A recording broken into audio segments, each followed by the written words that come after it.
The committee will come to order. Without objection, the chair is authorized to declare a recess of the committee at any time.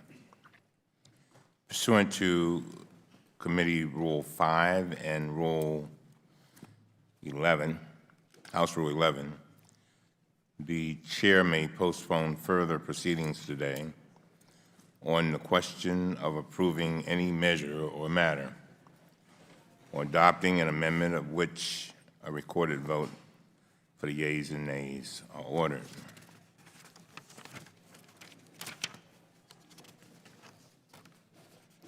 Now, pursuant to notice, I call up a report containing a contempt resolution. Mr. Chairman, I have a point of order. May I finish? May I please finish? Thank you. Now, pursuant to notice, I call up a report containing a contempt resolution related to the 2020 census. Clerk will report the report, which has been distributed in advance. Mr. Chairman, I have a point of order. The gentleman is not recognized. Well, the point of order, actually, from a parliamentary standpoint, is a privileged motion, so I have a point of order, Mr. Chairman. What is your point of order? My point of order is that Rule 2F of the committee rules have been violated, and the chairman has received a letter which would outline that that particular rule requires a 3-day notice, Mr. Chairman, and because the notice was put out on June 10th at 5:48, this committee's rules have been violated. Now, the chairman may be able to overrule this point of order, but I would like to clarify that if indeed this committee overrules this point of order, then indeed it would be subject to litigation by House counsel. You will require the Department of Justice to file a brief. It will be litigated because indeed this is violating the House rules that everyone here agreed to. Thank you very much. Thank you. I'd like to address the letter the ranking member sent last night, raising a new technical argument about the committee's rule on circulating the memo for today's business meeting. Basically, he argues that the memo should have been sent last Friday instead of this past Monday. I sent a letter back to him this morning explaining my position, and I can summarize it here. In the last Congress, the committee rules used to require a memo 72 hours before a business meeting. In January, we on this committee unanimously adopted rules that changed that requirement to 3 days. As I stated when we made that change, our purpose was to make sure that our committee rules matched the House rules. The timing of our committee rule was drawn from the House rule on noticing business meetings. That rule provides that a markup cannot occur, and I quote, earlier than the 3rd calendar day before it is noticed. The House parliamentarian has interpreted this rule as including the day the notice is sent and the day the business meeting occurs. Committee staff confirmed this interpretation with the parliamentarian again yesterday. So in other words, we needed to send a notice on Monday for a markup today. Mr. Chairman. May I finish, please? Sure. That is exactly what we did here. That is how we have been interpreting our rules for the past 6 months. And that is now how I interpret the rule today. With that said, I understand if this rule change caused some confusion. There are slight differences in the wording of our rule and the House rule. The problem with the ranking member's interpretation is that the committee could send a memo out to members before we even notice a markup. I do not think that process makes sense, and that is not the intent of our rule. I've stated my interpretation of our rule. However, as I wrote in my letter to the ranking member this morning, if he still feels that there is any confusion whatsoever, because all of this has all been in good faith, I'd be open to further discussions to clarify or to amend our memo rule in the future. With that, Mr. Chairman, so let me follow up on my point of order. And while I appreciate where the staff is giving you clarity from the parliamentarian in the House, this committee purposefully, with your words, took different language. And I'll read: at least 3 calendar days, excluding Saturdays, Sundays, and legal holidays, before each meeting or hearing. In your words, Mr. Chairman, the minority wanted to give more advance notice for hearing memos, so we did that. That was a quote from you. And we purposefully, in this committee, because of the importance of this committee, made a difference between the House rules. And so I would suggest respectfully, that this particular rule is indeed intentionally different. And by that, we're opening ourselves up to litigation on this particular issue, where just postponing by 1 day would have made us in compliance. And I respectfully yield back. I have explained my interpretation, and I've offered to work with the ranking member going forward to resolve any remaining confusion. I'd point out that our rule also includes a separate independent provision allowing the committee to go forward in unusual circumstances. The ranking member's letter last night, for the first time raising a novel technical issue with our rules that has never been raised over the past 6 months, certainly would qualify under that provision. I would also remind my colleagues that they did not object when they were in charge. For example, in 2016, Chairman Chaffetz summoned FBI Director Comey before our committee with less than 48 hours' notice. The only unusual circumstance in that case was that he did not like the fact that no criminal charges were brought against Hillary Clinton. The bigger point here is that members were aware that we were going to vote on contempt this week. It was the subject of many letters back and forth between the committee and the administration, and the ranking member was copied on all of our letters. I've explained my position, and I have offered to work in good faith with the ranking member going forward. Now let's proceed. Mr. Chairman, could I just comment? I recognize the gentleman. I thank the gentleman. I appreciate what you just said. The bottom line is exactly what the gentleman from North Carolina said earlier. The notice is legally defective. It will, in fact, be litigated. The remedy was real simple. The remedy was real simple. Just wait before you do this contempt vote. But understand, you guys can't do that because you are so concerned the Supreme Court's going to rule on this that you got to get it done before that happens. We know that. Members of this committee have said they're trying to influence the court. So it was real simple. We, as the gentleman from North Carolina pointed out, we specifically wanted this notice for 3 full days, 72 hours, because when you're getting ready for something as important as holding a Secretary of Commerce and the Attorney General of the United States in contempt, for goodness sake, you want every minute you can to be ready for that debate. That's what's at stake here. So the notice is in fact defective. It will in fact be litigated.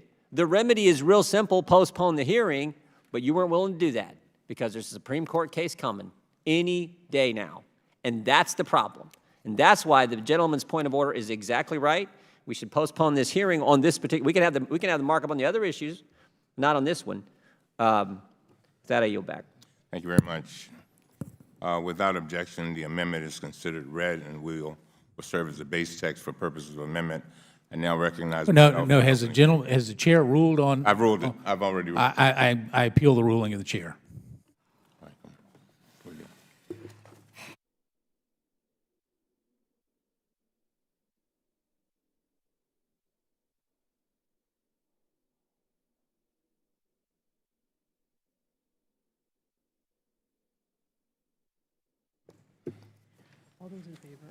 All those in favor of the appeal signify by saying aye. All those opposed, no. No. Ask for a roll call vote, Mr. Chairman. Roll call. Clerk will call the roll. Mr. Cummings? No. Mr. Cummings votes no. Ms. Maloney? No. Ms. Maloney votes no. Ms. Norton? Mr. Clay? Mr. Lynch? No. Mr. Lynch votes no. Mr. Cooper? No. Mr. Cooper votes no. Mr. Connolly? Nay. Mr. Connolly votes no. Mr. Krishnamurthy? No. Mr. Krishnamurthy votes no. Mr. Raskin? No. Mr. Raskin votes no. Mr. Ruda? No. Mr. Ruda votes no. Ms. Hill? No. Ms. Hill votes no. Ms. Wasserman Schultz? Ms. Wasserman Schultz votes no. Mr. Sarbanes? Mr. Sarbanes votes no. Mr. Welch? Ms. Spear? Ms. Kelly? Ms. Kelly votes no. Mr. DeSaulnier? Ms. Lawrence? No. Ms. Lawrence votes no. Ms. Plaskett? Mr. Khanna? Mr. Khanna votes no. Mr. Gomez? Mr. Gomez votes no. Ms. Ocasio-Cortez? Ms. Presley? Ms. Presley votes no. Ms. Tlaib? Ms. Tlaib votes no. Mr. Jordan? Mr. Jordan votes yes. Mr. Amash? Mr. Amash votes yes. Mr. Gosar? Ms. Fox? Mr. Massey? Yes. Mr. Massey votes yes. Mr. Meadows? Yes. Mr. Meadows votes yes. Mr. Heiss? Mr. Heiss votes yes. Mr. Grothman? Mr. Comer? Mr. Comer votes yes. Mr. Cloud? Mr. Gibbs? Mr. Gibbs votes yes. Mr. Higgins? Mr. Higgins votes yes. Mr. Norman? Mr. Norman votes yes. Mr. Roy? Mr. Roy votes yes. Ms. Miller? Ms. Miller votes yes. Mr. Green? Mr. Armstrong? Mr. Armstrong votes yes. Mr. Stubbe? Mr. Stubbe votes yes. How is Mr. Grothman recorded? I'd like to be recorded. Mr. Grothman is not recorded. How is Ms. Fox recorded?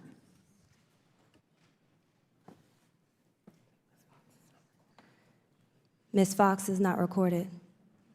Is Mr. No, you go ahead. I'm sorry. Ms. Fox votes yes. Is Mr. DeSaulnier, please? Mr. DeSaulnier is not recorded. Mr. DeSaulnier votes no. How is Ms. Hill recorded? Ms. Hill is recorded as no. How is Ms. Norton recorded? Ms. Norton is not recorded. Do we get everybody? Ms. Norton votes no. Do we get everybody? I just want to confirm that I was recorded.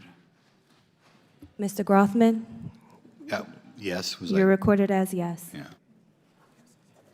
How is Ms. Ocasio-Cortez? Ms. Ocasio-Cortez is not recorded. Ms. Ocasio-Cortez votes no.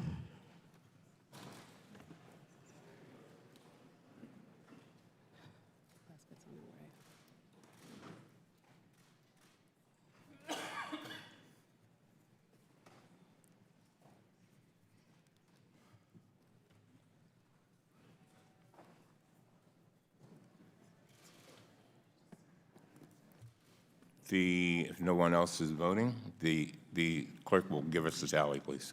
On this vote, we have 15 yeas and 20 noes.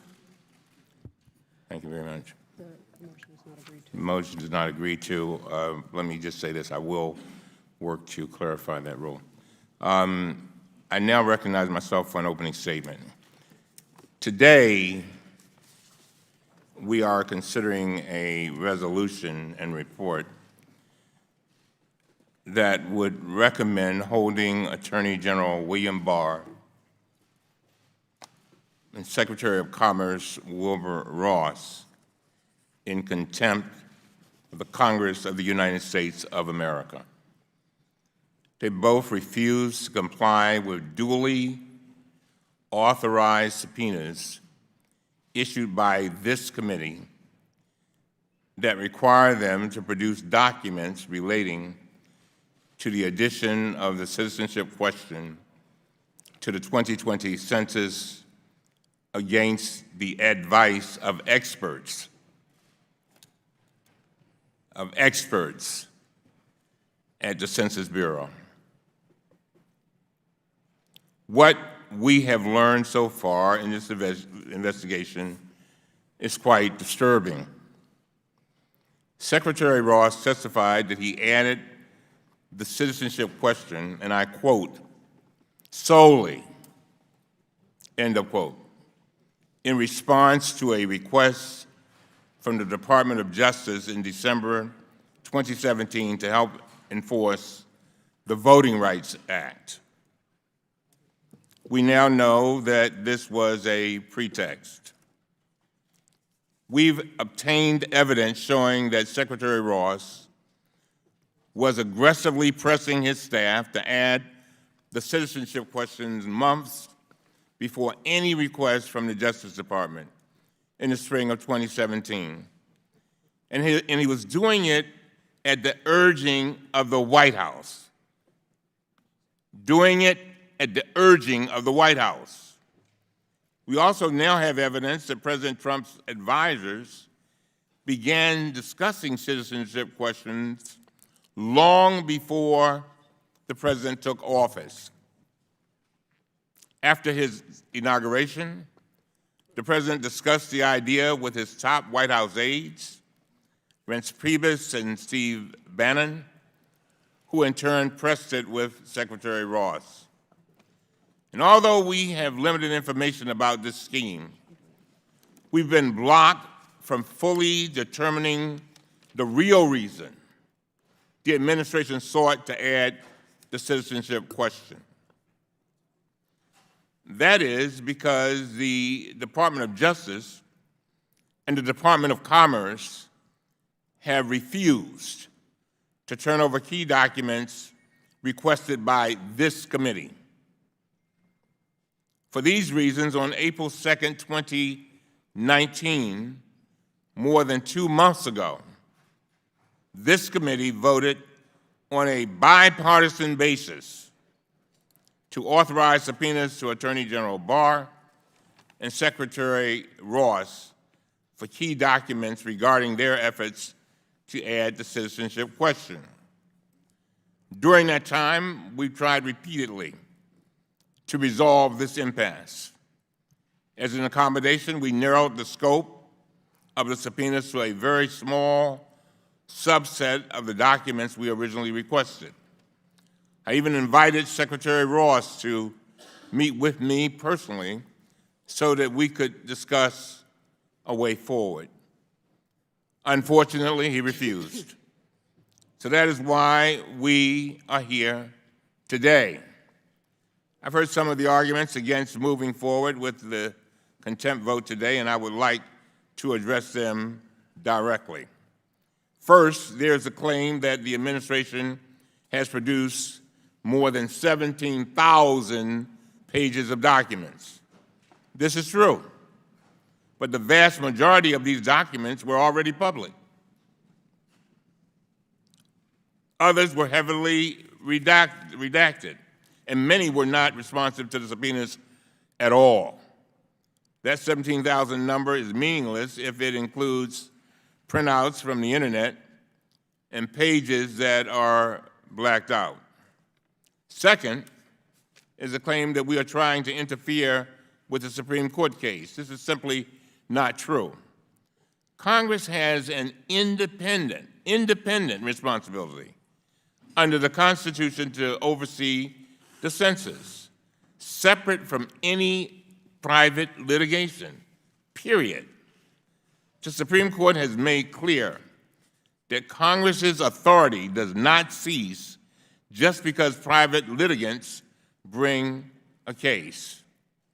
That argument also ignores the fact that we've been pursuing this investigation for more than a year, long before the Supreme Court ever took up the case.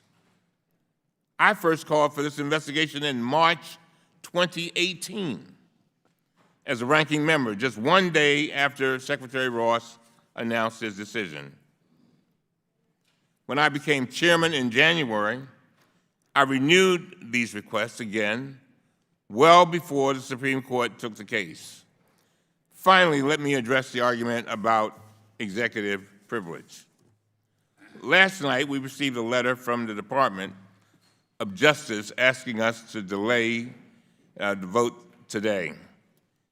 So the President could even have more time than he has had to consider whether to claim executive privilege.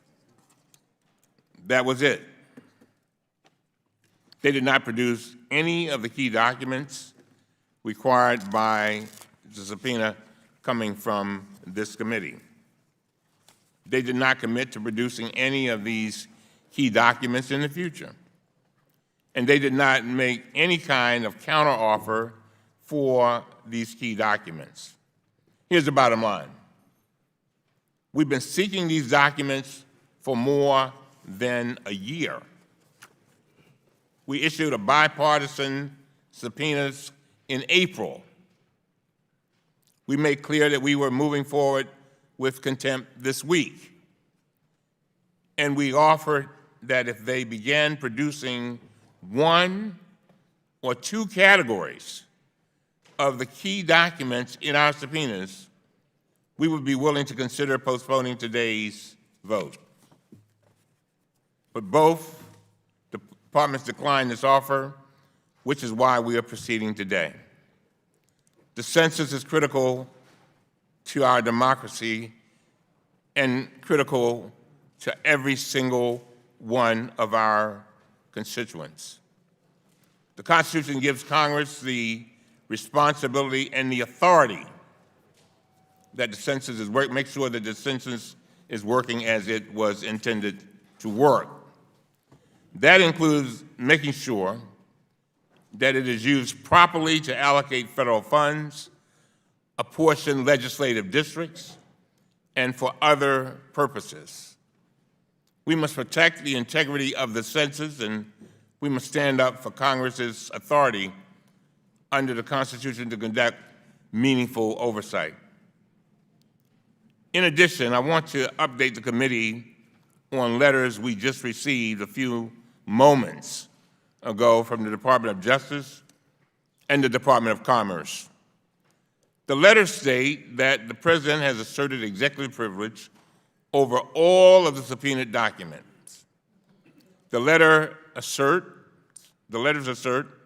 executive privilege over the specific key documents that are essential to our inquiry and include a, quote, protective, in the quote, assertion of executive privilege over the rest of the documents. The agencies apparently waited until the last minute, the day before our contempt vote, to ask the President whether he wanted to assert the privilege. These subpoenas have been outstanding for more than 2 months. They are bipartisan. They are based on request letters sent months before that. They delineate specific, unredacted documents that are priorities for this committee. I wrote letters last week making it clear that the committee would vote on contempt this week if we did not receive a narrow subset of these documents.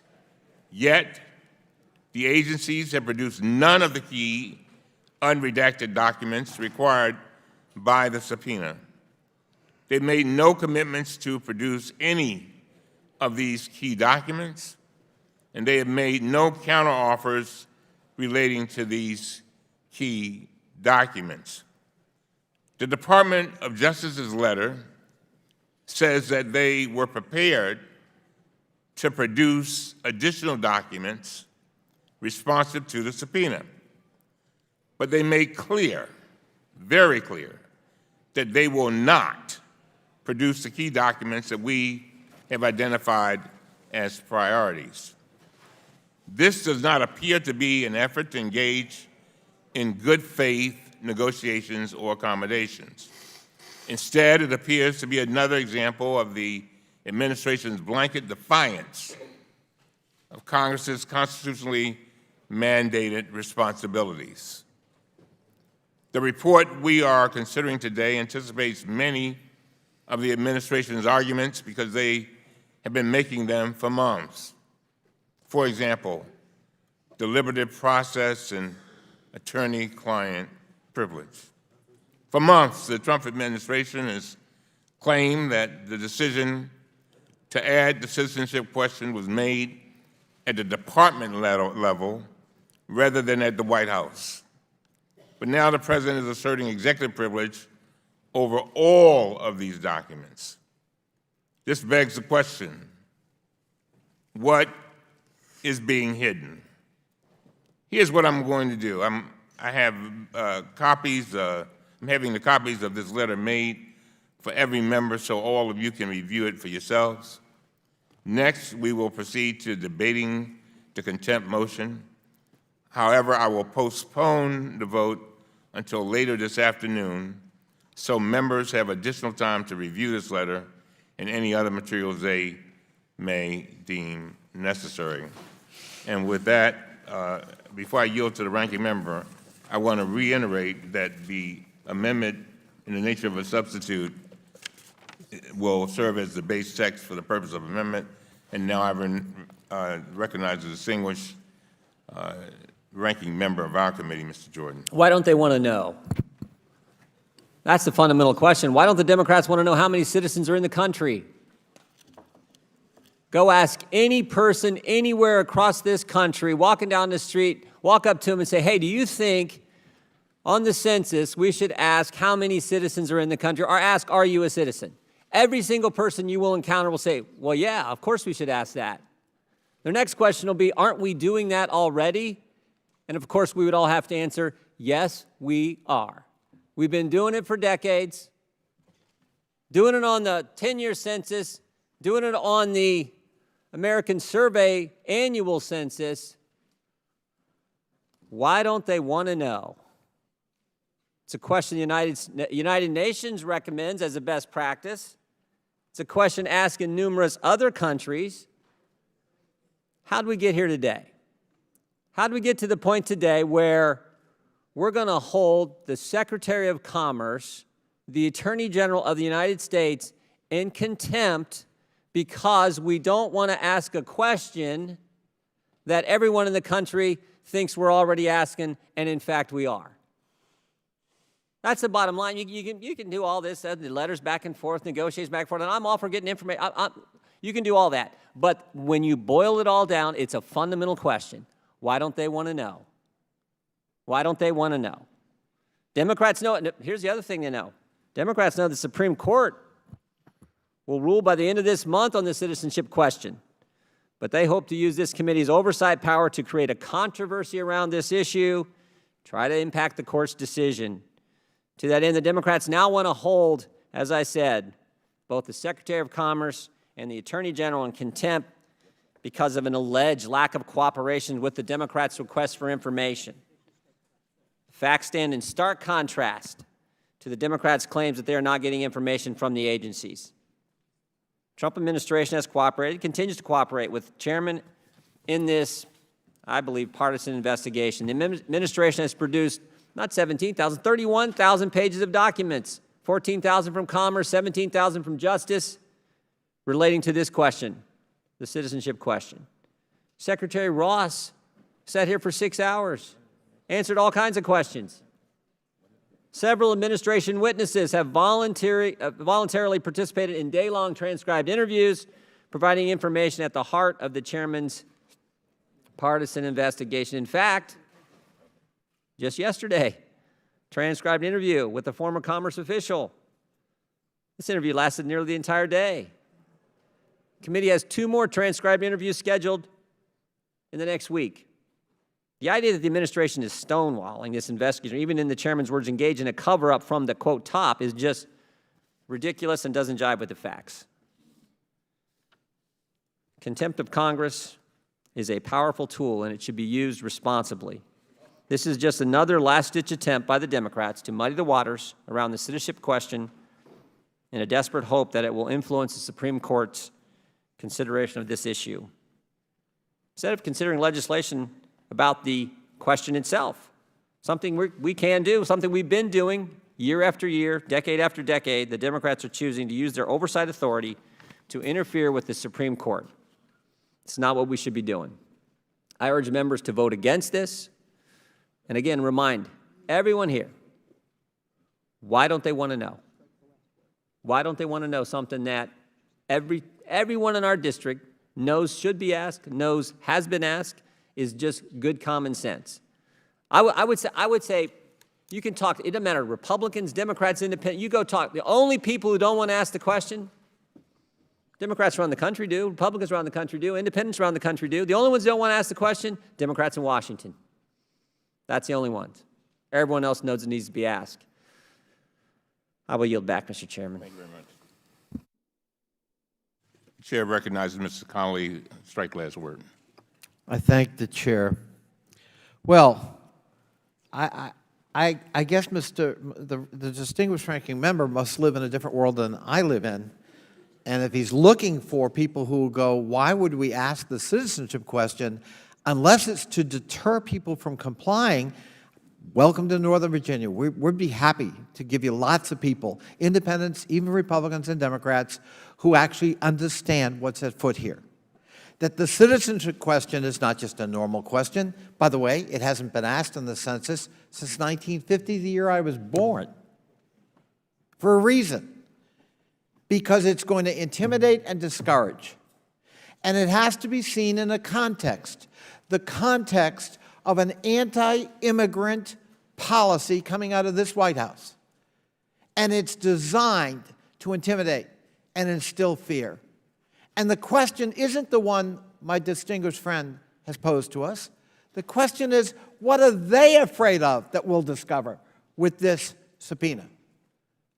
If you have nothing to hide, you're proud of your policy and the formulation of this question, these documents would be flowing up here yesterday. Instead, as the distinguished chairman indicated, the administration's gone to extreme lengths in something that doesn't pass the laugh test to say executive privilege will cover all of the subpoena documents, all of them. And in that overreach by the administration, I believe will be their demise, because I don't believe any serious court in the land will uphold that new exertion of executive power vis-a-vis the legislature. It also comes in a context of massive voter suppression in this country when Republicans take over state houses and governor's offices. Millions of people have been purged from voter rolls unnecessarily and unfairly. Stringent voter ID laws designed to discourage certain voters, especially candidly voters of color, from participating in the free democratic electoral process. Cutting back on early voting. This has been a pattern to make it harder for people, certain people, to vote. So I would say to my friend from Ohio, come to my district and explain to them why we need this question and listen to their reactions. Because if you're looking for people who share our view about this question, I've got plenty of people in my district who share our point of view and get what's really at stake here and what the real agenda is. And that's why these subpoenas are so important. This isn't just a fight between the executive and legislative branch. This is about the future of our democratic process. Will free people be able freely to vote without worrying about intimidation, without worrying about questions that get at data they may not want to share or they're uncomfortable about? For good reason, in the climate of fear that's been created by this White House, and all too sadly by leadership from the other party in so many states. I find it interesting that the ranking member says to us very piously that the question of contempt is a serious matter and needs to be judiciously arrived at. I don't remember his saying that when my friends on the other side controlled this committee and railroaded the then Attorney General, Eric Holder, with a contempt citation that was designed for one purpose only, to discredit him and the administration. Even though, unlike this case, they were responding to document requests. There was no such consideration about the gravity of the matter then. And in this case, it's totally different. As the distinguished chairman pointed out, we got 17,000 pieces of paper, none of them responsive. Most of them redacted or redundant. It's a cynical ploy to say, check, we have responded. It's not true. For the sake of the people we represent, for the sake of new Americans who want to know that their legislators care about them and protect them, as any fellow American would have a right to expect, for the sake of the legislation and the sake of the legislative process and the role of our constitutional framework, we must support these subpoenas. And I proudly will today. I thank the chair. Thank you very much. Chair recognizes Mr. Heiss. Strike the last word. Move to strike the last word. You recognize. Look, everyone in this room is in favor of vigorous oversight, and I certainly as much as anyone else, but there's a right way and a wrong way to go about it, and holding administration officials who are already prepared to cooperate is just the wrong way to hold them in contempt when they're already expressing a willingness to cooperate. It's just not the way to go about business. The Attorney General and the Commerce Secretary have both stated that they are willing to provide this committee with everything they want after the Supreme Court makes its ruling. And we know that that decision is coming any day now.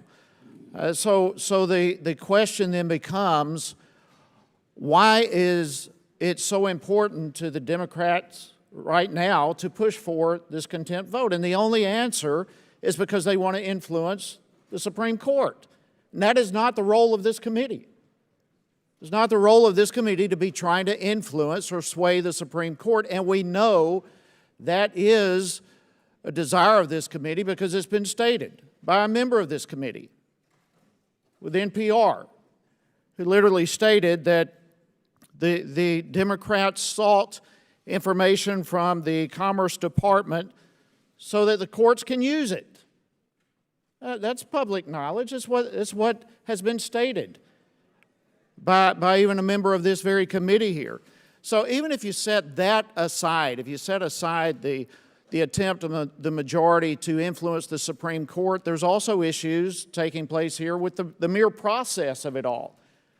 Contempt is something that should be reserved after all other options have been placed on the table, and we are not there. We are far from that. This is an investigation that's still underway. We've not run up against a brick wall. There's no reason for a vote of contempt at this point. As has already been stated, there are transcribed interviews that are still scheduled just in the next couple of weeks. We've not completed what investigations are even underway. And I understand the majority party is frustrated that they've not received what they want, some vast nefarious conspiracy in this census question. I get that. But the issue is that we're still underway with investigations here, and this is not the time to have a contempt resolution. Look, and the American people just need to know what's going on here. Democrats simply do not want to have a citizenship question. And it is important for us to ask why. We know that that question cannot be used for immigration enforcement. It cannot be used for deportation. These types of things are in federal law. So the question is, why do the Democrats not want to know how many citizens are in this country? Is that asking too much for us to know how many citizens are in this country, even how many non-citizens are in this country? That's information we ought to know. And the question becomes, why is it that the Democrats are fighting tooth and nail to prevent that question from being asked? That is the issue here. And I thank the chairman. I yield back. Ms. Ocasio-Cortez, strike the word. Thank you. You know, so many of our folks across the aisle think that this is a debate about whether we should be asking who is a citizen or not in this country. The census is a constitutionally mandated operation that we are required to implement every 10 years. It is one of the most vital and sensitive things that we do in our government. Any change to the census, any addition of a question, usually takes 5 years of a process to make sure that it is vetted, that every word has been tested, to make sure that it is effective, because it is one of the most important things that we do. So it's not that I want to, this is not about whether or not I want to know who is a citizen in the United States or not. What I want to know is why this question was added, why 2 years have been shaved off of that 5-year process. I want to know why we have skipped every normal mandated procedure in testing how this question gets added in the census. I want to know why this question was magically added after we have seen that a political operative knew and detailed an intent to intimidate racial and immigrant communities for a partisan purpose, saying this will hurt Democrats and help Republicans. That's what I want to know. I want to know why why Secretary Ross continued to meet with people of disturbing political affiliations after his own administration warned him to stop. He came right here and I asked him, did you continue speaking with him after this? He told me no, we had an email, and he did. He did. I want to know why people like Chris Kobach, with a documented history of overseeing effects. He has a resume of voter suppression techniques in the state of Kansas. I want to know why folks like that have their fingerprints all over the most sensitive census operations that we have as a United States government. This determines who is here. This determines who has power in the United States of America. That is what we want to know. I want to know about corruption.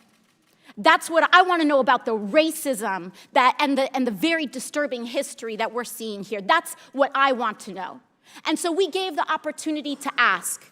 We asked, why are all of these things happening? Why is all of this connected? Why are there so many people, everyone from Steve Bannon to Chris Kobach, having their fingerprints and their political intent all over the United States Census? Why? And what did we get? Nothing. No response. Stonewalling, we're getting obstruction, we're getting a lack of answers. I don't want to issue a subpoena. Nobody wants to be in a position where you have to issue a subpoena of an administration official, because we are a co-equal branch of government, and it should be expected that when we ask a question, we get a response. But when we don't, we have to do our job. No one wants to be in a position where we have to issue a subpoena. But today, because of the Secretary and because of the Attorney General's refusal to cooperate with a co-equal branch of government, we have no choice. This is about the rule of law. This is about the respect of our institutions, and this is about the power of all of us as a body, as the United States Congress, and the integrity of the government of the United States. Thank you very much. I yield the rest of my time to the chair. The gentlelady yield. Let me say this Yes. to the gentlelady. Thank you very much for your comments. When I became chairman of this committee, I made it very clear that I took the issuance of subpoenas very, very, very seriously. I don't know if you know it, but in the past, we have had chairmen that have literally put out hundreds of subpoenas. We've put out very, very few. And we've been very, very careful for the very reasons that you just stated. We see it as a very, very serious matter. And you're absolutely right. We have come to this point. And we need to be very clear. You're right. This is our job. And I would consider it legislative malpractice if we don't do our job. We are not sworn to the president. We're not sworn to a party. We're sworn to the Constitution. And so I want to thank you for your comments. Mr. Meadows. Thank you, Mr. Chairman.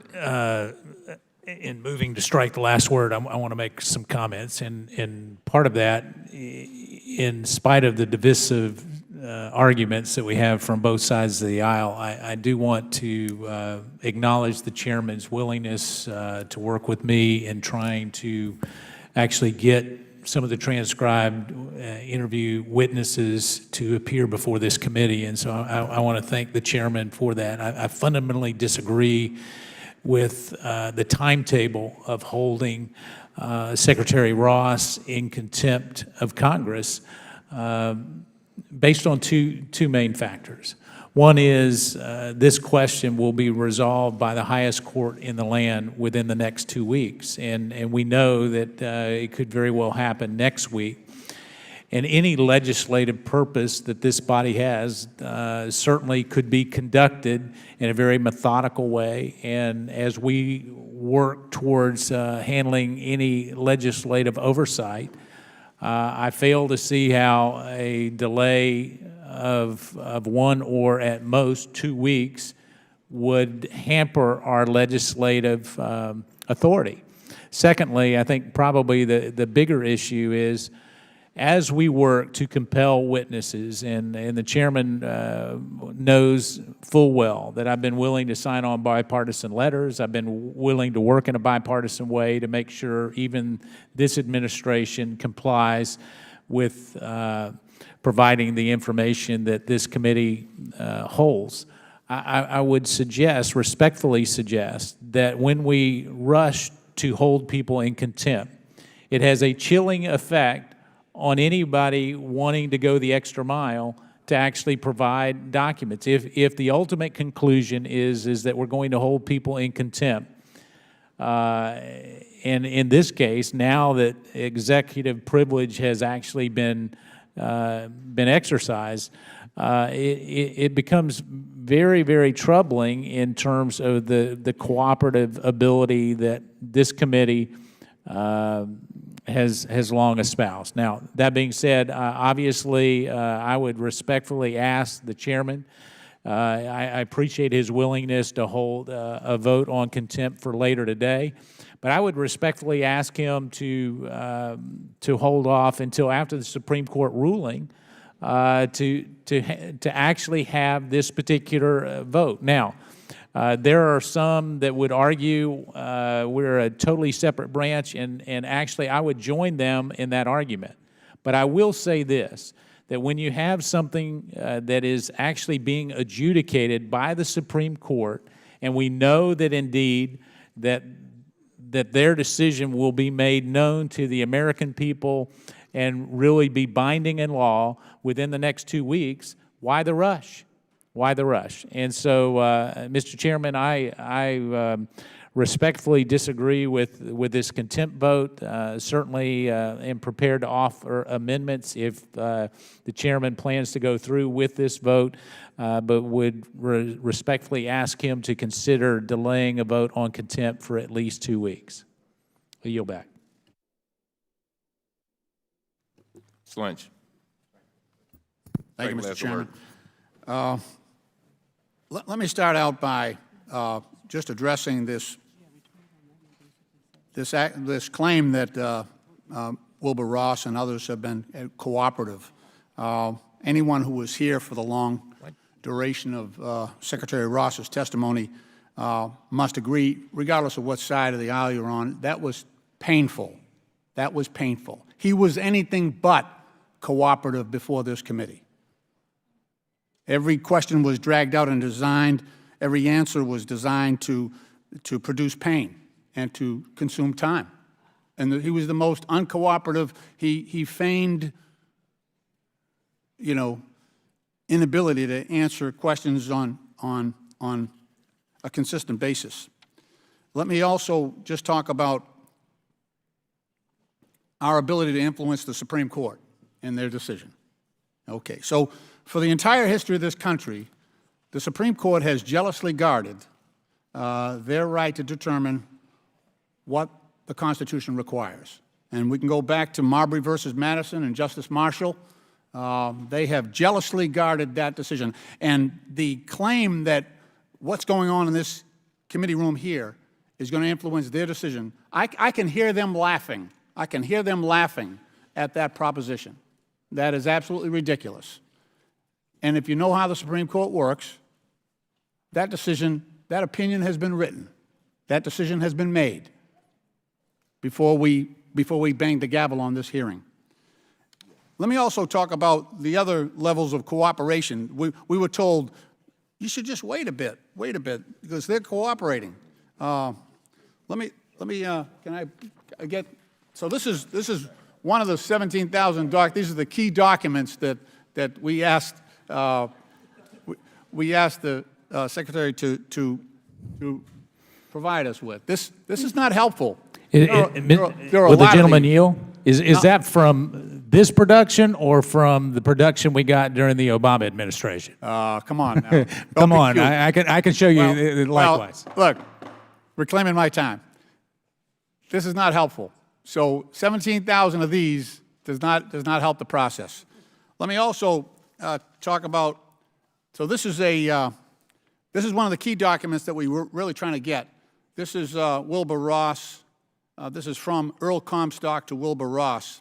And can I put that one up on the screen as well? And this reads, I agree, Mr. Secretary. On the citizenship question, we will get that in place. The broad topics were what we sent to Congress earlier this year as required. It's next March in 2018 when the final 2020 decennial census questions are submitted to Congress.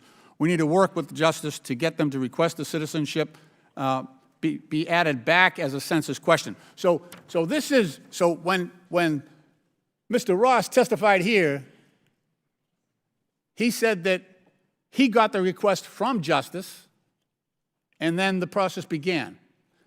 This email indicates that 7 months prior, he was working with Mr. Comstock to get the citizenship question put in place. So this is not cooperation. This is his conduct is misleading Congress, not cooperating. So that's why I believe that the time is now to vote on contempt. We have given them plenty of time in terms of truly cooperating with the process. And this is, as Ms. Ocasio-Cortez has said, this is a core constitutional duty on our part to perform, to make sure that the laws are upheld, that we support and defend the Constitution. This is essential in that task, in that duty. So the proposition that these folks have been cooperative is preposterous. It is indeed laughable. They have been obstructionists from the very beginning, and I think the chairman has shown extreme patience and thoughtfulness and consideration for the other side of the aisle, but I think we've reached our limit, and I think we should proceed on contempt. Mr. Chairman, I yield.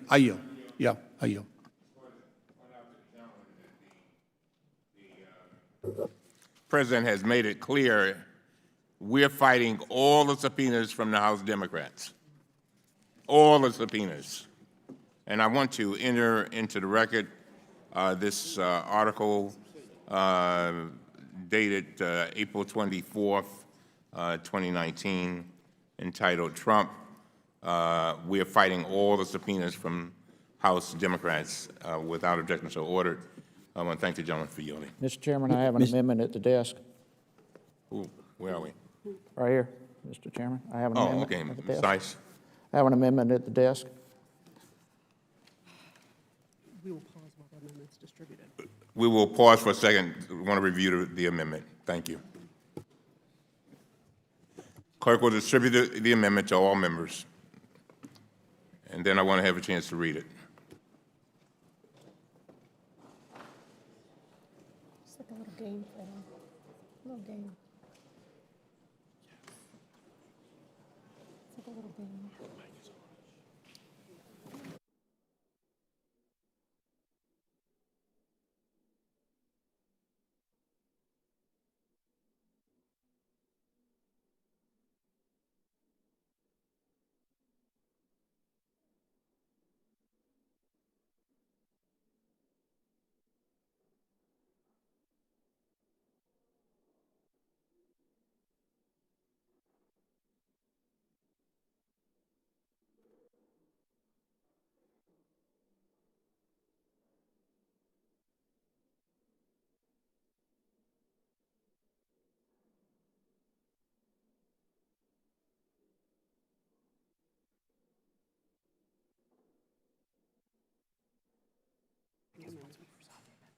Does every member have a copy of the amendment? The clerk will read it. An amendment to the amendment in the nature of a substitute offered by Mr. Heiss of Georgia. Very well. Ms. Heiss. Thank you, Mr. Chairman. Just in light of the conversation that's currently underway, like it or not, agree with details or not, the fact is that the Attorney General and the Secretary of Commerce have cooperated with this committee and continue to cooperate, both by coming for as witnesses to this committee, providing documents, and publicly stating that they will continue to cooperate with this committee. And they themselves are saying after the Supreme Court decision, they'll supply additional documents. They just don't want themselves to be involved in interfering or trying to influence the Supreme Court. And I think it just needs to go on record that they have, and they continue to cooperate with this committee, and that's what this amendment states, and I would urge my colleagues on both sides of the aisle to support it. Thank you. I yield back. Let me say this. I oppose this amendment. Let me tell you why. First of all, I don't agree with it.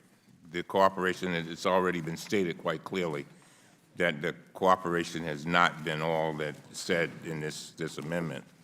As a matter of fact, we have bent over backwards trying to get the documents that we wanted.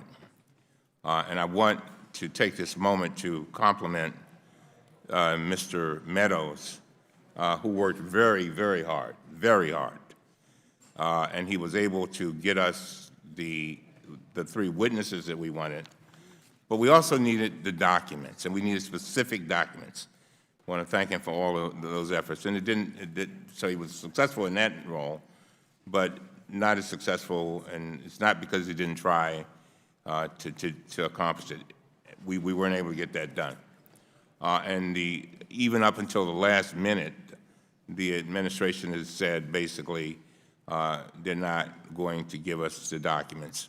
Now, a statement has been made several times that I want to clear up, and I checked with staff because I had not heard this. The administration, to my knowledge, has never said that they are going to give us the documents that we want after any kind of decision, but that's irrelevant anyway, because we are an independent body. This is about us doing our job, us dealing with the census. Ms. Maloney, who has worked so hard on this for all the 20-some years I've been on this committee, knows what I'm talking about. So For those reasons, I would object to the amendment. Anybody else want to be recognized? Mr. Chairman. Yes, sir. Yeah, Mr. Clay. Thank you, Mr. Chairman. I move to strike the last word. Very well.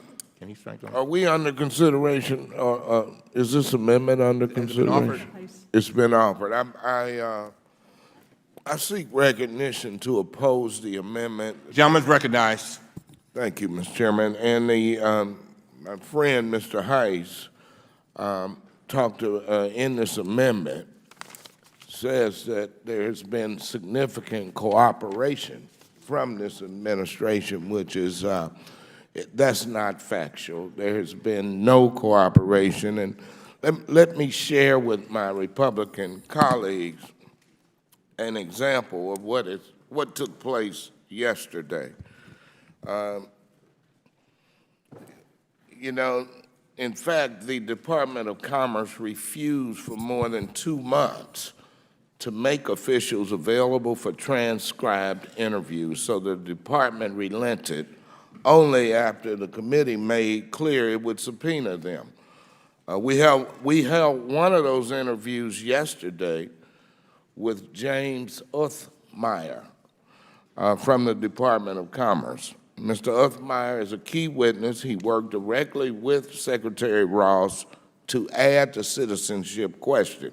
He communicated with the White House about it, and he wrote the secret memo from the Department of Commerce to the Department of Justice. But yesterday, following instructions from the Department of Commerce, Mr. Uthmeyer refused to answer at least 100 questions from committee staff. He refused to say what he discussed with Secretary Ross. He refused to say who he talked to at the White House, and he refused to tell us what was in the secret memo to DOJ. In other words, the interview was just one more example of obstruction from this administration. So to call this cooperation on the part of the administration is just not factual. And so we need to be honest in this committee about where we're going, what our authority is, and as my friend from Massachusetts said, we do have the authority to issue subpoenas, to get to the truth, to get to the facts. And this is, Mr. Chairman said, this is serious business. This is about how we document all Americans, how we count them every 10 years in accordance to the Constitution, and what is riding on all of that data, all of that information. We need to uphold our duty, and we all took an oath to do that. And so why now we are blocking for an administration that has no sense of the law, have conducted themselves in a lawless manner, is beyond me. And so at this point, Mr. Chairman, I would just say the amendment seems to be a farce, and I urge this committee to vote it down. And at this point, I'd like to yield the balance of my time to the gentleman from Maryland. Thank you. Thank the gentleman for yielding. I just wanted to commend the chairman for the deliberate and conscientious way in which you have proceeded on this matter, because the language of this amendment, which alludes to the fact that the courts will take some measure and note of how the proceedings were undertaken, sort of calls to mind how careful you've been. And I actually think that if this gets into a position where the courts are having to make a judgment about where the cooperation was being initiated and who was being careful and who was dotting all the i's and crossing all the t's, the courts are going to conclude that that's exactly what you've done, Mr. Chairman, and I think that that will ultimately carry the day in terms of where these requests for information come down. So thank you for that. I yield back my time. Let me say to the gentleman, the chair has been very careful, very. I don't like being in this position. I do not. But I'm going to defend this committee, and I'm going to defend the integrity of this committee. And we have issued duly, properly done subpoenas, and we have to make sure that we do every single thing in our power to enforce it. And I thank you. I thank the gentleman. Mr. Chairman, move to strike last word. What am I? Oh. Me, Mark. Oh, no. Thank you, Mr. Chairman. I want to just weigh in on actually the transcribed interview and this amendment. Literally, what we've got is both sides characterizing what we believe to be the truth. And somewhere between the way it's being characterized on the other side and by the way it's being characterized here is probably the truth. But let's make sure that we're clear. The interview that happened yesterday was one that you and I worked on together to make sure that this individual got there. And I know my good friend from Missouri is talking about all the questions that weren't answered. But the questions that were answered, you come on back. You can come on back and sit down. I'm not going to say anything negative about you. So, but some of the questions that were answered was the fact that that witness had nothing to do, didn't actually have any position with Chris Kobar, Mark Newman, and didn't even know who Hofffeller was. And I mean, and he did answer those questions. And so let's make sure that we're fully engaged in terms of what happened and what didn't happen. And I say that respectfully to my good friend. And yet I want to come back to one other key issue as we're dealing with this amendment. We keep talking about how this is not about the Supreme Court case and it's about legitimate oversight and we've got to do this. And I guess the question I have is, since we're here in a markup and since a member of this very committee, Ms. Eleanor Holmes Norton, has put forth a bill that would strike the citizenship question from the census, why are we not having a markup on that bill? This is a markup, and instead we're talking about contempt instead of actually having a markup on the very bill that would be the legislative responsibility of this very committee. So if we're wanting to be serious about it, why don't we get serious and actually do a markup on a bill that would prohibit it and actually move it to the floor? And because my friend is so nice and smiling, I will yield to the gentleman for a quick question in case we need to go back and forth from Missouri. And let me thank the gentleman from North Carolina for yielding. But, the issue here is, one, did the Secretary of Commerce, Ross, come here to this committee and For 7 hours. and not be factual? I don't care how much time I would he spent caution here. I would caution the gentleman, I because didn't, if he lied to this committee, Yeah, I think it's serious. I want but to let's bring him and Michael Cohen back in here and let's hold them both. Wait a minute, I'll reclaim my time. Wait a minute, hold it. One at a time, it's your time. Okay. You got your time. So, Now, are you yielding? I will yield 30 more seconds to the gentleman to make a incorrect point. I mean, look, you can call it incorrect if you like. It's factual. That we were told one scenario of how the question got to the census. Right. And we know that that's not true after we have reviewed the evidence and know that the start date was incorrect, that the genesis of it about the protecting the Voting Rights Act. Are you serious? So reclaiming my time, I will work with the gentleman and the chairman to make sure that any testimony that was false is certainly corrected. I think we have an obligation to do that. I would remind the gentleman that Mr. Cohen actually came here and actually did lie to this committee.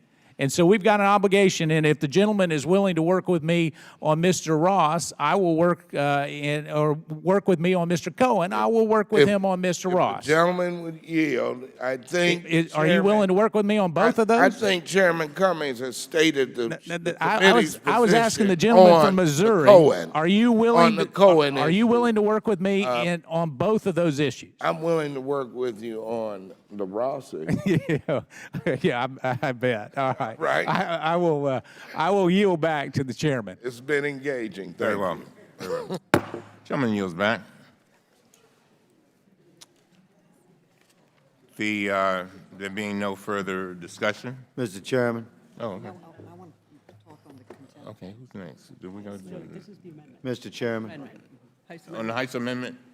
On the I Heiss have an amendment? amendment at the desk. No. Heiss amendment. Heiss. Are you speaking on the Heiss amendment? No, I want to talk on the contempt. Okay. Then you got to hold on.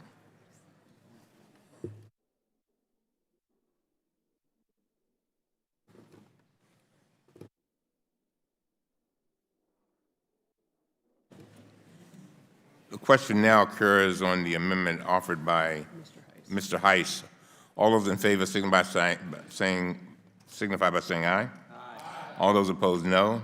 No. In the opinion, the Mr. Chair, ask for roll call. roll call. Recorded voters, but That's right. What we're going to do to the clerk and to members of the committee, we're going to hold the votes till probably around 4 o'clock so that people will be present. I know everybody wants to be present for these votes in fairness to everybody, and you'll have plenty of notice, all right? All right. okay. Gentleman has an amendment. No, we'll go back to this side. Okay. And actually, Mr. Raskin is next. Mr. Raskin.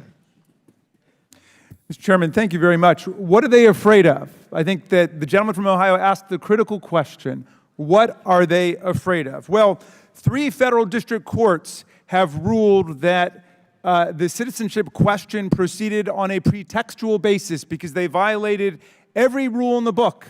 Every rule and provision of the Administrative Procedures Act was violated along the way to putting that in.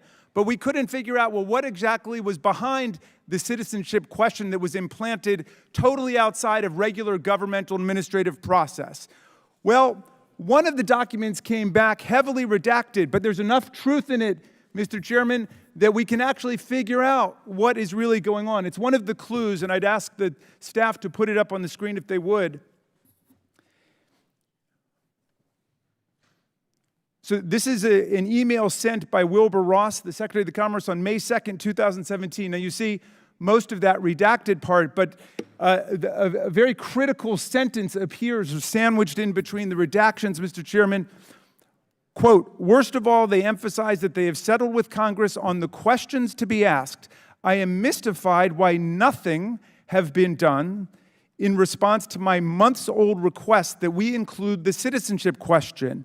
Why not? Now, notice the date of that email, Mr. Chairman. That's May 2nd, 2017. But Secretary Ross said that he added the citizenship question, as you quoted, solely in response to a request from the Department of Justice in December of 2017, 7 months later. And yet here he is in May of 2017, 7 months before, saying that he had been pressing for the citizenship question months before that.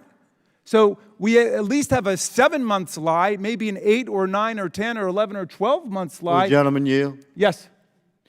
Does the gentleman suggest that discourse between the executive branch Americans that serve the citizenry be suppressed?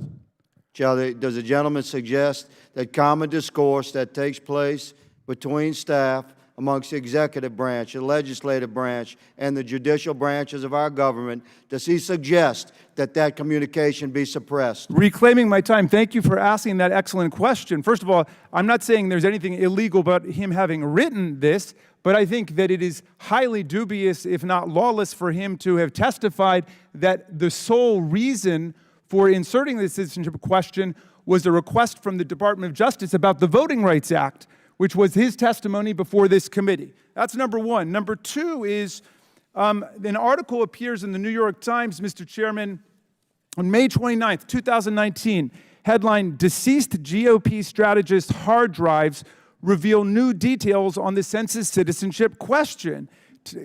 Quote, Thomas Hofeller achieved near mythic status in the Republican Party as the Michelangelo of gerrymandering, the architect of partisan political maps that cemented the party's dominance across the country. But after he died last summer, his estranged daughter discovered hard drives in her father's home that revealed something else. Mr. Hofeller had played a crucial role in the Trump administration's decision to add a citizenship question to the 2020 census. Files on those drives showed that he wrote a study in 2015 concluding that adding a citizenship question to the census would allow Republicans to draft even more extreme gerrymandered maps to stymie Democrats. Okay, now this is what they're afraid of America knowing. It's got nothing to do with the Supreme Court. Mr. Chairman, I'm baffled by the repeated claim that the purpose of the work of this committee is to influence the Supreme Court. Our colleagues know that every member of the committee on the majority side understands exactly how the Supreme Court works. If you want to go to the Supreme Court, you bring a case or controversy under Article 3 before the Supreme Court. And if you want to intervene in somebody else's case, you apply for it. If you want to do an amicus brief, you do that. Are they accusing us of unethical or unlawful conduct in trying to get material to the Supreme Court? It's ridiculous. The Supreme Court justices know exactly how they're supposed to proceed. We have an independent constitutional obligation under Article 1, Section 2 to conduct the census. That's in the purview of the legislative branch, Mr. Chairman. That's our job, to see that the American people are counted. The very first sentence of the Constitution is, we the people, in order to form a more perfect union, and so on. Then it flows directly into Article 1 of the Constitution, setting forth the powers and the duties of Congress, and one of them is to conduct a decennial census, an actual enumeration of the people, everybody. They might not like the fact that women were counted when women couldn't vote, or children are counted today even though they can't vote. They might not like the fact that non-citizens are counted. Everybody is counted under our census. That's what we fear the administration is trying to disrupt, and the truth has come out about it. Now, Mr. Chairman, you've acted with utter and characteristic reason and with a lot of caution in how you've proceeded. This contempt citation is long overdue, it is urgent, and is overwhelmingly justified. I yield back. Mr. Chairman, I have a unanimous consent request. Without objection. Mr. Chairman, I would ask unanimous consent that we put in an article from June the 2nd of 2019 from the Wall Street Journal editorial board, which it says census target, and that's John Roberts, which actually contradicts everything that the gentleman from Maryland just put. I ask unanimous consent and be included in the record. Without objection. So ordered. Ms. Higgins. Mr. Chairman, I have an amendment at the desk. Gentleman has an amendment at the desk. Has the amendment been distributed to all members? It has not. Well, let's just hold up for a second and get it distributed.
Members, let me say this. If you got amendments, would you let us have them, please? Because I don't mind him being here all day, but the fact is that we've got to, we got to at least be able to read them.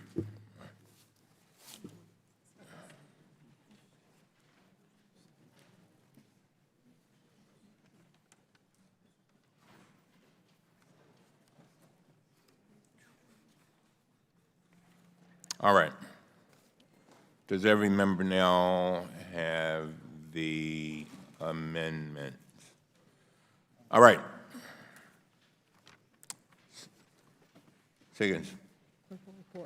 Clerk will report. An amendment to the amendment in the nature of a substitute offered by Mr. Higgins of Louisiana. Without objection, the reading of the amendment is dispensed with. Mr. Higgins. Ms. Higgins?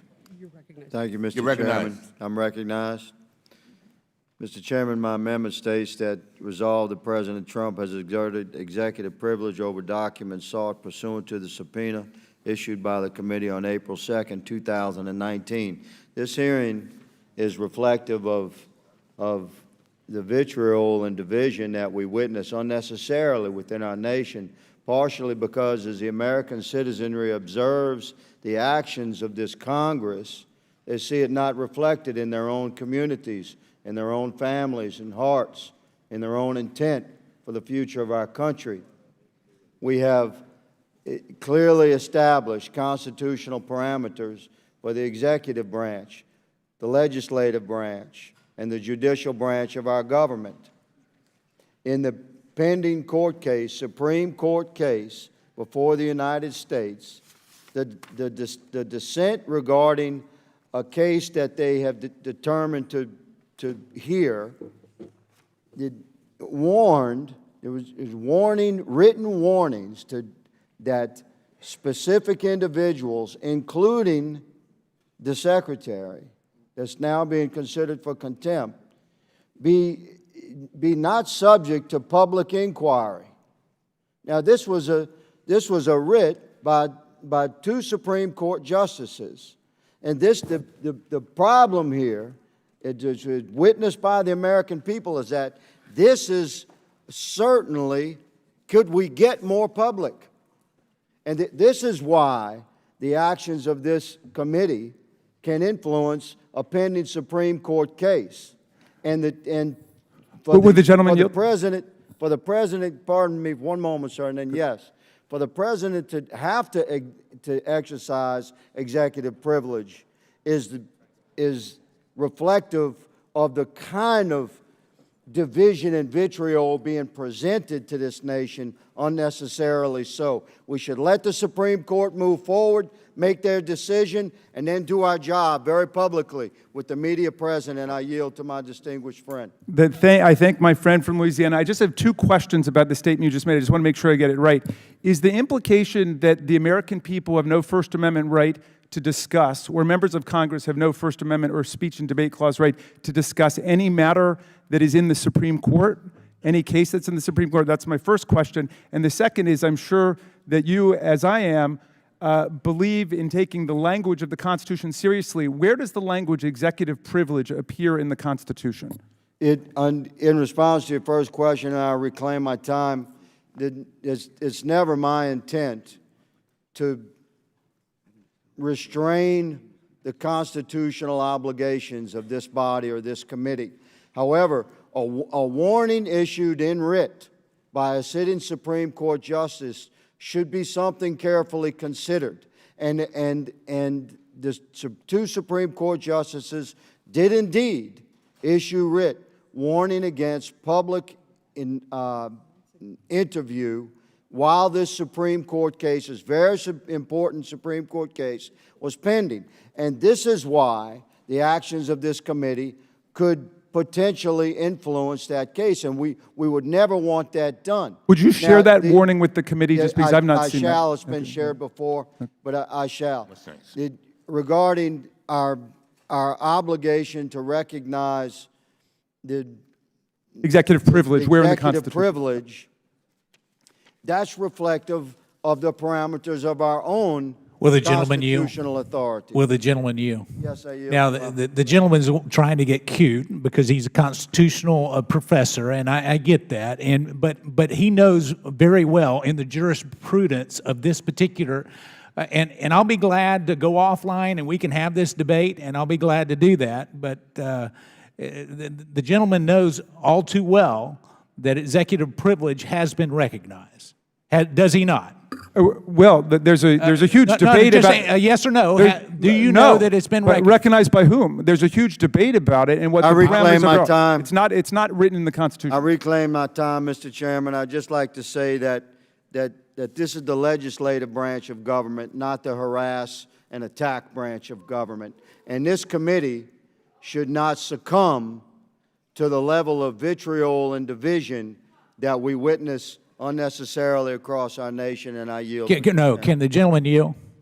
So is the gentleman from Maryland, is he strictly is going with the text of the Constitution? I mean, this would be a new move by the gentleman from Maryland.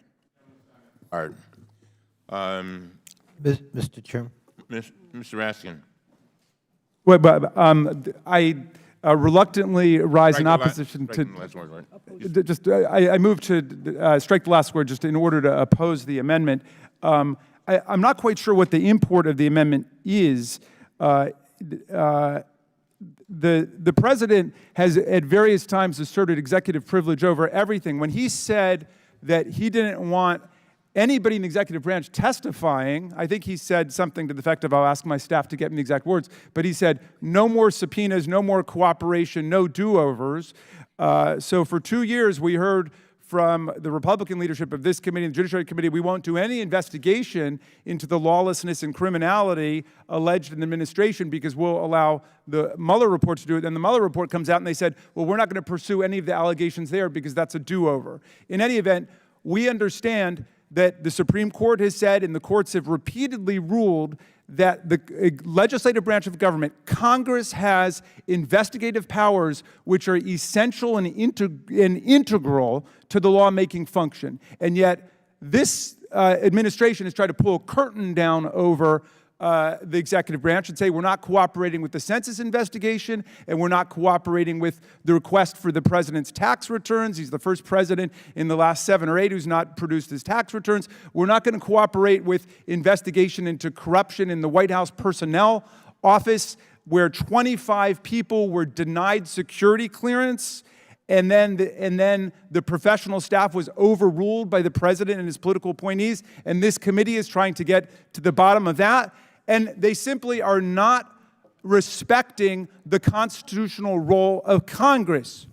And that's something that I would hope every member of this committee, regardless of which side, would consider a grave threat to American democracy. My friends on the other side of the aisle got millions of documents in the Benghazi investigation and in Fast and Furious and in the Hillary Clinton email investigation. I can go on and on. They did a great job. Well, we're still missing 30,000 emails, I can tell you that. And I know you think you've got the right to them, and we would agree that Congress has the right to obtain any information that it wants. This is not a frivolous partisan matter. This goes right to the heart of whether or not we're going to have constitutional government and the rule of law in the United States of America. When Congress asks for a document, it receives the document. When Congress asks someone to testify, in the normal course of business, the person comes to testify. We are not playing games here. This chairman has been utterly solicitous. He has bent over backwards for Secretary of Commerce to come before the committee. He wrote him a letter, and I hope somebody will pass me the letter, but he said, this is May 8th. He said, "Dear Mr. Secretary, I'd like to meet with you in person, preferably in the next 2 weeks, to ensure that you are fully apprised of the actions of your staff and to determine whether there is any way to resolve this impasse before initiating potential enforcement action." He closes by saying, in order to try to resolve this matter, I would like to meet with you directly before taking any further action. And I would like to determine whether there is any way we can address our committee's important oversight interests without further investigative steps or enforcement actions. I would encourage you to bring your counsel to this meeting so that we can discuss various options in an efficient and effective manner. My friends, I'm from Maryland. I know Congressman Cummings. Chairman Cummings is known as the gentleman of our state. He has done everything in his power to bring the Secretary of Commerce in and to give him every opportunity, and all we get from the administration is a middle finger. And that's not appropriate for the chairman of this committee. It's not appropriate for the power of Congress. So we're going to vindicate Article 1. If the president wants to assert he's got an executive privilege to not cooperate with Congress in any way, let him assert it. Why would we finger paint on our own contempt citation by posting this graffiti to it? This amendment undermines the meaning of the chairman's motion, and I oppose it. Will the gentleman yield? Yes, I will. I want to follow up because as you talk about getting the middle finger, I want to make sure that the record is correct in that along with that, there have been 93,431 documents given to this very committee in compliance with the chairman's request. So 93 documents, and they haven't all been blacked out documents. They're reclaiming my time. The gentleman who is a very sophisticated observer of the legislative process understands that you could produce millions of documents that are unresponsive, redacted, and completely irrelevant to the task at hand. What we are looking for is the evidence about why the citizenship question was actually added, and we get more from the newspapers and from honest citizens like the young woman whose father died who happened to find the hard disks that demonstrated what exactly happened. I oppose the motion. I yield back, Mr. Chairman. Gentleman's time is Mr. expired. Chairman. Mr. Chairman, I move to strike the last word. Gentleman's recognized. Thank you, Mr. Chairman, and I'd like to yield to the gentleman from North Carolina. So I want to follow up and make sure that the record's correct. I think it's inappropriate for us to hold up the individual who gave that document as this model citizen based on the pending allegations made against them. And I don't think the gentleman from Maryland would do that. But to act like that there's some kind of hero based on pending charges that are out there is certainly not appropriate. The other thing that I'd like to mention to the gentleman from Maryland is this. You know, for his indication that executive privilege is not in the Constitution, it's certainly implied power, and I don't think the gentleman would ever indicate that it would ever be overruled in terms of executive privilege. Here's the other thing. The Department of Justice is not in the Constitution, as my good friend Mr. Collins has pointed out multiple times, and yet it does exist. We created it, yes. The lawmaking branch did. So in doing that, to suggest that the strict letter of what is in the Constitution and what we abide by, the gentleman knows all too well that that's not always the case. In fact, he's taught lessons where it's not, and I yield to balance my time to the gentleman from Ohio. I thank the gentleman for yielding. All we get is the middle finger from the administration is what the gentleman said. We just had a 22-month, $30 million investigation done by the special counsel. And my understanding, you can read it in the report, that the administration complied. That they allowed the White House counsel to testify for 30 hours. 19 lawyers, 40 FBI agents, 500 witnesses, 2,800 subpoenas, and they complied with it all. But the gentleman from Maryland says all we get from the administration, that's ridiculous. Oh, and you know what? It wasn't just 22 months. Because we said in a deposition with former Attorney General Jim Comey, the chairman was there, Mr. Meadows was there, a number of us were, I think Mr. Raskin was in that deposition, where James Comey said after 10 months of the FBI investigating, they had zero evidence of collusion. So 10 months of the FBI, 22 months of the special counsel, 32-month investigation that the administration complied with, and he says, the gentleman from Maryland says, all we get from them is the middle. That is just ridiculous. So maybe at some point, the administration says, you know what? We were falsely accused of conspiring with the Russians to impact the election, falsely accused. Maybe instead of, do we investigate the false accusations? It seems to me that the question would be, do we investigate the false accusations, or do we continue to look at something Bob Mueller spent 22 months on and came back and said no collusion? That Jim Comey testified and said after 10 months of the FBI look at it, no collusion. Will the gentleman yield?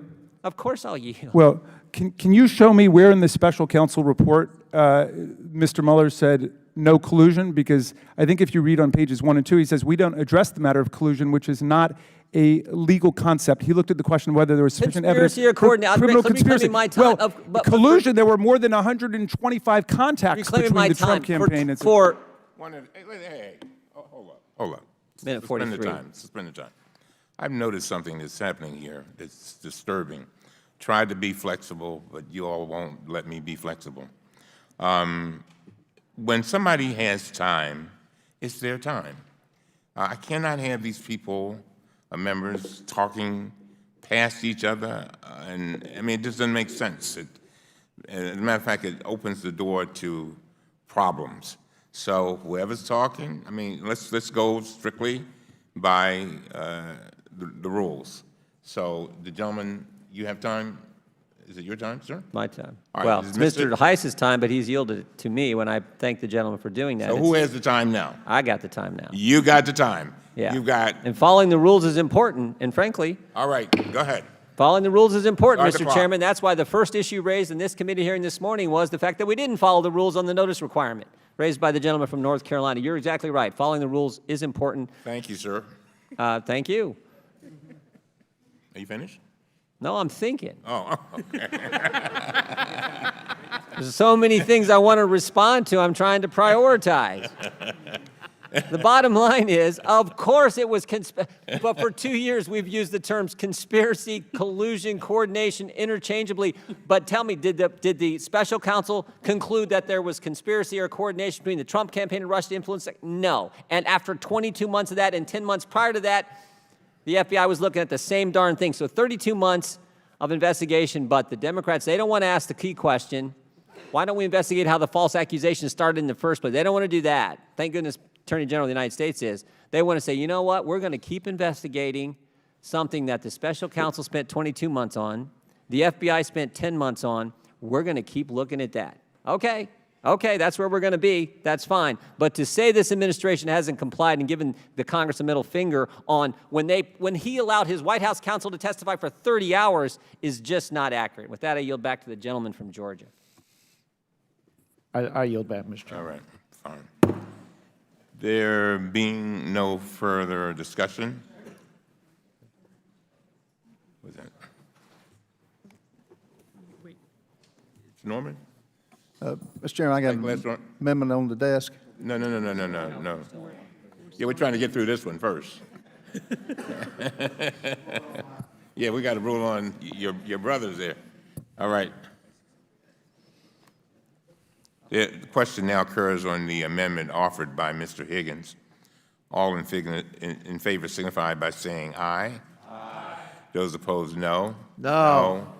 In the opinion of the chair, the no. Mr. Chairman, I ask for a recorded vote. And we will have a recorded vote, and we will delay that until around 4 o'clock when we do all the other votes. Mr. Chairman, I have a unanimous consent request.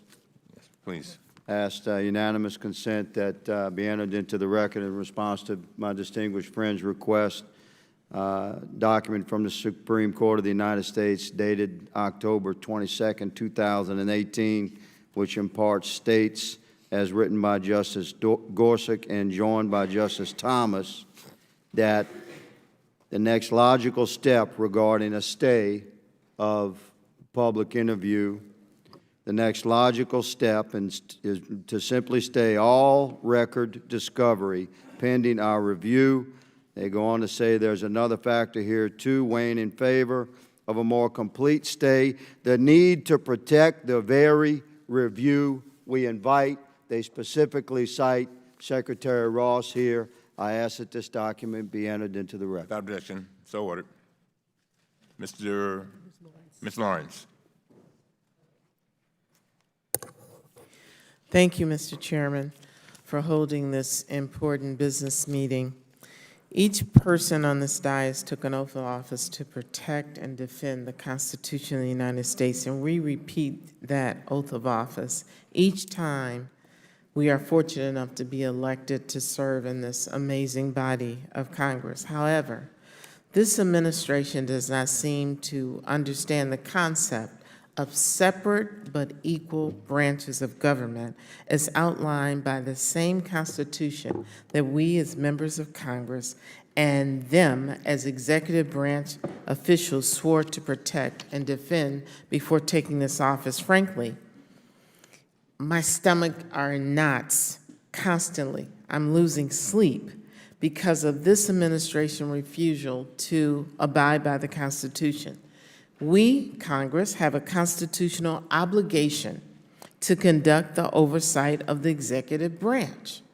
Yet this administration complains each time we request information critical to fulfilling our investigative responsibilities. Today, we vote to hold Attorney General Barr and Secretary Ross in contempt of Congress for their complete disregard for the Constitution and refusal to provide this committee with relevant documents related to the committee's investigation into the 2020 census. This is no small matter. An inaccurate census can cause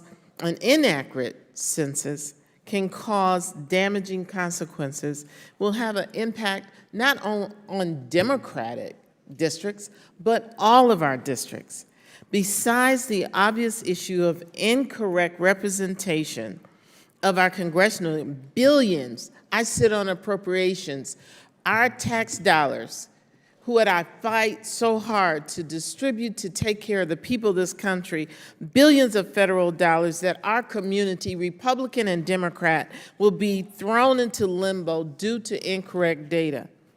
Instead of doing our jobs and fulfilling our constitutional duty to comply with these investigations, this administration, and I will say it on the record, it seems my colleagues on the other aisle are more interested in protecting the president instead of the people of this country.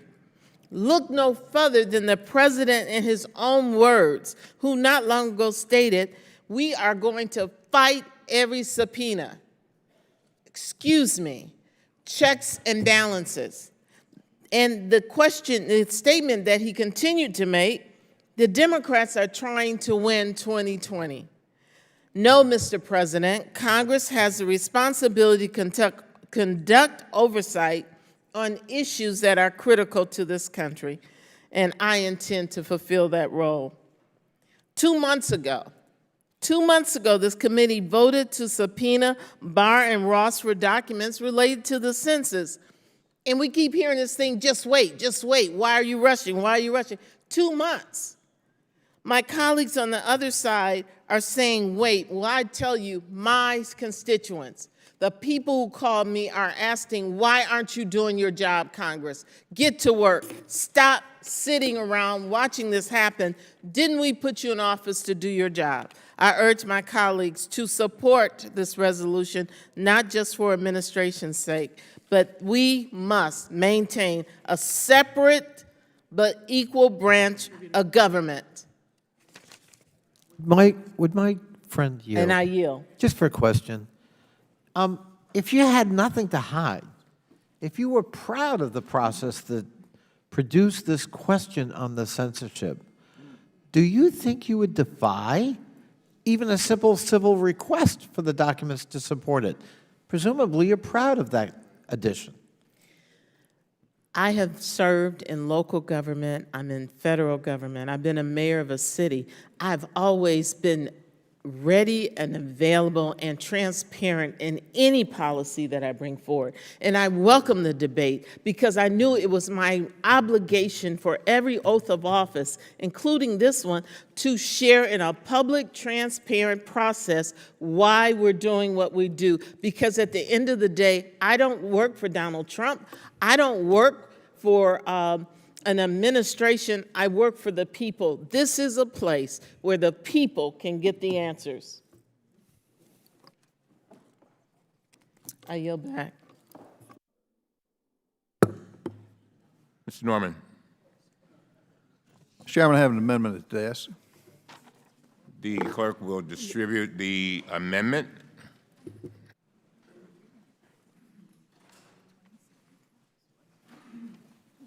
Mr. Chairman. I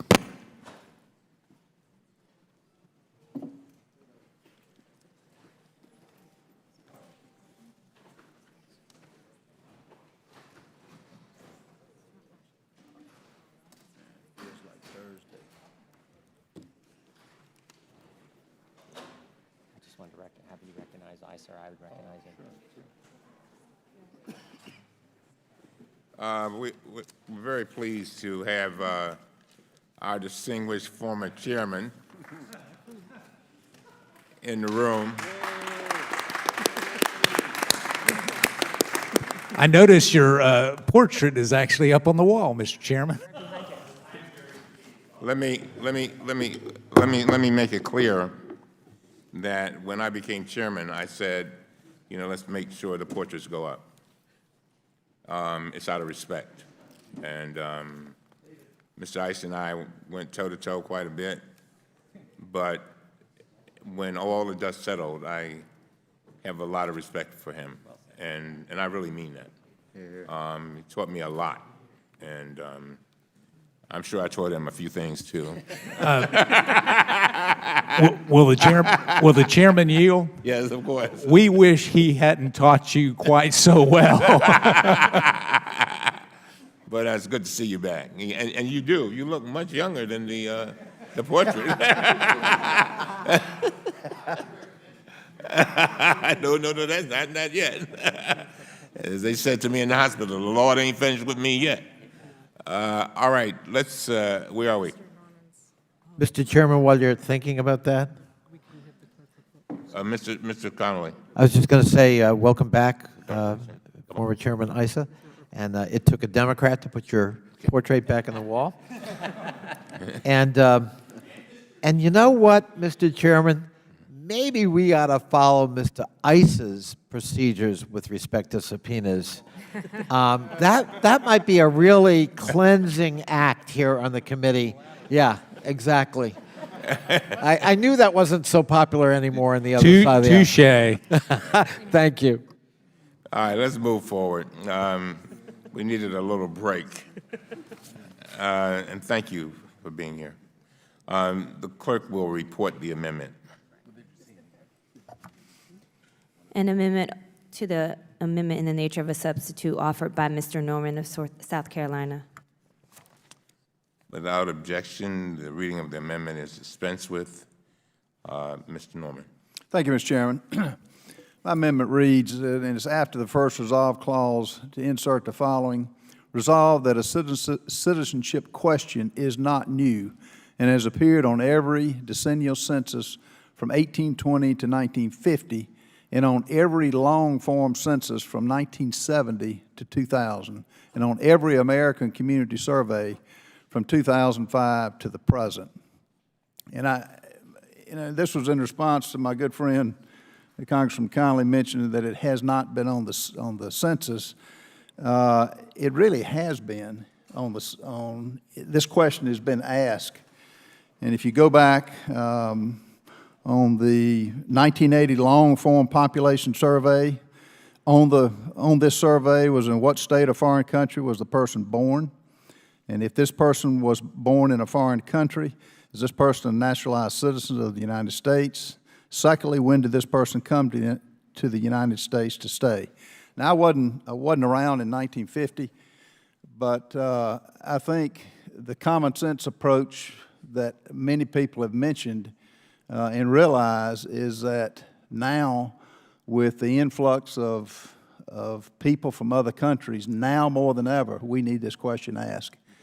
And I would say that this is the meaningful way to do it, and it's something that is long overdue and should be done. I reserve. I oppose the citizenship. I oppose this amendment. The citizenship question has not been included in the decennial census in decades. In addition, the administration bypassed the procedures for adding the question, so I oppose it.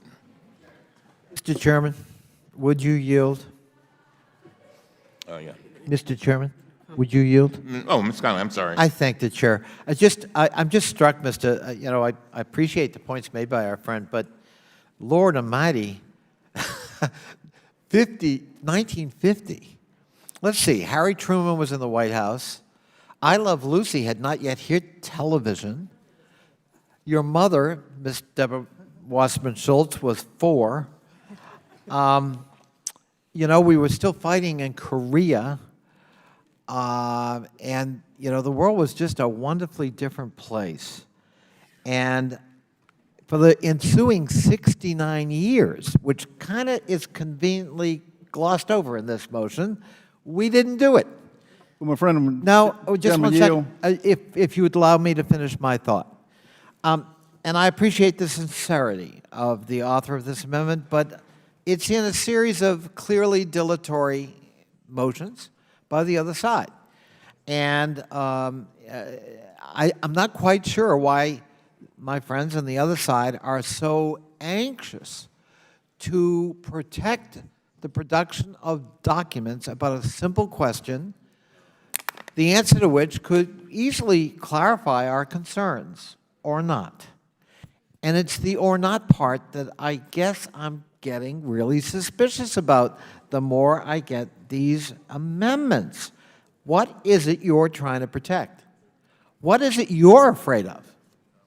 And oh, by the way, as Ms. Lawrence indicated, we all take an oath. I'm just curious, and I ask it rhetorically, at what point do you honor that oath, as opposed to protecting whoever's in the White House? And I'm really looking forward to the day that happens. All of my friends are sincere. They all took the same oath, and I'm deeply troubled by the fact that they don't see incumbent upon them some responsibility to hold the executive branch accountable at some level. And so, yeah, the citizenship question is indeed asked on the American Community Survey, which is a limited subgroup. But this resolution begs the question of impact. Our concerns on this side are twofold. One is, what is the motivation? What is the motivation for adding back this question after 69 years? And secondly, what is the impact? And we have expert testimony and evidence that the impact will be to reduce compliance with the census. And what could go wrong with that? Well, that affects the allocation of federal resources to localities, and it affects ultimately how people are represented in their state legislatures, their local boards and councils, and here in the United States Congress. And that's a legitimate concern for anyone who takes the oath we do as a member of Congress to guard against. Will the gentleman yield for a second? Well, yes, I will. I support the gentleman's statement and point out that experts have said that adding the citizenship question will result in an undercount of 6.5 million Americans. 6 different heads of the Census Bureau, Republican and Democrat, came out against it, saying it will produce an undercount. And I'd like to place in the record the memo from Mr. Hoffler on the use of citizen voting age population in redistricting. And he says, and I Without quote, objecting, so ordered. he says, and I quote, "A switch to the use of citizen voting age population as the redistricting population base for redistricting Will the gentlelady yield? would be advantageous, on your own time, would be advantageous to Republicans and non-Hispanic whites." He points out that this will benefit dramatically the Republican Party in redistricting, and says that it will also result in an extreme undercounting of minority populations in America. So I am opposed to the gentleman's amendment, and Mr. Chairman, I'd like to get back to the real purpose of this, which is the contempt, which I'd like to speak on. Time has expired. Mr. Chairman. Ms. Jordan. Yep. Ms. Jordan's recognized. I don't get why you're opposed. The amendment states 3 facts. For 130 years, the citizenship question was asked. It was on the long-form census for 30 years, and it's been on every American community survey from 2005 to present. 3 facts. 3 facts that say we asked this question. We've been doing it since 1820, for 200 years, in one form or another. That's all the amendment says. And the Democrats are opposed to putting facts, to putting truth in the resolution. I don't get that. Seems to me we've had all this wonderful talk about Will the gentleman yield? Getting the truth, getting answers. All this says, this amendment is as simple and as basic as you can make it. 3 factual statements. We have been asking this question for 200 years in one form or another, and for some reason the Democrats, we've had 3 of them. The chairman and 2 others have said, oh, Can't put it in the resolution. 3 statements that are absolutely true. 1 + 1 is 2. Can't put that in a resolution. Can't put facts and truth in the resolution. These are 3 factual statements. That's all his amendment does. We think that makes sense to put it in the resolution. I support the gentleman's amendment. With the gentleman to yield. Be happy to yield. I think it's important that we look at these amendments in really trying to set a record. And I say that with all sincerity. I'm going to offer an amendment here shortly. But I think, Mr. Chairman, part of the consideration, because this, I believe, could be a landmark vote when you're holding an executive branch cabinet member in contempt at a particular time, it's part of history. And I think it's important that we get it right. I think it's important that we include all the facts, because historians later will come back and they will say, what was the context of when that happened? And so I think for us to just say we're going to exclude something or not have it included, I think is troublesome for the record. And I yield back to the gentleman. Not one cabinet member, 2. This is historic. 2 of them. And all we're asking is, can you put in 3 true statements? And they're, nope, can't do that. We're in a hurry to hold 2 people in contempt about a question that's been asked for 200 stinking years. I don't get it. Mr. Jordan, would you yield? Be happy to yield to the gentleman from South Carolina. Thank you. And let me just add, my friend on the other side cited 69 years. Well, it's not done but every 10 years. So the years are kind of misleading. Secondly, as my good friend from Louisiana mentioned, you know, technology has replaced door-to-door census gathering. And people used to go door-to-door and they would ask the question, are you a U.S. citizen? So that's it's kind of disingenuous to cite the years. And I would just add that the American Community Survey is not some random small survey. And like Mr. Jordan said, you know, this is a very simple amendment that really ought to be unanimous from everybody on this committee. Ms. Wasserman Schultz. Thank you. I want to move to strike the last word on this amendment. Ladies recognized. Particularly because the author and the minority is arguing that this was language that was asked on the census for decades, that it's something that, you know, we used to do and so should do again, and that there wasn't any issue with it before. However, that is not the case, and I would ask unanimous consent to enter this article from NBC News that quotes the Census Bureau at the time they discontinued asking the citizenship question in for the 1960 census. Without objection, so ordered. Thank you, Mr. Chairman. Where it says, any effort to ascertain citizenship, this is quoting the Census Bureau now, will inevitably jeopardize the overall accuracy of the population count, an argument the Bureau has consistently upheld over the years. So there are decisions made to both include and exclude questions.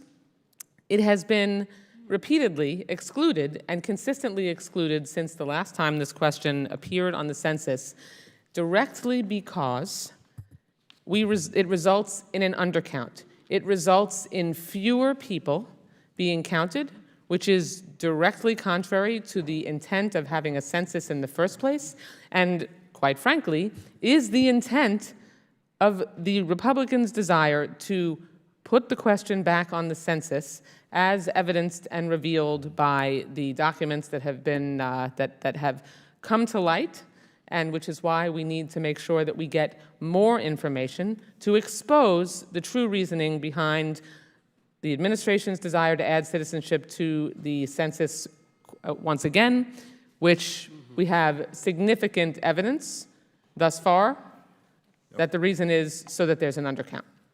So, will the gentlelady yield? I'd be happy to yield to the gentleman from Maryland, from the gentleman from Maryland behind me, and then, but I don't have much time. Thank you very much. Your point is an excellent one, and all of the information that we needed about American citizens, we were able to get through the very mechanisms that the gentleman's amendment contains within it. So the reason why 3 district courts struck down putting the citizenship question on the form that's given to every American citizen is, one, it's unnecessary. Two, it will, in fact, result in a severe undercount of millions of people. And three, it was completely outside of the procedure and the rules. And it was the fact that the Secretary of Commerce apparently has tried to cover that up and suppress the fact of where it really came from that brings us here today. Mr. Chairman, we should proceed with the contempt motion. Mr. Chairman, do I have any remaining time? Yeah. No, you don't. No, okay. Then I yield back. All right, no further. No soup for you. Now, listen up. Very briefly, we got a vote. So I want to take the vote on this, if you don't mind. And, but go ahead, Ms. Just want a recorded vote, ask for a recorded vote. Well, Not yet. yeah, not yet. I know we're excited about it, the amendment, so let's slow it down a little bit. The question now occurs on the amendment offered by a distinguished gentleman, Mr. Norman. All those in favor signify by saying aye. Aye. Those opposed, no. No. The noes have it, and we will roll call vote. Yes, sir. Very well. We will delay that until around 4 o'clock, when we do all the other votes. And I have a unanimous consent request? Yeah, please do. Thank you, Mr. Chairman. Ask unanimous consent to insert into the record the American Community Survey dated 2019, where it asks the question on number 8. Okay. Without objection to order. Very well. Now, let me tell members what we're doing. Is there others? We only have one vote, is that right? We only have one vote. We could keep going. Okay. Chairman, unanimous consent request. Yeah. I ask unanimous consent that the 3 courts that have actually ruled on this question and found it wanting be entered into the record, their opinions be entered into the record. Without objection, so ordered. I thank the chair. Are we coming back to this? We are coming back. There's a vote, ladies and gentlemen. There's only one vote, so we will come back to give people, hold on, give people a chance to get something to eat. We'll come back at 1 o'clock, right? What's the matter? He's already. No. So when I come back, can I be recognized?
Committee will come to order.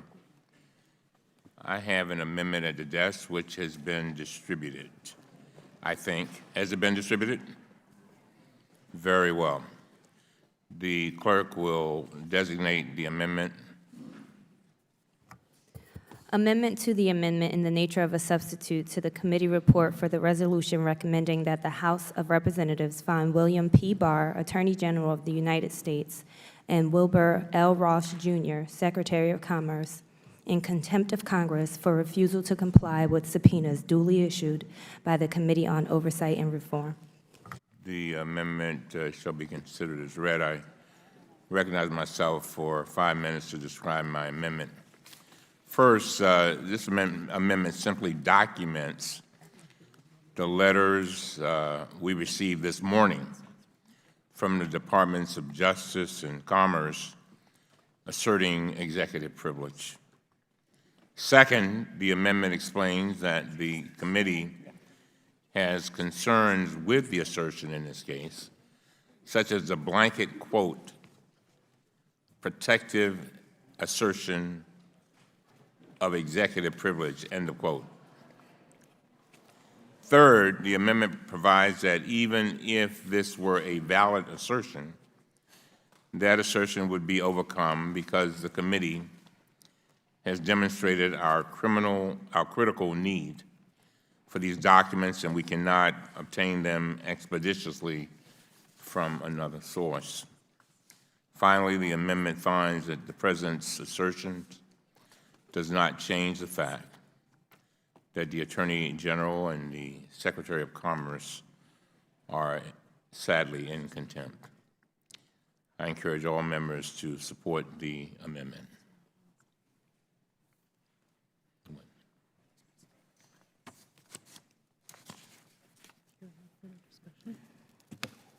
Question now occurs on the amendment offered by Mr. Cummings. All those in favor signify by saying aye. Aye. All those signify by saying no. No. In the opinion, the ayes have it. The ayes have it. We might as well, I'd respectfully ask for a roll call. If we're going to roll call all the others, we'll roll call this one as well, Mr. Chairman. Very well. We will have roll call when we take the other votes. Thank you very much. Mr. Chairman, I have an amendment at the desk. Gentleman from North Carolina, Mr. Meadows, is recognized. Whoa. Okay. Has it been distributed? All right. Everybody has it? All right. Yes or no? No, I think they're distributing it now, Mr. Chairman. All right. In the interest of time, Mr. Chairman, I'm willing to go ahead and speak on it if you want while they're, no, the parliamentarian doesn't want to do that. Yeah, we just want to see. We know that it's a great amendment coming from you. Thank you, Mr. Chairman. Very thoughtful, I'm sure. Actually, it is. You act like you're surprised. Well, sometimes mine aren't, but this one is. I think you'll agree. All right, sir. Why are you taking it? Does everyone have the amendment? And then the clerk report. Clerk will report. An amendment to the amendment in the nature of a substitute offered by Mr. Meadows of North Carolina. Very well. Mr. Meadows. Thank you, Mr. Chairman. Obviously, this is a very short amendment, and I was sincere earlier when I was talking about this particular moment holding two cabinet members in contempt and what will be viewed by historians and perhaps by the courts, but certainly by historians at a later time, is the actions of Congress. And I think it's very important for us to lay out the context. And this is not a provocative amendment. Essentially, all it does is state the fact that the Supreme Court has already heard oral arguments on this particular issue of the citizenship question, and that they, as it relates to the legal challenges by this administration, or those that are taken against this administration, and candidly that that the Supreme Court is expected to rule on this. You want me to wait while? And candidly, that the Supreme Court is set to rule on this over the next couple of weeks, certainly by the end of June. And I just think from a historical perspective, adding this amendment would be an important addition to the resolution. And with that, I would encourage a bipartisan adoption of this amendment. I yield back. Let me say this to the gentleman. I wish you had submitted this earlier. I mean, I have no problem with the amendment. But let me be clear. You rightfully so have said, and you've said it 3 or 4 times, and I totally agree with you, when you say that this is a significant moment in our history, the history of this country. I tell my constituents that 200 to 300, 400 years from now, people will look back at this moment and ask the question, what did you do? What did you do when you had an opportunity to defend the committee and the committee's integrity? What did you do when you had an opportunity to defend the democracy? What did you do when it came time for you to stand up and stand out and not betray generations yet unborn? And I want you to understand, and I'm saying this to all of us, that this is a significant moment. This moment is not just about us. It's not just about us.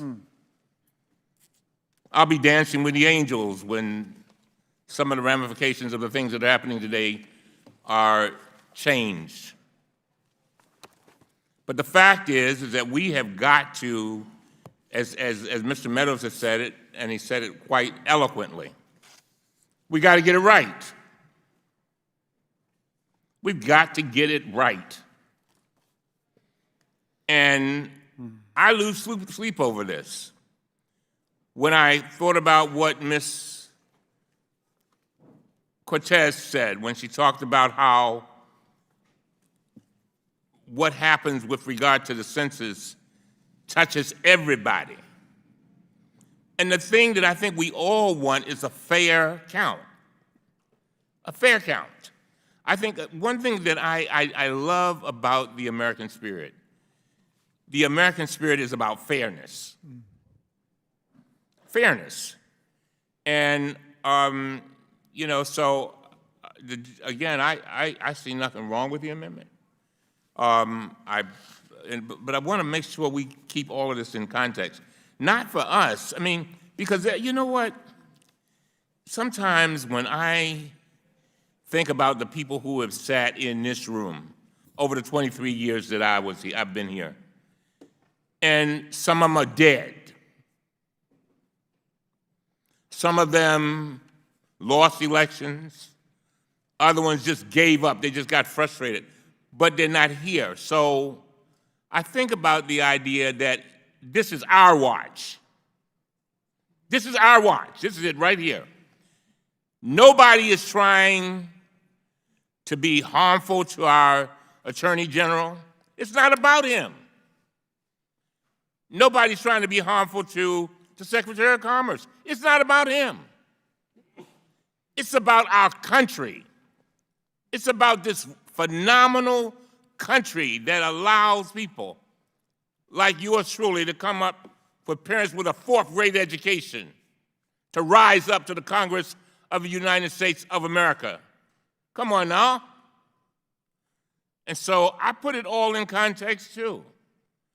And again, I accept I'm going to vote for the amendment. I wish you had gotten to me sooner because there's nothing wrong with it, all right? Who's next? I thank the chairman. Mr. Maloney, did you have something? Mr. Chairman. The question now. Mr. Chairman. What are we doing? We're going to just. Mr. Raskin. Thank you very much. I move to strike the last word. I'm very skeptical of this amendment because it seems like there's been an effort from the very beginning to impute an illicit motive to what we are doing in trying to obtain information about the census and about the Department of Commerce's imposition of a citizenship question completely outside of the Administrative Procedures Act process, which is why 3 district courts struck it down. So I just don't know what the relevance of this sentence is, and I think I can see how it gives some support to the suggestion that has been circulated by the gentleman that we are somehow trying to impose ourselves on the Supreme Court, and we're not. We would be doing this if there were no case in the Supreme Court, because we have an independent constitutional mandate and obligation to make sure that the United States Census counts every American person who's here in the country. That's our role. So I'm very skeptical of this sentence. I don't know, it seems to me, again, an example of just finger painting on the contempt motion. If you want to talk to people about the Supreme Court, talk to them. But I thought you guys were saying this has nothing to do with the Supreme Court, which is our position. Ooh. It's got nothing to do with the Supreme Court. My friend, Mr. Meadows, introduced before, and perhaps I misheard him, but he said he wanted to introduce into the record an article by Supreme Court Justice John Roberts, which refuted everything that I had said about the Constitution. The article, at least that was given to me, Census Target John Roberts, is not by John Roberts. It's about John Roberts. That's correct. It's written by the Wall Street Journal editorial board, and it is extremely unconvincing, to say the least, and I'd be happy to go through it with the gentleman. I also had the chance to read the passage that was cited by my friend from Louisiana in the ongoing census case, which was written by Justice Gorsuch and Thomas.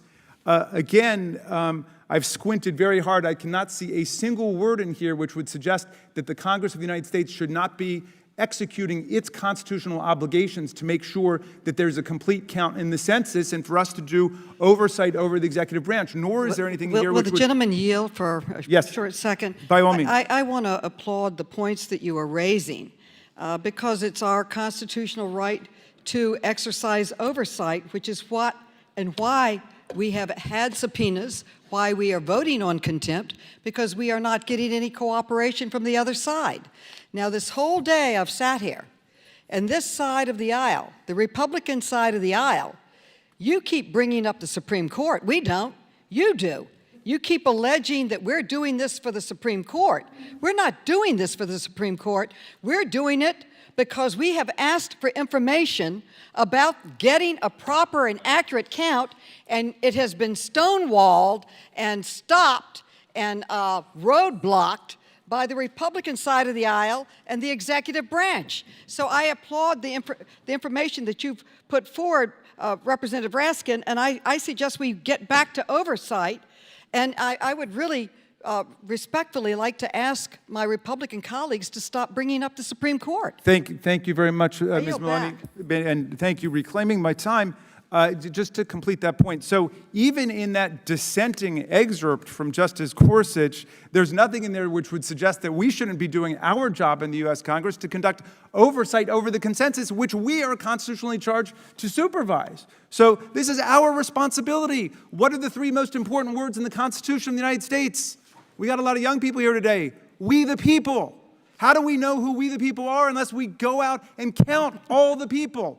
That's the whole purpose of it. And we have mechanisms for doing it on a decennial basis, and the administration violated those mechanisms. 3 district courts said so. And we're trying to get to the bottom of it, and we've got all this information suggesting that it was a complete political hit job on the census because they thought that it would benefit the president's political party. Now, I can understand the urge to try to submerge all of this evidence, but Mr. Chairman, we have the obligation and the power and the right to get the information that we want. And I'm sorry, I cannot vote for this amendment as much as I would like to because it is finger painting on very serious business of the committee. And so I'm going to be voting no. Yep, Mr. Chairman, I move to strike the last word. Chairman, I yield to strike the last word. Yield to Mr. Meadows. I thank the gentleman. Let me just respond, and I want to be real clear, and I think the gentleman knows this. I have never, not today or prior to this, ever associated a motive or impugned a motive. And my unanimous consent, acknowledged that it was a Wall Street Journal opinion and about John Roberts. And so I want to be clear about that. I'm certain it was an honest mistake, certainly. Well, no, it wasn't. I mean, if we want to read back the record, I promise you that I can assure you that that's what I said. The second part of that is when we talk about impugning motives, I have purposely not quoted a member of this particular body on your side of the aisle who has said that that's the whole reason for that, has gone on record in the media to say that. And that individual knows that I have not used that individual's name, so to not impugn their motive. And so to suggest that there are motives here, I can tell you that there are people from your side of the aisle that are on the record that this is to influence the Supreme Court. Now, that being said, this amendment has nothing to do with that, and I think in the context of that, hopefully it is viewed in such a way to put a contextual framework around this vote so that historians 100 years from now can say that this is what was happening at the time that the vote took. Certainly your students would have liked to have had that in the record, and that's the total reason I offer that today. And I thank the gentleman from South Carolina, and I yield back. Gentleman yield. You can yield. Yield to balance the time to Mr. Jordan. I thank the gentleman for yielding. The gentleman from Maryland says we brought the Supreme Court. No, we didn't. March 14th on NPR, the gentleman from California said this: he hopes the hearing with Mr. Ross provides, quote, something the courts can use. We didn't say it. We didn't bring it up. You guys did. We're just highlighting the fact that you did bring it up. Once again, we have an amendment which simply states facts. Simply states facts. Did the court hear this case on April 23rd, 2019? Yes, they did. Will they rule sometime this month? Yes, they will. So now this is the second amendment. The majority, thank goodness the chairman seen the light. But members of the majority, the Second Amendment, because we just had an amendment about an hour and a half ago where we had three facts. The fact that we've asked the citizenship question from 1820 to 1950, the long-form census asked it from 1970 to 2000, and the community survey from 2005 to present.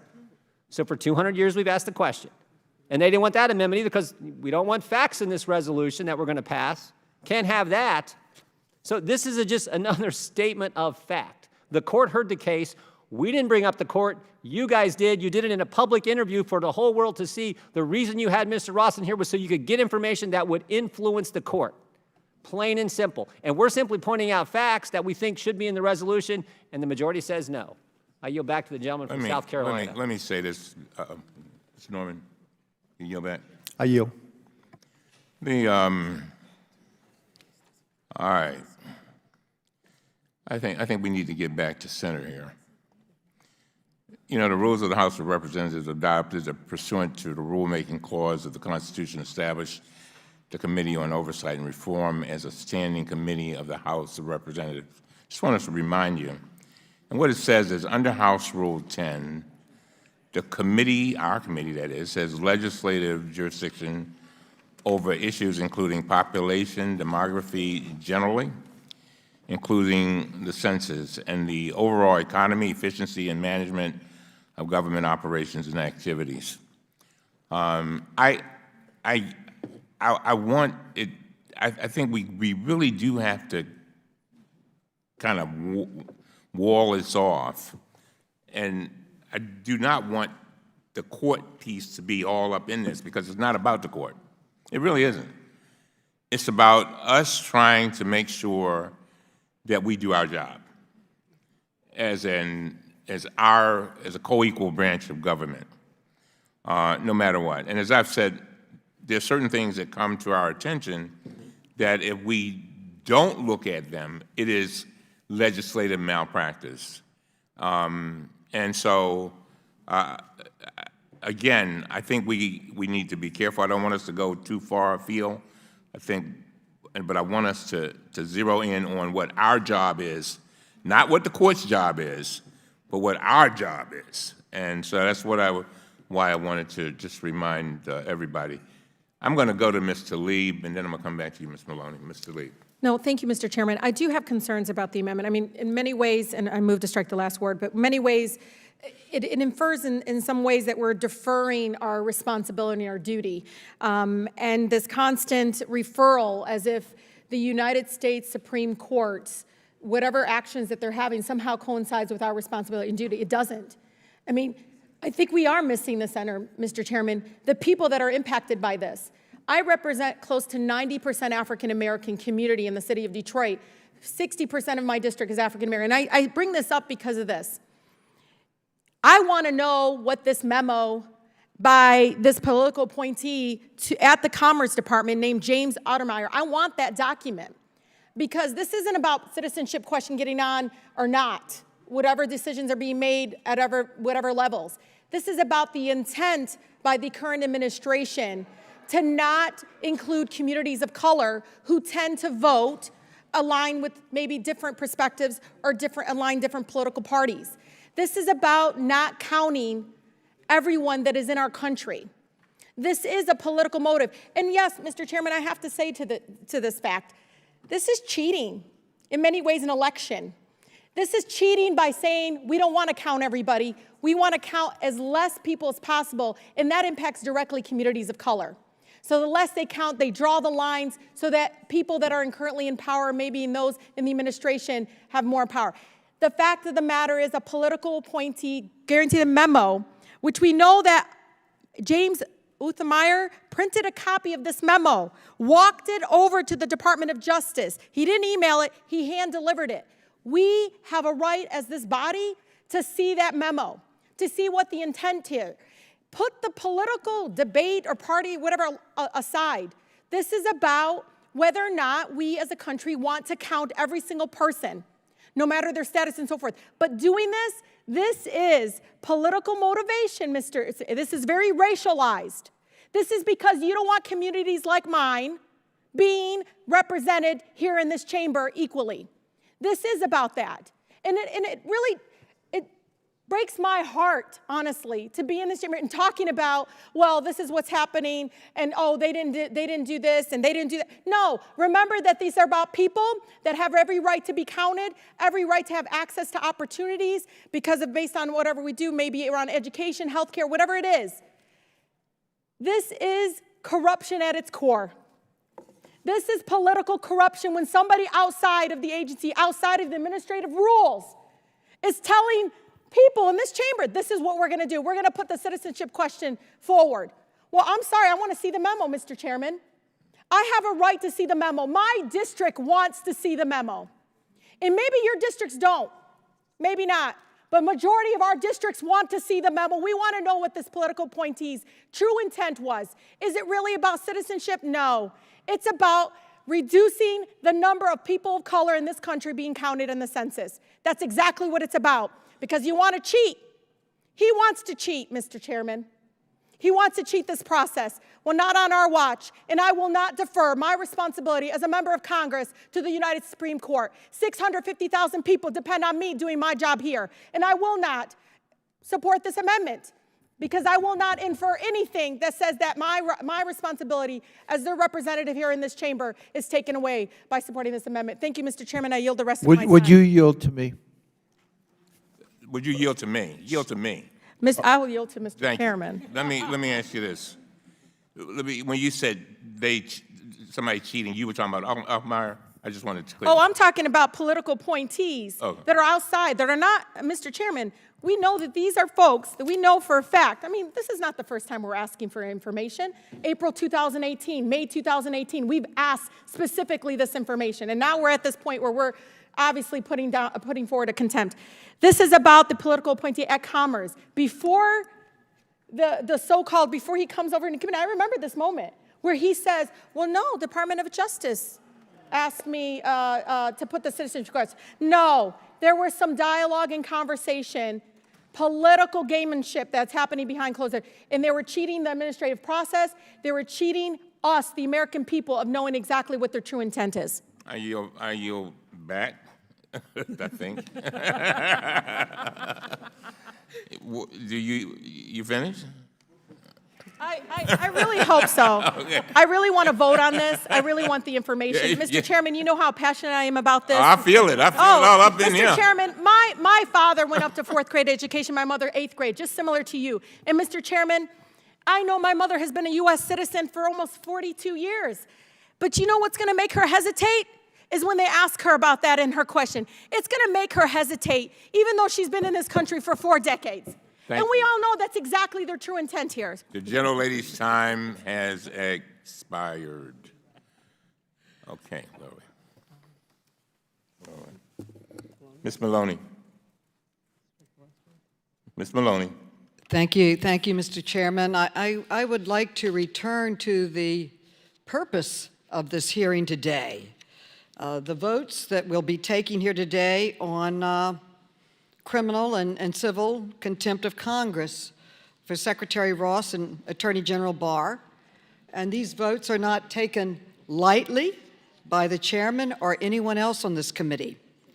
But in my opinion, they are justified in every moral, practical, and constitutional sense. Since Secretary Ross decided to add a citizenship question to the census, this committee has worked diligently, tirelessly, to determine the real reason for adding the question that experts, one after another, believe could result in an undercount of 6.5 million Americans. That's not me talking. It's not Democrats talking. This is independent researchers, analysts, saying adding this question will be an undercount. And on top of it, 3 federal judges have ruled that adding this question, that Secretary Ross violated federal law, the Constitution, or both. And while the committee conducted its constitutional duty, our requirement, on behalf of the American people, we requested documents, we had interviews, we had hearings, we asked for witnesses, we asked for more information. Why do you want to add a question that experts say are going to result in an inaccurate census that won't be counting all of us? And we gave Secretary Ross and AG Barr numerous opportunities to show a single ounce of good faith and cooperation. But the current administration resisted at every single turn, at every single request, with outright refusals to cooperate, even with bipartisan, and I want to underscore, bipartisan subpoenas issued by this committee requesting information. They have yet to comply with the subpoenas this committee approved more than 2 months ago. And now we're up against a deadline. The census forms are set to go to print at the end of the month. We no longer have the luxury of giving the administration more and more and more time as they refuse to give us the information we justly requested. This administration's continuous stonewalling of all of our oversight's efforts is a direct threat to the rule of law. It is the definition of criminal contempt of Congress, and by extension, contempt for the American people. The behavior of Attorney General Barr and Secretary Ross make it clear that they are desperate to hide their improper activities. With each new piece of information that is uncovered, we see that they indeed have a great deal to hide. The administration has repeatedly misled, mischaracterized, and misrepresented the truth. The first misrepresentation, and I'm being generous when I call it a misrepresentation, was when we were told that this question was needed to better enforce the Voting Rights Act. Secretary Ross misrepresented and covered up further when he told us that he responded solely to the Department of Justice's request for the question for that purpose. Now we know that that is untrue with information we've seen. Secretary Ross personally asked Attorney General Sessions to get DOJ to cooperate in requesting the question. And 2 weeks ago, we finally learned the real reason why Secretary Ross and the administration were willing to break federal law and violate the Constitution thanks to the courage of one patriotic woman and the sharp eyes of pro bono attorneys. While going through her deceased father's belongings, a brave woman discovered evidence that explains the origins of this unconstitutional question. Her father was a Republican strategist named Thomas Hoffler, who had a reputation and was called the Michelangelo of gerrymandering, who wrote a blueprint on voter disenfranchisement. In 2015, he wrote a study concluding that adding the citizenship question to the census would create an undercount of minority voters. Time has expired. Okay. Every American should read his memo. The gentlelady's time has expired. Okay. Thank you. Mr. Chairman, I have a unanimous consent request. What is it? Go ahead. Say public decision memo from Wilbur Ross, in which it states that the department and the Census Bureau's review of the DOJ request with all significant census assessment prioritize the goal of obtaining complete and accurate data. Without objection, so ordered. Thank you, sir. Mr. Chairman? Mr. Chairman? Oh, come on. Mr. Chair? Mr. Chairman? Go ahead. Thank you. I just wanted to make sure, and speaking on this amendment again, and while I respect the intent of trying to acknowledge the historic moment and the historic ruling that is before us and before the Supreme Court, I want to reiterate the sentiment that Mr. Raskin and Ms. Tlaib expressed, because there is a reason that our government is designed the way that it is, and it is because it is designed to acknowledge the flawed human nature in our grand experiment of self-governance.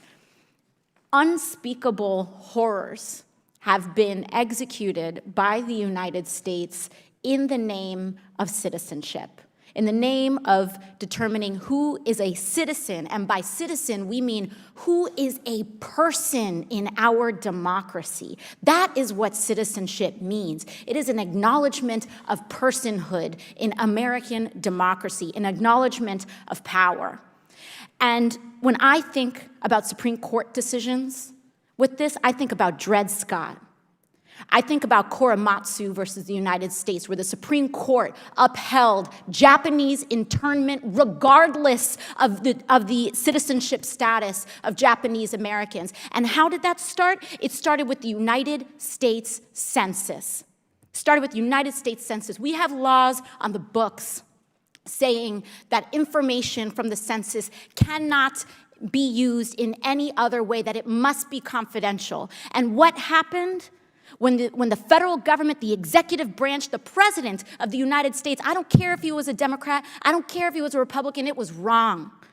And what he did, he asked for information, and the Census Bureau broke the law and divulged information on zip codes where Japanese Americans were concentrated. And that information was used to intern American citizens and non-American citizens alike. And the Supreme Court upheld that. Dred Scott, a black man suing for his freedom, came right before the United States Supreme Court. And what they said was that the U.S. Constitution did not give African American citizenship. They have gotten it wrong. The Supreme Court has gotten it wrong. And unspeakable violations of human rights and civil liberties have been executed by the United States government in light of that. And I can tell you, with this Supreme Court argument, they could very well get it wrong again. And I don't even want to think about how far that could be pushed. But that is not even what the question is at hand today. Because what this subpoena is about and what this contempt is about is the fact that we have asked for information and there is a refusal to comply with a co-equal branch and our power. That's all that this is about. That's all that this is about. And so we have to execute our power and hold that power to account and vote on contempt. So the reason I do not want to support this amendment is because I don't want to muddy our waters. I want to make sure that we are laser focused, that we are effective, that we are efficient, that we don't add any bloat and we do not confuse people as to why we are doing what we need to do. We are voting on contempt because we need to do our jobs and people are refusing to comply and because we have given no choice, regardless of what's being held in front of the Supreme Court, regardless of what's happening in the executive branch, we need to do our job, and that is what this vote is about today. Gentlelady yield. Wilbur, gentleman yield. Yes, I'll yield to the chairman. Your statement about the Japanese internment camps is so real. I don't know if you noticed, there's an article in the paper today, I think it is. It says that the Trump administration is now using those same camps to put immigrants and people trying to get into our country and children. And I just wanted to say that when I listened to Mr. Raskin and I listened to our arguments, and then I heard Mr. Jordan say, he suggested that the true purpose of the amendment is to be able to argue that we are interfering with the Supreme Court. I don't want that muddled either. I want our committee to do what our committee is supposed to do. I want our Congress to do what it's supposed to do.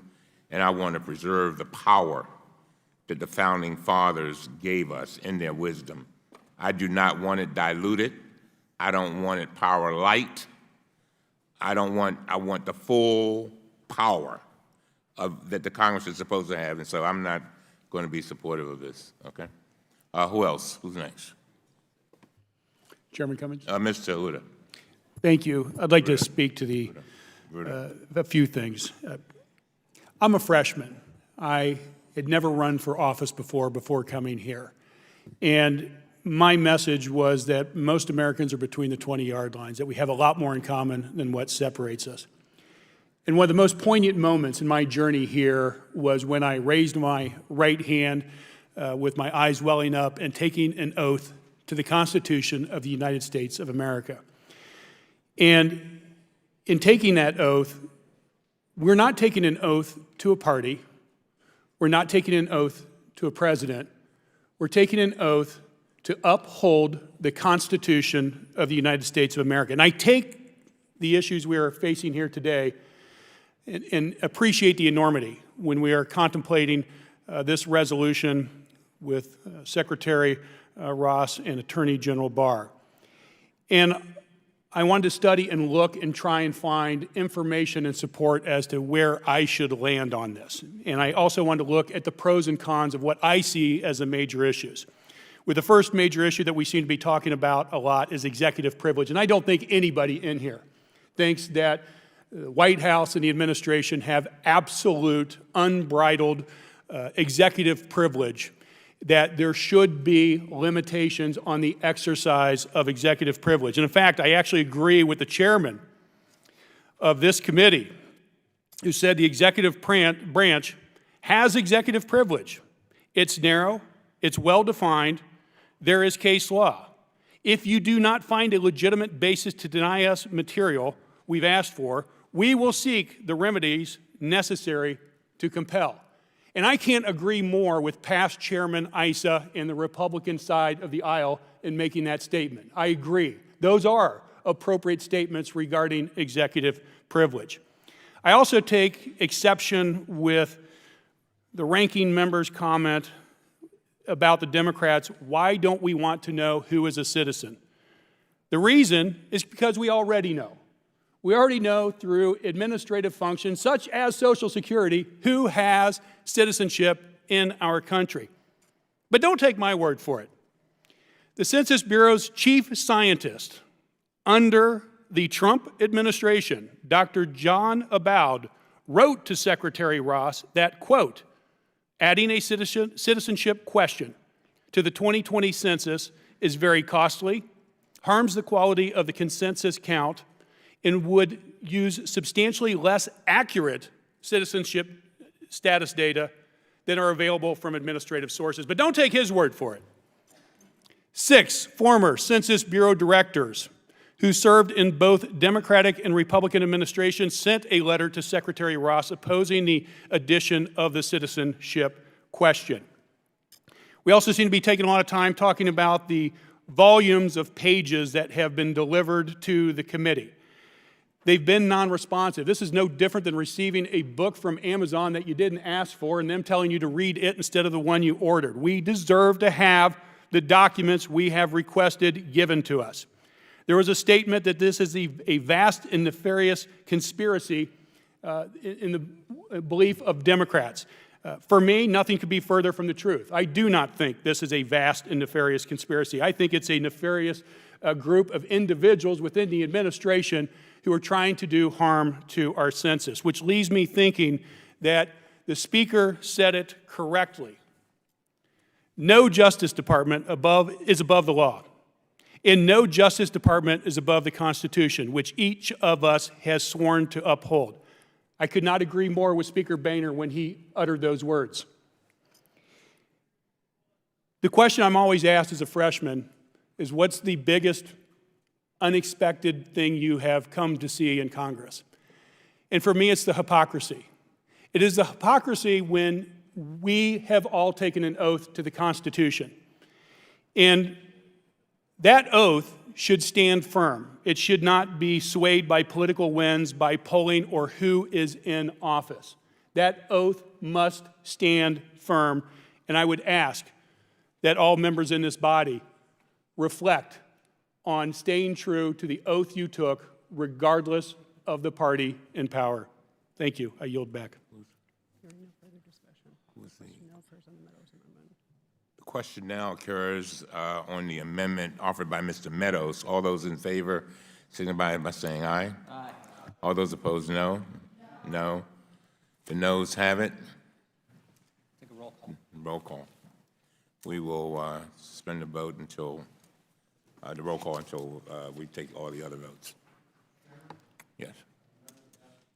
Yeah, it's an amendment in the desk. Mr. Gibbs. We'll pause while the vote's distributed. Let's pause for a second and get it distributed.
An amendment to the amendment in the nature of a substitute offered by Mr. Gibbs of Ohio.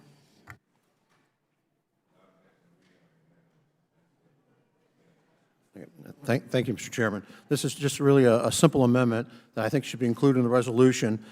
So when we talked a lot about historians, but how about the average American? When this amendment passes out and they want to read the resolution, when the resolution passes out, they see what's in it. And I think it's important that we documented some facts. The fact that the Attorney General has produced over 17,000 documents in response to the April 2nd, 2019 subpoena. The fact that the Deputy Assistant AG, John Gore, voluntarily appeared before Chairman Cummings at his request for a transcribed interview to March 7th of this year. And I think it's just important for the average American who reads the resolution to know the other side of the things that happen and have that transparency and to show that the administration has been forthcoming on some of these requests, and I think it's good for the historians, but also for the average American. And I urge all of my members of the committee to support this amendment. That's just to document the actual facts that's happened, and it'll be part of the record in the resolution. I disagree with this amendment. It basically, it's not accurate. The responses that we've gotten have not been responsive. As has been stated already, most of the material was redacted. A number of pages, I mean, I can't countless, quite a bit of it was already in the media. And the very things that we really wanted, we have not gotten. And we've asked for it over and over and over again, and so I would oppose the amendment. Yes, Mr. Sarbanes. Thank you, Mr. Chairman, for yielding. Yeah, I oppose the amendment as well. I mean, if you look at these sort of two-sentence amendments we've been getting over the last few hours, they strike me as attempts to kind of normalize bad behavior. And we're not going to be complicit in that kind of a narrative here. I mean, we had the Supreme Court one. That's kind of a distraction because, as was pointed out compellingly, that's really irrelevant to what we're doing here. We had this thing about when and how the citizenship question has been presented in the past, which is sort of to make it look like it's harmless to put it in there when we know that it can be extremely harmful. And then this latest amendment, which again tries to just kind of normalize everything that's going on. I want to play it as straight as possible here. There's two real sources of anxiety I think we have. The first just has to do with the question itself. So forget about the motivations for a moment. We have evidence, we have expert testimony, that if you put that question on the survey, on the census survey and questionnaire, it's going to have an impact of an undercount in the millions. And we know how important it is to get an accurate count. I think some of these statistics have already been quoted in the hearing, but I'll restate them if they haven't been. 320 federal programs relied on census data to distribute over $880 billion in federal funds in FY 2016 alone. 55 of those went directly to rural communities. And the federal government distributed over $30 billion specifically to rural areas in fiscal year 2016. Then we could show the impact on urban communities for not getting these counts right, on school systems who depend on the Title I formula for the funds that they get, as to why it's so important to get the number right. So even just leaving aside whether you had concerns about the motivation behind the question, putting that question on there, there's just absolutely no question the impact it will have. And it's our responsibility to make sure that the people are heard, that their power is represented through the census. So that's one legitimate source of anxiety that I think we're bringing to bear. The second is the concern over motivation. Because the evidence, and this is why we're trying to get more, the evidence is that the Trump administration is actually looking to weaponize the citizenship question for political gain. That's the deepest anxiety. And then you put the two together. You know the impact it will have based on what the experts are telling us if you include that question. You then have enough evidence and suggestion that the motivations behind putting the question on there are insidious. You put those two things together, and no wonder we're as concerned as we are. No wonder you're taking all the steps you are to try to get to the bottom of this and get good information. Because Americans need to be deeply concerned if there's a campaign underway to take this question, weaponize it in a way that is designed to diminish the power, the presence, the voice of certain communities across this country. And all we're asking is, We want to get to the bottom of it to make sure that we're doing our duty and fulfilling our responsibilities to the people of this country that we are asked to do every 10 years as part of this census. So that's playing it as straight as I possibly can in describing why we have the anxieties we do, and I'll yield back. Gentlemen, yield to me. Let me just say this, Mr. Sarbanes. This morning when I left Baltimore at 5:30, coming to D.C., I saw people getting the early bus. They were the maids. They were the people who take out the trash. They were the janitors, the restaurant workers. And you know, I said to myself, you know, when they get their stub at the end of 2 weeks of the paycheck, they see a lot of taxes taken out for them. And the least we can do is make sure that they get what they are due. In other words, making your point, when it comes to the census, if we don't get it right, that means that they are being denied the very funds that they have put out there, and they need it the most. Needed the most. So, and we're talking about 10 years. It's not a year, it's 10 years. That kid that was 1 year old now, in 10 years is 10. That's a lot of years. And a part of that kid's life being deprived of those things that we're talking about, education, healthcare, all of that, they're denied. And that's why you're right. You're absolutely right. We have to get it right. We got to do it. Who's next?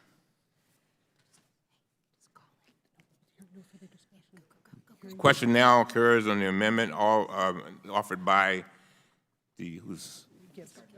Gibbs. All those in favor signify by saying aye. Aye. Those opposed, no. No.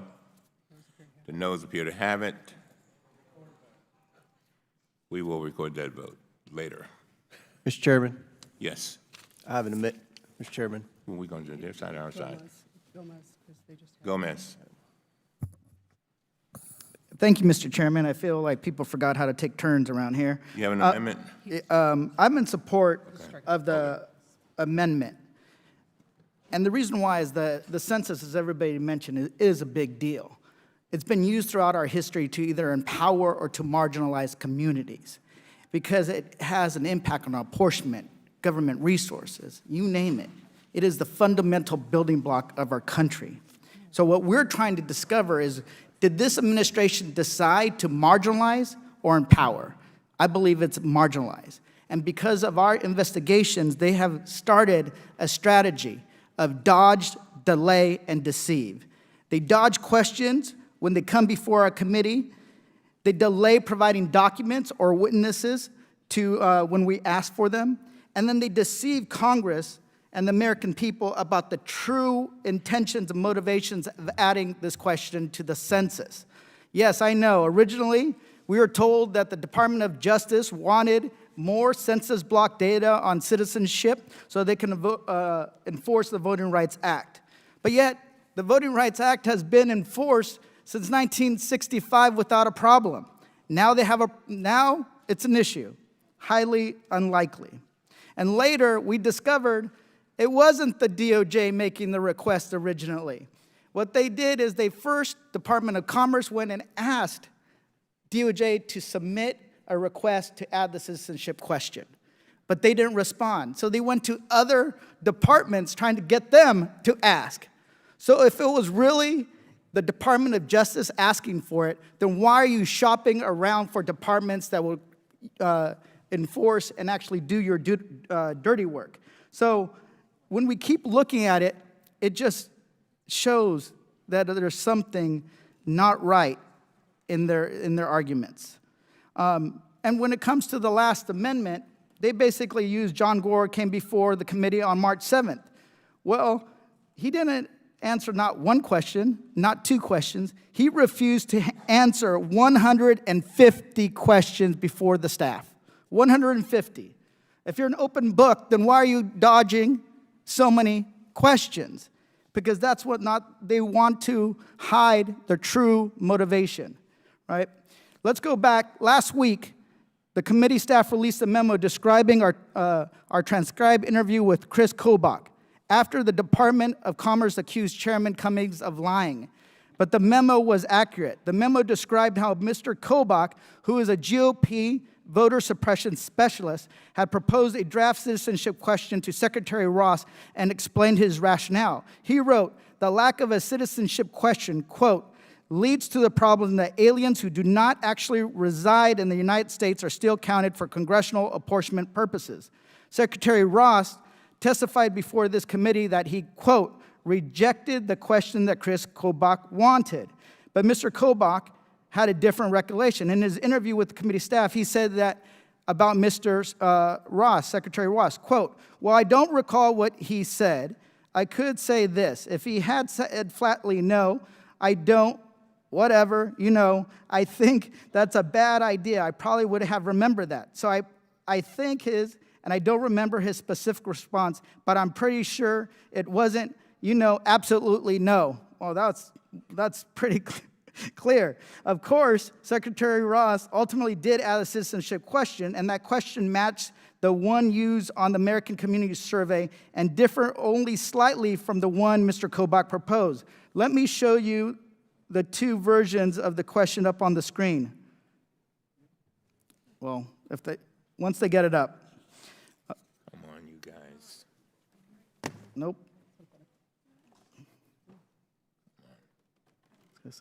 Well, my point is, if the department has nothing to hide, it's a simple way of proving it. Stop withholding documents. Stop doing the dodge, delay, and the deceive, because we know where this will end up. The folks on the other side of the aisle, my Republican colleagues, say it's all about history. And I want to tell them something very clearly. History will show that they're on the wrong side of this issue. Simply enough. And with that, I yield back.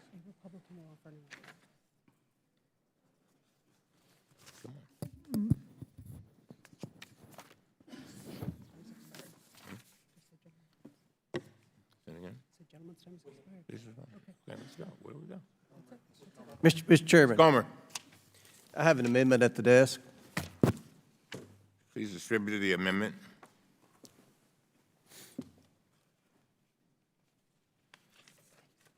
Sorry, man.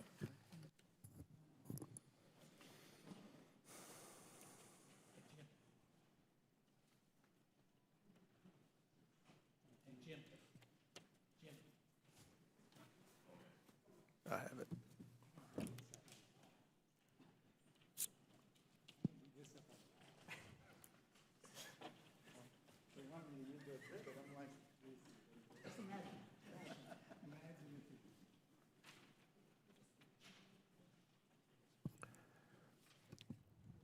Mr. Coleman, please speak.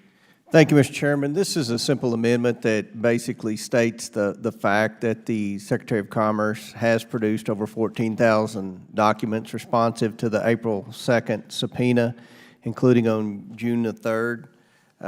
Just so we can be very clear, the Commerce Cabinet has made 2 senior officials and 1 former official available for voluntary transcribed interviews, including one yesterday.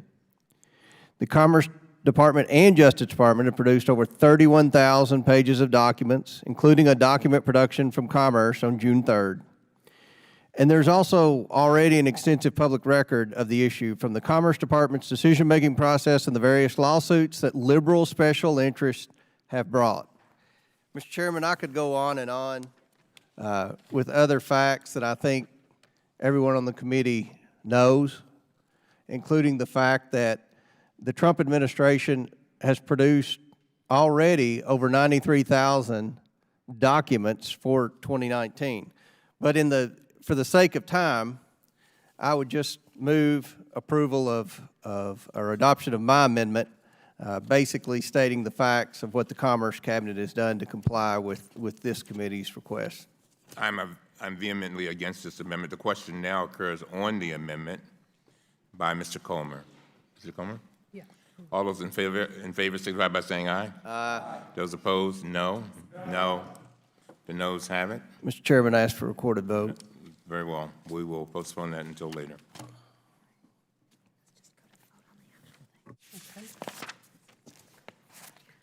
The vote now occurs. Yeah, the vote now occurs on final passage.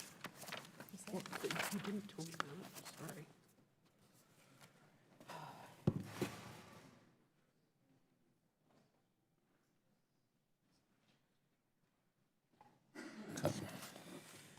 There being no further amendments, recorded votes on the pending amendments have been postponed.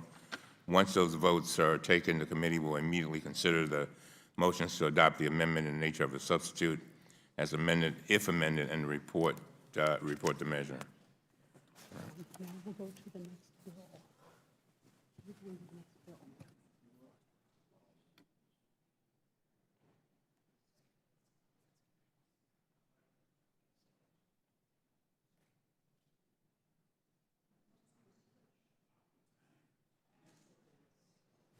Mr. Lynch. Mr. Chairman? Mr. Lynch. Mr. Chairman? Yes. Down here. Oh, okay, yes. I was waiting to strike the last word on the contempt bill. All right. Let's recognize her out of order. All right. I mean, I don't need to jump in front of Mr. Lynch. Go ahead, go ahead. Go ahead, please. Are you sure? I just wasn't sure where we were in the No, order. go, please. Okay, thank you. Thank you, Mr. Chairman. This administration consistently has seemed to think that following the law has some kind of optional drop-down menu that allows them to pick and choose when they follow it. Heeding Congress's requests for information is not optional. Today is really all about there being consequences to those actions, because no one is above the law. Subpoenas are not optional. The Constitution is not some real estate contract the president can treat like it's not worth the paper that it's printed on. This committee has worked painstakingly to get answers regarding one of the most fundamental components of our democracy, the U.S. Census. We must get to the heart of why, after 70 years, this administration, 70 years, would add a question to the census asking every American whether they are a citizen. I don't need to reiterate what every member of Congress in this room knows. This question is untested, unnecessary, and will result in a less accurate census. In fact, earlier in this hearing, I underscored that the reason the Census Bureau discontinued use of a citizenship question is because it contributed to an undercount, the exact opposite of the goal of having a census required in the United States Constitution in the first place. In fact, we recently learned that it is very likely that producing a less accurate census is exactly the administration's goal. Recent court filings show that Republican gerrymandering expert Thomas Holfeller, as we've heard, advised this administration that adding this question would, quote, be advantageous to Republicans and non-Hispanic whites. The goal is clear: undercount immigrants, undercount communities of color, and deny fair funding and representation to the communities in which they live. This is quite simply a diversion of democracy. This administration is working to weaken communities like Miami-Dade County and Broward County, both counties which I represent, to ensure they have less political power and less federal funding for our schools, roads, and other public services. Including a citizenship question turns the U.S. Census into a tool of marginalization, when it should be a bastion of representative democracy. This administration has failed to produce requested documents, defied subpoenas, and interfered with this committee's investigation in a coordinated effort to avoid transparency. And Secretary Ross sat here and lied to us, straight up lied to us when we asked him direct questions. And even with the redacted, ridiculously blacked out information we've received so far, that is clear. The Trump administration may be abdicating their duty to serve the American public, but this committee is not. And we will vote today to uphold the sanctity of our nation's laws and seek to avoid the manipulation of a sacred constitutional foundation of our democracy, to be counted. Thank you. I yield back. Will the gentleman yield? Oh. Yes, my time was not expired, and I do yield. Thank you. I wanted to make 2 points. One is that all of us in politics like to win. I've noted that it's kind of in the general personality type of people going into politics that people are kind of competitive. They like to win, okay. But I've asked myself the question, would I seek to win an election, Mr. Chairman, by suppressing the vote, by purging voters from the rolls? I went up to Ms. Ocasio-Cortez's district and to Ms. Maloney's district. We had a hearing of the Civil Rights, Civil Liberties Subcommittee up there about the census. And while the Secretary of Commerce is involved in this whole business about trying to paste a citizenship question on the census that didn't go through any of the normal channels or administrative process, he's neglecting the real duty in his job, which is to see that the census actually works. And people don't know about it. And so I think everybody on this panel, everybody in Congress should ask the question, does victory mean that much that we would actually risk undercounting the American population by 6 million people? Does it mean that much to us? I yield back to the gentlelady. Thank you very much. Thank you. I yield back, Mr. Chairman. Now, pursuant to notice, I call up H.R. 391, the White House Ethics Transparency Act. The clerk will report the bill which was distributed in advance. H.R. 391 to provide transparency regarding waivers granted to individuals from the ethics requirements of Executive Order 13770 or any subsequent similar order, and for other purposes. Without objection, the resolution is considered read and open to amendment at any point. The Chair recognizes himself to offer an amendment in the nature of a substitute. Copies of the amendment have already been distributed and are on the dais. The clerk will report. Amendment in the nature of a substitute to H.R. 391 offered by Mr. Cummings of Maryland. Without objection, the amendment is considered read and will serve as the base text for purposes of amendment. I now recognize Mr. Lynch for 5 minutes. Thank you, Mr. Chairman. As the sponsor of H.R. 391, the White House Ethics Transparency Act, I'd like to thank you for your work in moving this legislation forward. I'd also like to thank Representative Sarbanes of Maryland for including the text of my legislation into H.R. 1 for the People Act, the extensive campaign and ethics reform package that passed the House in March. In the interest of maximum transparency in government, H.R. 391 would require that the Trump administration and all future administrations to promptly disclose all waivers of executive branch ethics pledges that every political appointee is required to sign as a condition of their employment. The bill would require any executive branch official who issues a waiver when potential or actual conflicts of interest arise to provide a copy of that waiver to the Independent Office of Government Ethics within 30 days. It will also require the public posting of the waiver on the Office of Government Ethics website and the website of the issuing agency. Given the absence of timely and complete information on waivers issued by the current administration, the bill is retroactive to January 20th, 2017.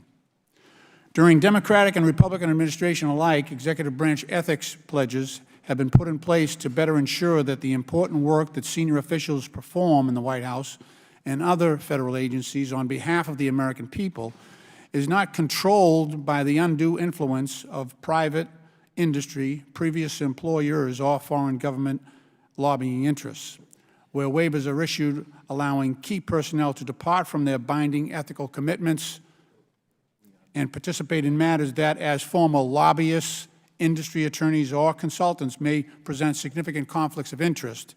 It is the fundamental right of the public to know that those conflicts exist and when and why the waiver was granted.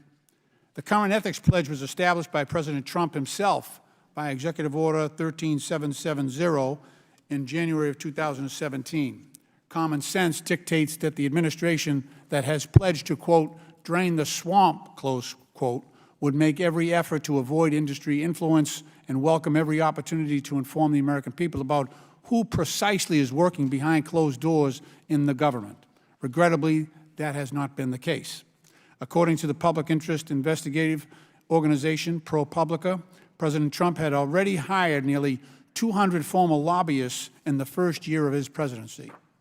They included Lieutenant General Michael Flynn, who performed extensive lobbying work to advance Turkish government interests before his tenure as National Security Advisor.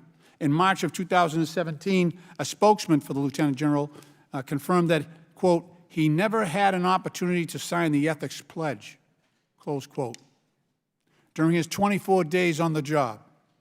That same month, he retroactively registered with the Department of Justice as a foreign agent. Yet, despite the steady influx of special interest personnel into the executive branch, the Trump administration initially blocked all requests by the Ethics Office to disclose its waivers at all. While the White House has since committed to providing waiver information on its website, it has remained resistant to the ethics transparency by failing to disclose waivers in a timely manner, issuing vague blanket waivers to groups of ex-lobbyists, and releasing waivers that are undated, as reported by the nonpartisan government watchdog organization Citizens for Responsibility and Ethics in Washington. The absence of dates raises the serious concern that some waivers may have been granted retroactively.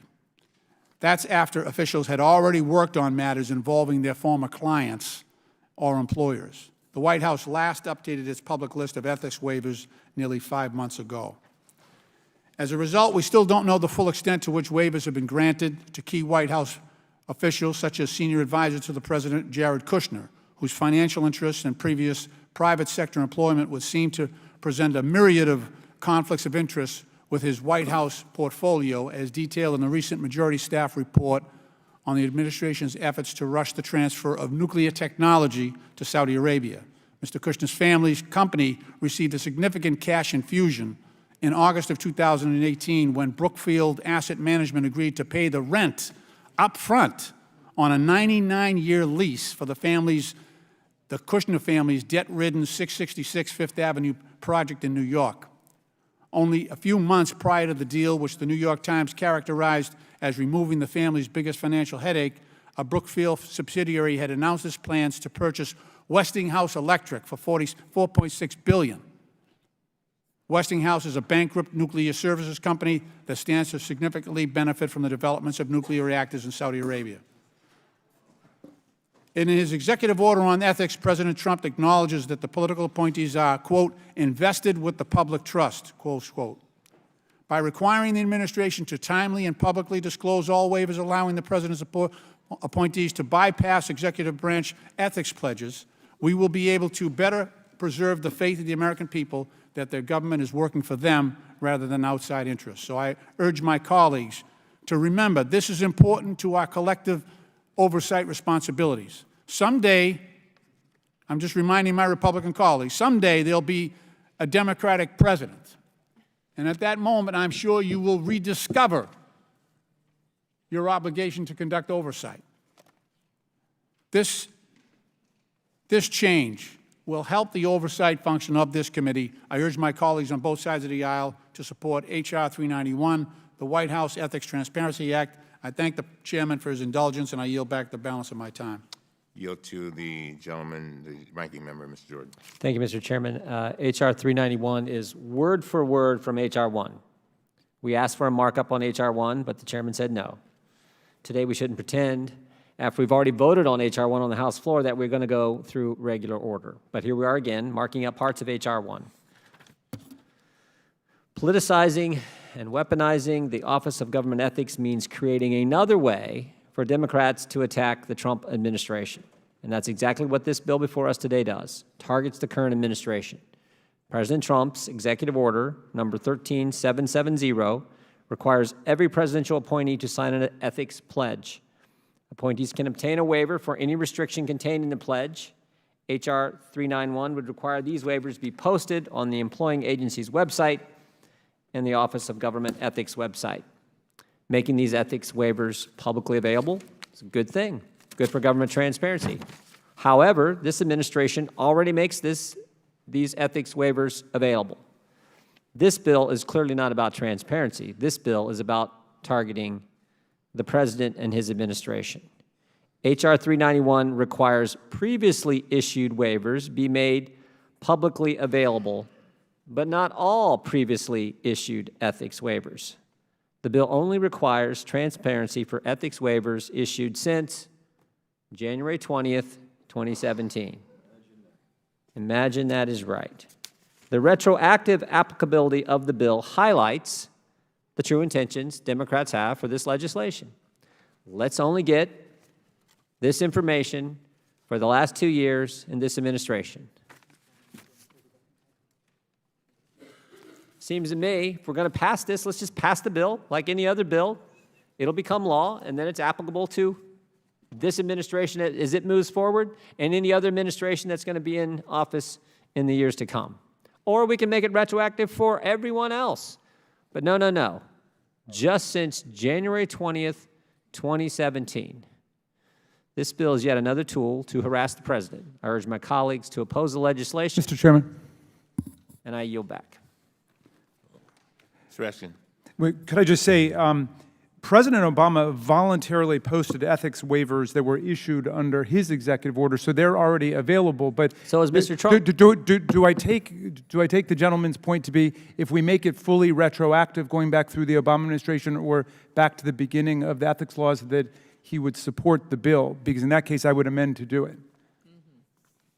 I think we should do legislation like we're supposed to. I assume the gentleman's asking a question, that we should do legislation like we're supposed to. We pass a law. It is then the law, not retroactive, but the law from that point on. And as you point out, the Trump administration is also making these available.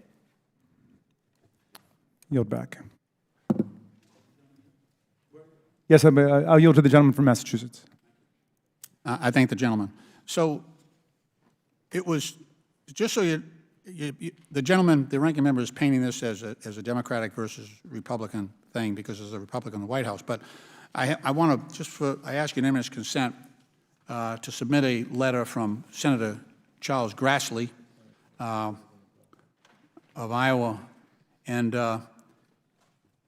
it is in this letter dated June 11, 2009, that Senator Grassley urged the White House to make, and at that time, the Obama White House, to make transparency and ethics waivers and recusals public. So this is exactly what we're trying to do with the Trump administration. The difference here is that when President Obama got the request, he responded to it and made them public. That's not what we're seeing from the Trump administration. His last posting was incomplete. It was back in January, 5 months ago, and we still have individuals in the administration that we know have conflicts, but yet there's no waiver indicating that they have been allowed to engage in the activity they're currently engaging in. So that's the difference, that Obama made it public, he posted it, it was uniform, it was widespread, and he was accountable. The Trump administration is not doing that. They are making them public. They're posting them too. Well, the gentleman. No, reclaiming my time. You didn't yield your time. Right. So here's the deal. They're not disclosing the individuals. They're just saying groups of employees, without naming the individuals, have been given a waiver. They're also undated. So they go retroactively, I guess, back and give waivers to people who have already been lobbying in the area where they used to be employed. And the Kushner situation is really troubling because he has a portfolio that covers Saudi Arabia, Qatar, and other countries in the Middle East. His family's business was at the verge of bankruptcy. A Middle East company comes in and basically prepays the lease. So they get a 99-year lease on the Kushner family property at 666 Fifth Avenue, and they prepay the lease for 99 years up front and bail out the Kushner family's property. Would the gentleman yield? Sure. I'm looking at the list now from this administration. James Ayers, Michael Candazzaro, Here's a name you probably know, Pat Where's Cipollone. where's Kushner's name? Could you start with that one? Does Kellyanne Conway work for the White House? You said there was no individual's No, name. no. I said it's incomplete. And I don't see Kushner's name here Daniel anywhere. Epstein works in the White House counsel's office. Pat Cipollone runs the White House counsel's Reclaiming office. my time. I don't see Kushner's name here. I don't see it. He's a special advisor to the president on Middle East affairs. He's also receiving direct benefit. And by the way, he didn't divest himself of his interest, his direct interest in that property that's now being bailed out. Gentleman yield? Not at this time, no. I yield to the gentleman from Maryland, Mr. Sarbanes. Thank the gentleman for yielding. I thank you for the legislation. I just want to step back a little bit because if you look at many of the ethics reforms that are contained in H.R. 1, and this was one of them, what they were recognizing is a situation where things that had become norms were being ignored by this administration. Things we never thought we would have to codify, requirements, expectations, guidelines, rules that prior administrations had abided by, had met kind of the expectation of public around, et cetera. Those were being ignored. So a lot of what you see in the ethics reforms that are part of H.R. 1 are really designed to codify what the public expects should be the guidelines. And this is just another example of that. I mean, it's common sense. We want to know if there's any conflicts of interest so that we know whether the administration is acting in the public's interest or on behalf of special interests. If there's waivers that are granted from that policy, that conflict of interest policy, the public needs to know that too, or else the fix could still be in. So that's why this legislation makes sense. I yield back my time.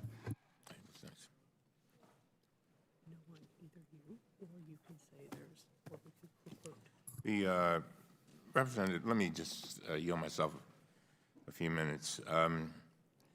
Representative Lynch is the chairman of the Subcommittee on National Security, introduced the White House Ethics Transparency Act in January. This bill is included in H.R. 1. This bill would require that ethics waivers issued to political appointees under President Trump's ethics executive order be publicly available. I think the American people are crying out for transparency and accountability. President Obama voluntarily posted waivers issued under his ethics executive order on the White House website. The Trump administration initially refused to release the waivers issued under the President Trump's ethics executive order. On August 1st, 2017, Senators Gary Peters, Charles Grassley, and Dianne Feinstein sent a letter to the White House that said, and I quote, "We expect the administration to make these waivers publicly available as they are granted."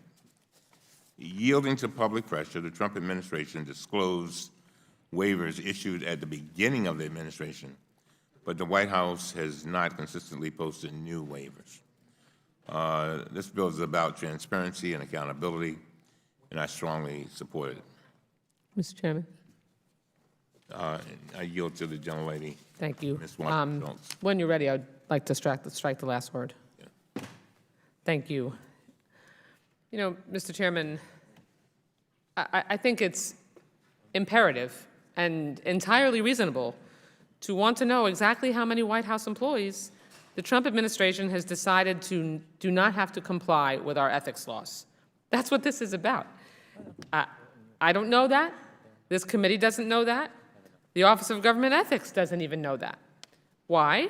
Because the Trump administration refuses to provide comprehensive details about the waivers that it's issued for employees of the White House or the Executive Office of the President. The handful of waivers the White House has made publicly available lack key information. I mean, the representations that are being made by our friends on the other side of the aisle seem to think it's acceptable to just pick and choose what pieces of information you provide and deem that transparency. That should be deeply troubling to every person sitting in this room. I mean, I would think that we would want to know what potential conflicts of interest there were in the White House by people who are making decisions every single day. that could affect their own personal bottom line, that they might be ethically compromised in making. When the White House issues an ethics waiver to a White House or executive office official, the American people should know who received that waiver and why they received it. All this bill does is make a common sense change. It should be wholly uncontroversial. We shouldn't have to pass it because the law already requires all of this information, and the administration appears to just be willing to ignore it with impunity. Again, our ethics laws are not optional guidelines, just like the Constitution isn't optional, just like federal law is not optional to comply with. These policies are in place, these guidelines are in place to stave off corruption and identify compromising conflicts of interest. And I'll say this, the administration certainly has been keeping the Office of Government Ethics busy. Mr. Chairman, the American public deserves nothing less than full transparency about the officials whose salaries are being paid and with taxpayer money and whose policies are impacting Americans' lives. I urge my colleagues to support the bill, and I thank Mr. Lynch on his leadership. Would my friend yield? I'd be happy to yield. I thank my friend. I just want to say I associate myself with the remarks, and I think we need to be real clear. What's going on here is not quibbling about how much, who, or when. It is about the complete untethering of the White House with Mr. Trump's enablers here in Congress of any accountability. That's really what's going on here. And on our side of the aisle, we are fighting to restore accountability and the legitimate form of our government in terms of the role of the legislature. And so let's not have any illusions about what really is going on. And that's why I'm happy to support the measure in front of us, and I hope all of our colleagues will join us. And I thank my friend for yielding. It's my pleasure, and I yield back the balance of my time. There being no further discussion on the amendments to the resolution, the question now occurs on the adoption of the substitute amendment offered by the chairman. All those in favor shall signify by saying aye. Aye. All those opposed, no. No. In the opinion, the ayes have it. The ayes have it. The amendment is adopted. And then we will. Who's doing So the substitute amendment is, and then we'll report it to the House. They will want a recorded vote on reporting it to the House. So we can vote on reporting it to the House. All those in favor of reporting it to the House, we can do that.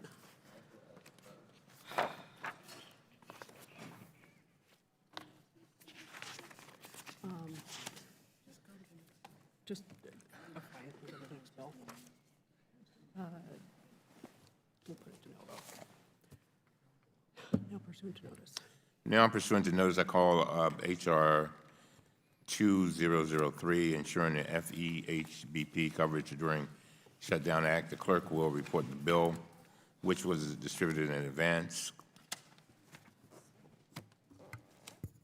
H.R. 2003, to amend Title V United States Code to clarify that during a lapse in appropriation, certain services relating to the Federal Employee Health Benefits Program are expected services under the Anti-Deficiency Act and for other purposes. Without objection, the bill is considered read and open to an amendment at any point. The chair recognizes himself to offer an amendment in the nature of a substitute. Copies of the amendment have already been distributed on the dais. The clerk will report. Amendment in the nature of a substitute to H.R. 2003, offered by Mr. Cummings of Maryland. Without objection, the amendment is considered read and will serve as the base text for the purposes of amendment. I now recognize myself for 5 minutes.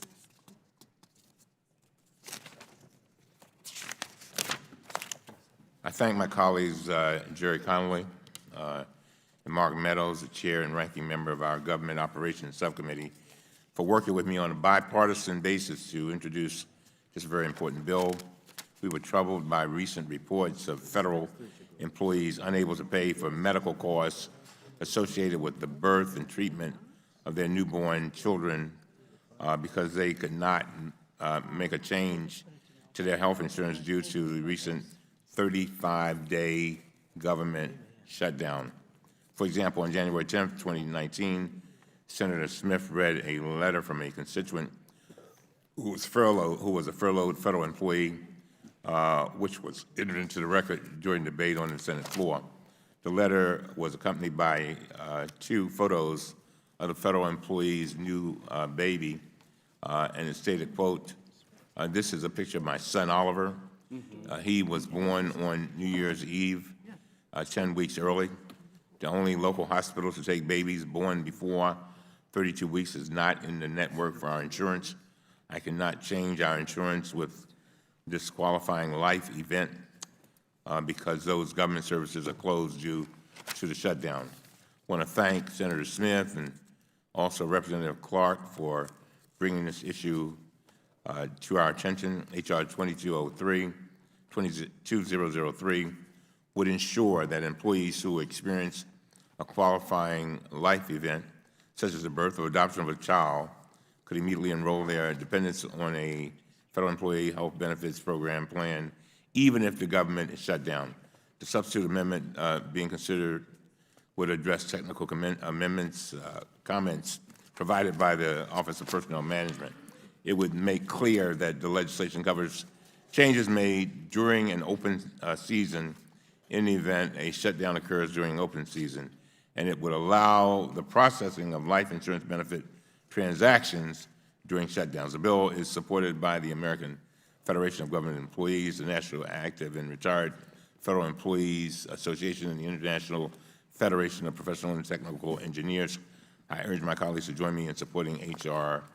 2003. I yield to the distinguished gentleman, ranking member, Mr. Jordan. Thank you, Mr. Chairman, and I thought Mr. Meadows was going to be here for opening statement on both 2003 and 2004.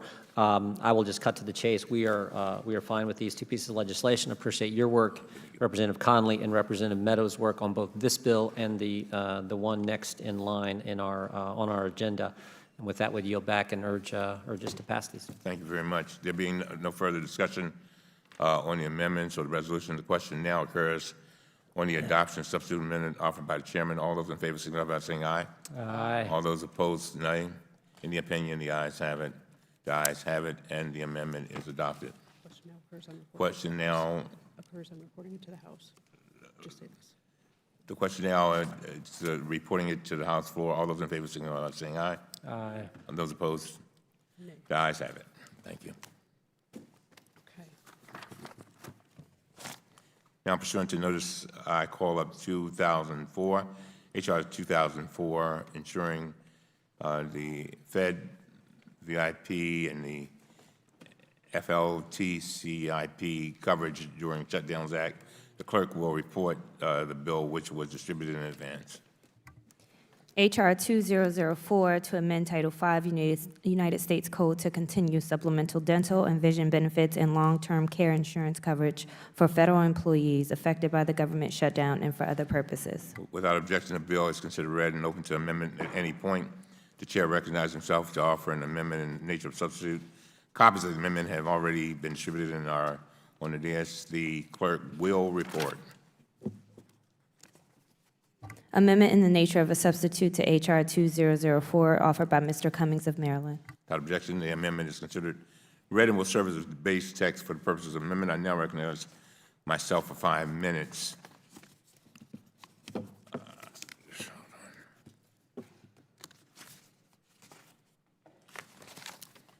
I want to thank my colleagues Jerry Connolly and Mark Meadows for joining me in introducing a bill that would mitigate some of the harmful effects of a government shutdown. During the recent shutdown, press reports indicated that federal employees might lose coverage for dental, vision, and long-term care insurance because coverage would continue only for 2 or 3 pay periods, after which insurers would start billing employees directly.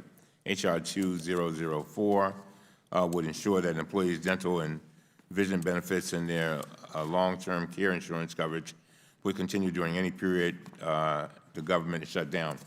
The substitute amendment addresses technical comments provided by the Office of Personnel Management.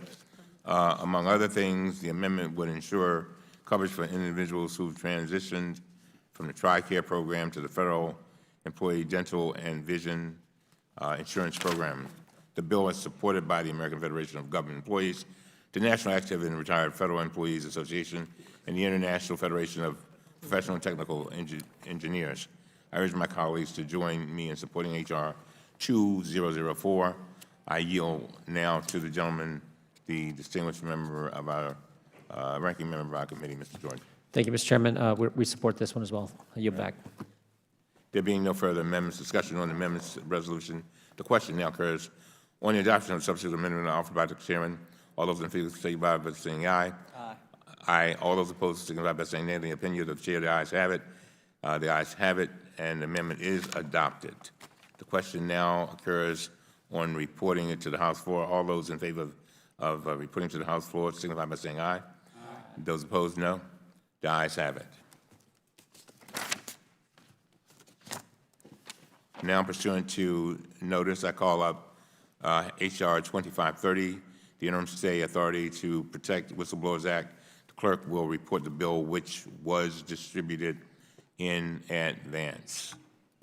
H.R. 2530 to provide temporary authority to the General Counsel of the Merit Systems Protection Board to grant stays of personal actions and for other purposes. Without objection, the bill is considered read and open to amend at any point. The chair recognizes himself to offer an amendment in the nature of substitute. Copies of the amendment have already been distributed and are on the desk. The clerk will report. Amendment in the nature of a substitute to H.R. 2530 offered by Mr. Cummings of Maryland. Without objection, the amendment is considered read and will serve as the base text for purposes of amendment. I now recognize the distinguished chairman of our committee, Mr. Connolly, our subcommittee, Mr. Connolly, for 5 minutes. Thank you, Mr. Chairman, and thank you for bringing this bill to our attention and to our consideration. The Merit System Protection Board is a small 200-person independent executive branch agency that seeks to protect the merit system principles of the federal government and our workforce, and it fosters a qualified, diverse federal workforce that's effectively managed and provides excellent service to the American people. However, since January 7th of 2017, the agency has been without a quorum, and the board has had 0 appointed members since March 1 of this year. This is the longest absence of a quorum in the history of the agency. And unlike other agencies, the vacant seats at the agency simply cannot be filled by an individual in an acting capacity. The last 2 years of vacancies have been unprecedented, and they've impaired the agency's mission. In February, the Subcommittee on Government Operations held its first hearing of the new Congress on this subject, the vacancy crisis at MSPB. We heard testimony that the absence of a quorum has prevented the board from hearing final appeals of adverse agency actions, such as terminations, suspensions in excess of 14 days, reductions in graded pay, reductions in force actions, denials of restoration of reemployment rights, OPM determinations in retirement cases, and Hatch Act violations, among other things. The MSPP has also been unable to hear appeals of wrongful terminations and retaliations against whistleblowers. That means it's unable to enforce the law that this committee and the Congress on a bipartisan basis passed to protect those brave individuals who alert us to waste, fraud, and abuse. According to Tom Devine, the legal director of the Nonprofit Government Accountability Project, and one of our witnesses at that hearing, the current situation is disastrous for whistleblowers. The lack of a quorum has also resulted in a backlog of 1,975 cases produced, according to data produced to the subcommittee. Forming acting chairman Robbins reportedly said that eliminating that backlog will take at a minimum 3 years. That's a clear example of justice delayed, justice denied. This bill is a stopgap measure that addresses the most immediate threat to whistleblowers who report waste, fraud, and abuse and are subject to retaliation. In certain cases, the Office of the Special Counsel refers to the MSPP case in which they suspect an agency has taken unfair adverse actions. In those cases, the MSPP can then stay or temporarily table the agency action while they adjudicate the claim. Without a quorum, however, the agency cannot execute or extend stays to prevent those unfair agency actions from going forward. This bill is a stopgap measure in the event of the lack of a quorum, and it would delegate the authority to stay agency actions to the general counsel of the agency. That delegated authority would expire immediately upon the appointment of even a single MSPB board member. The bill does not solve the problem of a lack of quorum, but it does provide support to employees who are trying to do the right thing. The bill keeps the lights on at an essential federal agency in times of crisis and would prevent agencies from taking retaliatory or prohibited personnel actions against those who disclose wrongdoing. This crisis was avoidable, and we hope to have board members in place as soon as possible. My colleagues who attended the meeting, including Mr. Meadows, will recall that this idea came out of a bipartisan sense, that we had a problem, not only at MSPB, but also at the lack of action by the Senate. And on a bipartisan basis, my friend will recall, we called upon the Senate to, in fact, at least approve the nomination of one of the President's appointees so we could have somebody who turned the lights on. I am pleased to say finally we have 3 full nominees. We do not yet have Senate confirmation. This is a stopgap measure. Hopefully it will never again be needed. But we've got to protect whistleblowers. And as I said, this idea grew out of a bipartisan consensus on our board, and I hope the committee will take action, and I yield back. Chair recognizes the distinguished member, Mr. Meadows. Thank you, Mr. Chairman. I want to thank the gentleman and my friend from the 11th District of Virginia, Mr. Conley, for his leadership on this particular bill. Obviously, this is just interim authority, and candidly, the member is well-spoken and accurate in his analysis that we've got to get this fixed, and it's all about protection of whistleblowers. It's all about protecting the rights of those individuals that are truly willing to speak up. But not just that, it's making sure that those protections are there for our federal workforce. And there's no one that has been more diligent in that than the gentleman, Mr. Conley from Virginia, and I might add the gentleman from Virginia, Mr. Byers, as well. As you recall, he's not a member of this committee, but the 3 of us working together on this, and so I support this. But at the same time, I think it's important that we reiterate the Senate needs to get their job done. They take more naps than they do votes, and I'm at the point where I'm willing to call out both sides because they're not willing to do it. I did talk to the administration to make sure that we get enough of the nominees, and so with that, I would encourage my colleagues to support this bill, and I thank the gentleman for his leadership. Would my friend yield? Sure. I want to thank him for his partnership and his leadership. He has shown a great deal of support for our federal employees, and I really thank him for that. I know he's taken the time out of his schedule to actually visit federal agencies and meet with groups of federal employees. Not many members take the time and trouble to do that, and I know it's appreciated. I also just wanted to remind him of his comments with respect to the Senate. Sam Rayburn, Speaker of the House, once said, in a different context, the Republicans are the opposition, but the Senate is the enemy. And I would second that. I agree with the gentleman. I yield back. I yield back. Thank you, Mr. Chairman. I want to thank my colleague, Jerry Conley, and certainly Mr. Meadows on the Subcommittee on Government Operations for your leadership. And I want to just reiterate what Mr. Conley just said. So often our federal employees are unseen, unnoticed, unappreciated, and unapplauded.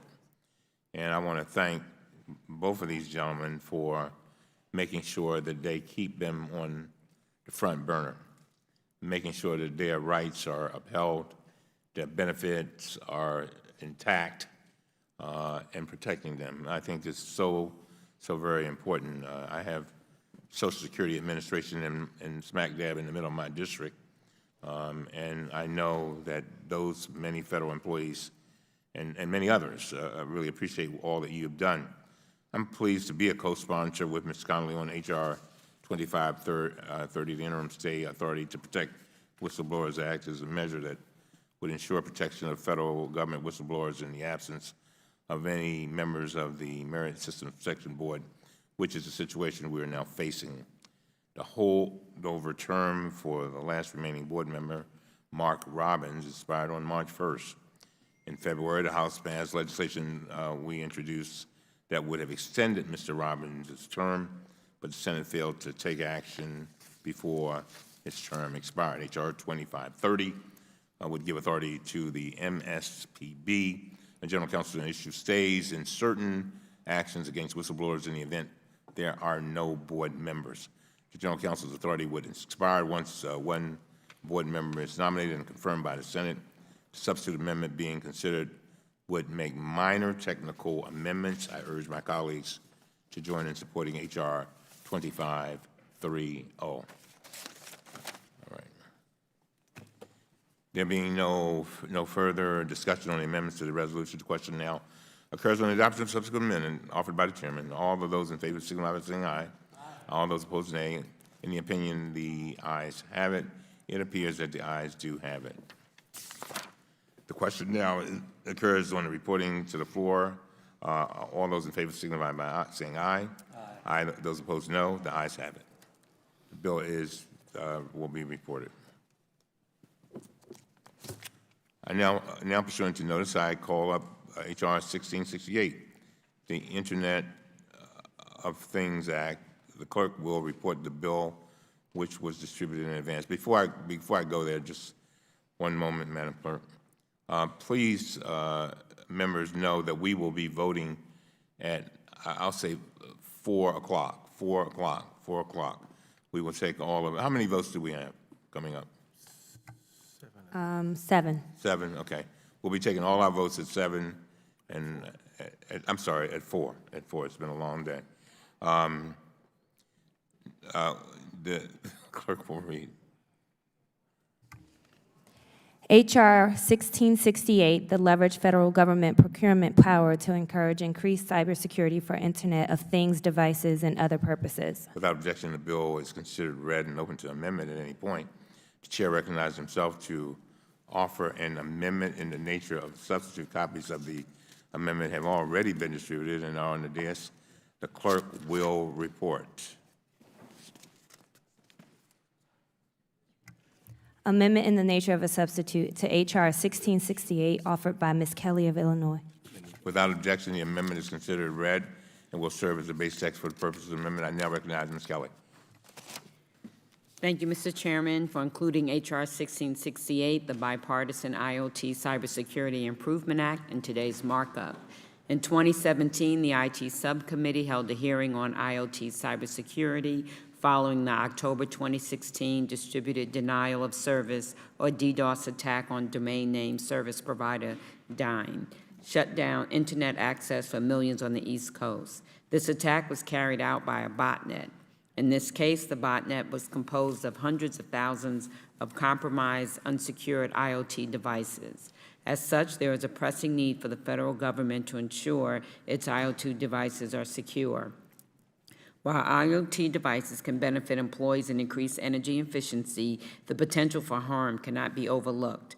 Many IoT devices today are built with almost no security at all. These devices can serve as gateways to accessing a network and launching cyber attacks. A recent AIR-D2 Global Connected Industries Cybersecurity Survey found that 8 in 10 organizations have experienced a cyber attack on their IoT devices in the past year. And this trend does not show any signs of going away. SonicWall recorded 32.7 million IoT attacks globally in 2018, a 217.5% increase over the 10.3 million IoT attacks logged in 2017. There is an urgent need for Congress to act now to ensure that unsafe devices are not added to federal networks. This bill instructs NIST to publish the final version of their 8,228 considerations for managing Internet of Things, IoT, cybersecurity, and privacy risk report taking into account at least secure development, identify management, patching, and configuration management. Then NIST will adopt their report for OMB to assist with creating agency-specific minimum security requirements. The Director of OMB, in consultation with the Director of the Cybersecurity and Infrastructure Security Agency of the Department of Homeland Security, will then promulgate standards for the procurement of federal devices to ensure that the government's IoT devices are kept up to date and not vulnerable to attack. NIST, in consultation with cybersecurity researchers and private industry experts, will publish guidance on creating a coordinated vulnerability disclosure program. Then OMB, GSA, and DHS will create standards for creating a CVD program to keep devices up to date. Contractors who do not comply with the CVD program will not be able to sell to the federal government except when an agency's CIO determines that a covered device is necessary for national security or for research purposes. I would like to thank Congressman Hurd for leading the effort on the Republican side, as well as Chairman Connolly and Ranking Member Meadows of the Government Ops Committee for their continued work to strengthen federal cybersecurity. This committee has a history of approaching government technology on a bipartisan basis. I have worked cooperatively with the Oversight Majority and Minority Committee for months to make sure that this bill could pass on a bipartisan basis. This bill has 24 co-sponsors, 12 Republicans, and 12 Democrats. There is nothing partisan about this bill. This bill has strong outside support from CTIA, BSA, the Software Alliance, Verizon, Tenable, Cloudflare, and Symantec. I urge all members to support this bipartisan bill to secure government IT infrastructure and prevent agencies from wasting money on devices that make the government and the personal data of Americans less secure. Thank you, and I yield back. Would you yield? Yes, I will. I thank my friend from Illinois. I just want to thank her for her leadership. She was the ranking member for the subcommittee in IT, and it was a privilege to work with her. She's shown great leadership in this area, and she's adding another bill to a string of bills in how the federal government both procures and manages IT. And I think that's very consequential. I think we're beginning really to make a difference, and I just want to thank Ms. Kelly for her leadership and her willing to cooperate on both sides of the aisle to make this happen. Thank you. Very well. Mr. Jordan. Thank you, Mr. Chairman. I, too, I got a couple concerns, but I do first want to thank Ms. Kelly and Mr. Hurd and Chairman Conley and Ranking Member Meadows and others on the work on this legislation. Ensuring our federal government cyber infrastructure is secure is obviously important. To that end, this bill seeks to put in place rules, standards that Internet-connected devices must meet before being acquired by federal agencies. While this is well-intentioned legislation, I do have, as I said, some concerns that I'd like to just put on the record if I could. First, the federal government already has standards in place related to cybersecurity. There's no reason to believe IoT devices would not be covered.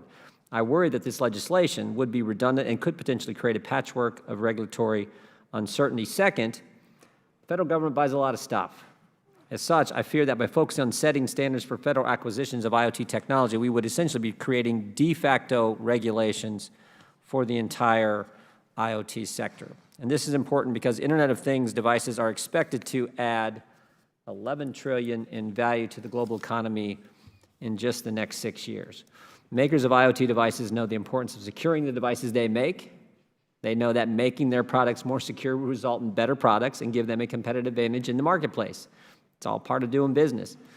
As I said, I think this bill is well-intentioned, but given the complexities of the concerns I have, I had hoped we could have worked a little bit longer together to get this bill right. I don't plan on objecting, though, Mr. Chairman, and I thank you for your patience, and I yield back. Thank you very much.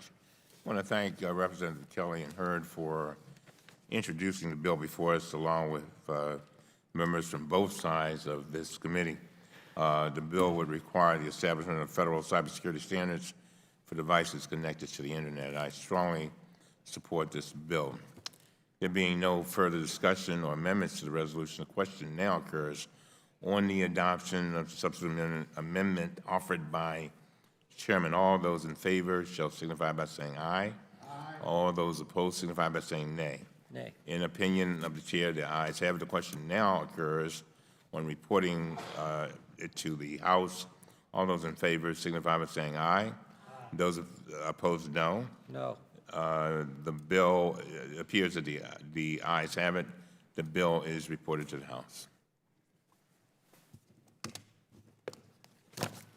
Now, pursuant to to notice. I call up H.R. 2978, a bill to reauthorize the National Historical Publications and Records Commission. The clerk will report the bill, which was distributed in advance. H.R. 2978 to amend Title 44 United States Code to reauthorize the National Historical Publications and Records Commission and for other purposes. Without objection, the bill is considered read and open to amendment at any point. The chair recognizes himself to offer an amendment in the nature of substitute. Copies of the amendment have already been distributed and are on the dais. The clerk will report. Amendment in the nature of a substitute to H.R. 2978 offered by Mr. Cummings of Maryland. Without objection, the amendment is considered read and will serve as the base text for purposes of amendment. I now recognize the distinguished gentleman and the chair of our subcommittee, Mr. Connolly, for 5 minutes. Thank you, Mr. Chairman, for taking up H.R. 2978, the National Historic Publications and Records Commission Reauthorization Act at today's business meeting. I'd also like to thank the ranking member of our subcommittee, Mr. Meadows, who is co-leading on the Republican side this bill. It would reauthorize the National Historic Publications and Records Commission for an additional 5 years at $15 million per year and add the Council of State Archivists as a member of the commission. The National Historic Publications and Records Commission was originally established by Congress back in 1934. Commission is a grant-making arm of the National Archives and Records Administration and provides grants to state governments and universities for activities to preserve, publish, and encourage the use of documentary sources relating to the history of the United States. It's made up of 15 members, including representatives of the 3 branches of the federal government, as well as professional archivists, historians, documentary editors, and records administrators. The Commission's small staff advises commissioners on grant proposals and provides advice and assistance to applicants. Authorization for the NHPRC expired at the end of 2009, nearly 10 years ago. For the majority of the fiscal years 1991 through that time, 2009, the Commission's authorization was set at $10 million a year. Since the most recent authorization expired, Congress has continued to appropriate approximately $6 million per year for the Commission. However, that amount has not been adequate to support ongoing programs and keep up with the demand for digitized records. Many institutions have vast paper archives which require extensive staff time to index and scan to create more accessible digital archives. This is part of the important preservation mission of the NHPRC, but due to a lack of funding, the NHPRC is only able to award a fraction of the grant applications it receives. For example, in 2017, it received more than 100 grant applications for archival records grants and was able to award only 20 of the 100. In 2018, about 95 grant applications were submitted, and again, fewer than 20 were awarded. And I might add, Mr. Chairman, I've got the records of a number of our members in their respective states, and just to pick one, Ohio, it's several hundreds of thousands of dollars with 60 projects funded by this organization, and that's just one state. All of our respective states have benefited from this very modest but very important program. These grants are awarded across the entire country, with a majority going to colleges and universities. Funding also goes to state and local governments, museums, historical societies, and eligible nonprofits, and lastly, recognized Native tribes and recognized groups. The majority of these grants require 50% cost sharing. Without some federal funding, many of these communities would be unable to preserve their important local histories. Grants from NHPRC have funded projects such as the Papers of George Washington, the Papers of Thomas Jefferson, the Papers of Alexander Hamilton. Half of its funding has traditionally been provided to such publication projects. These projects are now being created online, and older projects are being converted to digital formats, but that costs money. That takes investment. With the help of these grants, our constituents do not need to visit the National Archives here in Washington to view the actual papers of our nation's founding fathers. Rather, they can go online anywhere and now view the papers of a famous Republican Ohio senator, for example, Robert Taft, from their comfortable living room at home or their local library, thanks to the funding grants this organization has provided. The failure of Congress to keep the authorization current has contributed to a strain in resources, as might be imagined. The $10 million annual authorization in 1991 would be equivalent to $19 million today when factoring in inflation.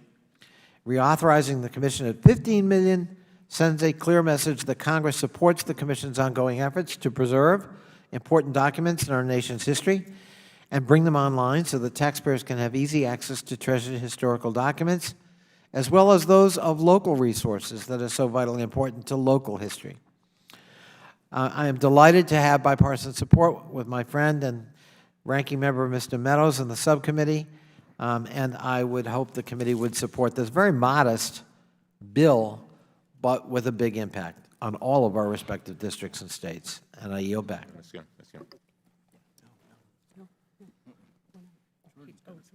Mr. Jordan.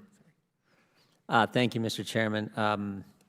Notwithstanding all the nice things the chairman of the subcommittee had to say about projects being done in the great state of Ohio, I do think it's important to point out that this commission has been funded at $6 million, and this legislation would more than double that and take it to 15. Maybe we could just do what the House Appropriations Committee thought we should do and take it just to 7. Again, that's not Republicans making that decision. That's the Democrats on the House Appropriations Committee saying 7's enough to keep doing the good work they're doing, including that great work they're doing in the state of Ohio. Let's just go with that. So I have real concerns about that much of an increase in this important commission. No one's saying it's not, but it's been functioning at $6 million. The appropriators want to take it to 7. That should probably be good enough. Not more than doubling this and taking it to 15. So, Mr. Chairman, I'm opposed to the amount. If you want to do an amendment at 7, be happy to do that, and so we could get everyone to support it, I think. But I have concerns and would respectfully oppose the legislation. I yield back. Mr. Chairman, I think it's really important to note what I said and repeated. The reason funding has been straight-lined at 6 is because the program wasn't reauthorized. Had it been reauthorized, it certainly would have been at least at $10 million, but I pointed out that with inflation, it actually would be 19. So it's not a doubling of anything. And this is a very modest amount of money that all of us benefit from. We're talking about preserving our history. And, oh, by the way, what the appropriators do is what they do. We are authorizers. We can authorize to a certain limit, and if the appropriators want to appropriate less, that's certainly their prerogative. And they do it sometimes. Sometimes they even go right up to the authorization. I want to make sure that this is reauthorized, and it's reauthorized at a level that gives us some flexibility. And the final point I'd make, Mr. Chairman, is we're getting ready for the 250th anniversary, which means there will be an uptick in this kind of activity. And the demand and resources will grow, not diminish. And I think we should be prepared for it. This is a very modest bill with a very modest uptick in funding. I urge the committee to adopt the full $15 million, and I'm delighted to see my friend from North Carolina, who is an original co-sponsor of this. This is a bipartisan effort. I would be happy to hear from him. I yield back, Mr. Chairman. Are you yielding to the gentleman from North Carolina? I'm happy to yield to my friend from North Carolina. Seems to be happy to talk. I have no idea what the gentleman from Virginia is talking about because I. But you agree with it. But I agree 100%, and with that, I offer support and I yield back. Oh, I love it. Okay. Thank you very much. There being no further discussion on the amendments to the resolution, the question now occurs on the adoption of the substitute amendment offered by the chairman. All those in favor shall signify by saying aye. All those opposed shall signify by saying nay. In the opinion of the chair, the ayes have it. The ayes have it, and the amendment is adopted. The question now occurs on reporting the bills to the House floor. All those in favor signify by saying aye. Aye. All those opposed, no. No. The bill appears to have been, the ayes have it. We'll report to the House floor. Want a recorded vote on that one, Madam Clerk?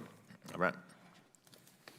Last but not least, now pursuant to notice, I call up the following postal naming bills, which were distributed in advance. HR 1250, HR 1526, HR 1833, HR 1844, HR 2451, HR 2325, HR 3144, HR 3152. That's it.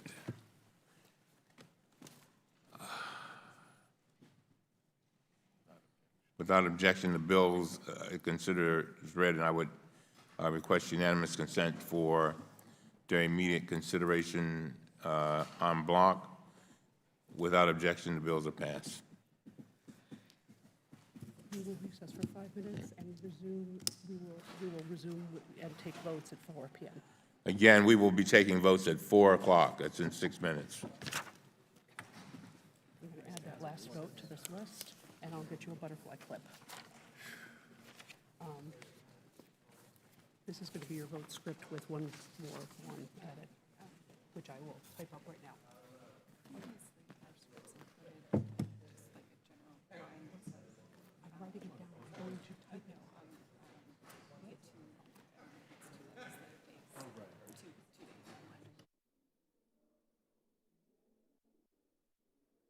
We'll stand in a brief recess.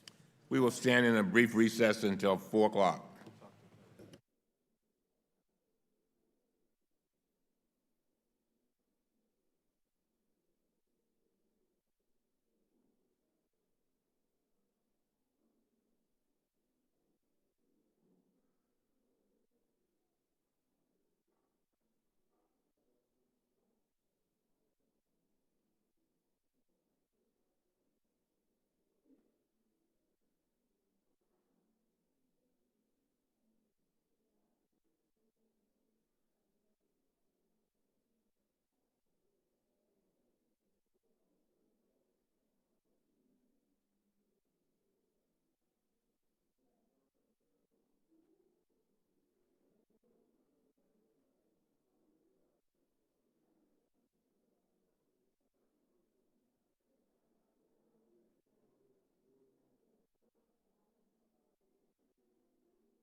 Are we starting here?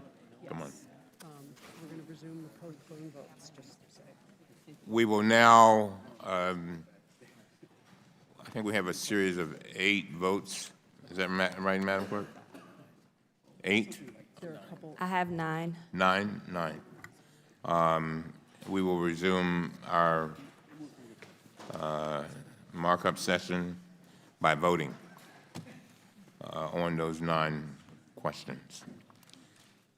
The question now occurs on the Heiss Amendment, which failed by voice vote. The yeas and nays are ordered. The clerk shall call the roll on the Heiss Amendment. Mr. Cummings? No. Mr. Cummings votes no. Ms. Maloney? No. Ms. Maloney votes no. Ms. Norton? No. Ms. Norton votes no. Mr. Clay? Mr. Lynch? No. Mr. Lynch votes no. Mr. Cooper? Mr. Connolly? Mr. Krishnamurthy? No. Mr. Krishnamurthy votes no. Mr. Raskin? Mr. Raskin votes no. Mr. Ruda? No. Mr. Ruda votes no. Ms. Hill? Ms. Hill votes no. Ms. Wasserman Schultz? Ms. Wasserman Schultz votes no. Mr. Sarbanes? Mr. Welch? Mr. Welch votes no. Ms. Spear? Ms. Spear votes no. Ms. Kelly? Mr. DeSaulnier? Ms. Lawrence? Ms. Lawrence votes no. Ms. Plaskett? Ms. Plaskett votes no. Mr. Khanna? Mr. Khanna votes no. Mr. Gomez? Mr. Gomez votes no. Ms. Ocasio-Cortez? Ms. Ocasio-Cortez votes no. Ms. Presley? Ms. Presley votes no. Ms. Tlaib? Ms. Tlaib votes no. Mr. Jordan? Yes. Mr. Jordan votes yes. Mr. Amash? No. Mr. Amash votes no. Mr. Gosar? Yes. Mr. Gosar votes yes. Ms. Fox? Yes. Ms. Fox votes yes. Mr. Massey? Yes. Mr. Massey votes yes. Mr. Meadows? Mr. Meadows votes yes. Mr. Heiss? Mr. Heiss votes yes. Mr. Grothman? Mr. Grothman votes yes. Mr. Comer? Mr. Comer votes yes. Mr. Cloud? Mr. Cloud votes yes. Mr. Gibbs? Mr. Gibbs votes yes. Mr. Higgins? Mr. Higgins votes yes. Mr. Norman? Mr. Norman votes yes. Mr. Roy? Ms. Miller? Ms. Miller votes yes. Mr. Green? Mr. Armstrong? Mr. Armstrong votes yes. Mr. Stubbe? Mr. Stubbe votes yes.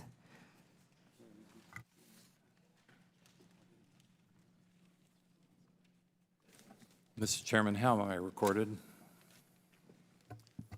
Mr. Cooper is not recorded. How am I recorded? No. Mr. Sarbanes is not recorded. No. Mr. Sarbanes votes no. Mr. Welch? Mr. Cooper, you voted no. Mr. Cooper votes no. Mr. Connolly is not recorded. Mr. Connolly votes no. Ms. Kelly? Mr. Clay? Mr. Clay votes no. How's Ms. Kelly recorded? Ms. Kelly is not recorded. Ms. Kelly votes no.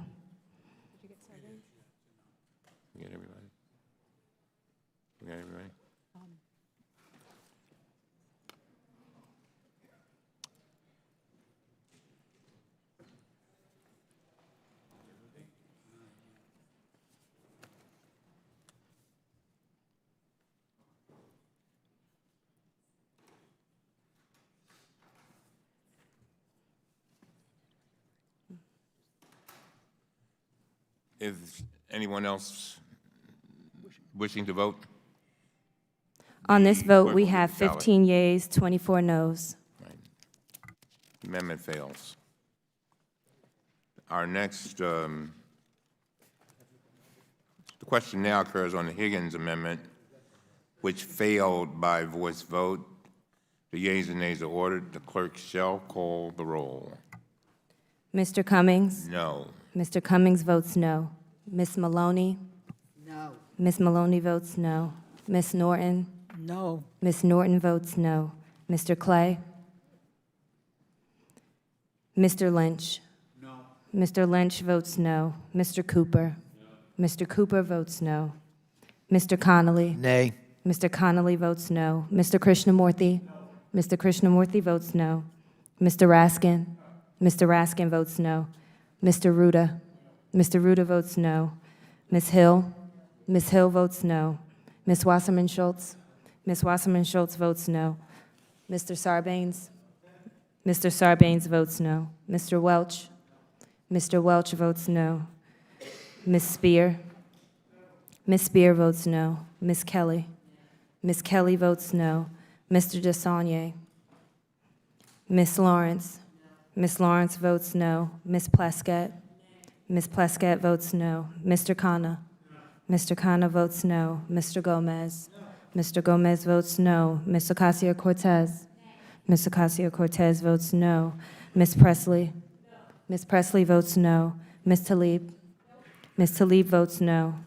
Mr. Jordan? Yes. Mr. Jordan votes yes. Mr. Amash? No. Mr. Amash votes no. Mr. Gosar? Mr. Gosar votes yes. Ms. Fox? Ms. Fox votes yes. Mr. Massey? Mr. Massey votes yes. Mr. Meadows? Mr. Meadows votes yes. Mr. Heiss? Mr. Heiss votes yes. Mr. Grothman? Mr. Grothman votes yes. Mr. Comer? Mr. Comer votes yes. Mr. Cloud? Mr. Cloud votes yes. Mr. Gibbs? Mr. Gibbs votes yes. Mr. Higgins? Mr. Higgins votes yes. Mr. Norman? Mr. Norman votes yes. Mr. Roy? Ms. Miller? Ms. Miller votes yes. Mr. Green? Mr. Armstrong? Mr. Armstrong votes yes. Mr. Stubbe? Mr. Stubbe votes yes. How's Mr. Clay recorded? Mr. Clay is not recorded. Mr. Clay votes no.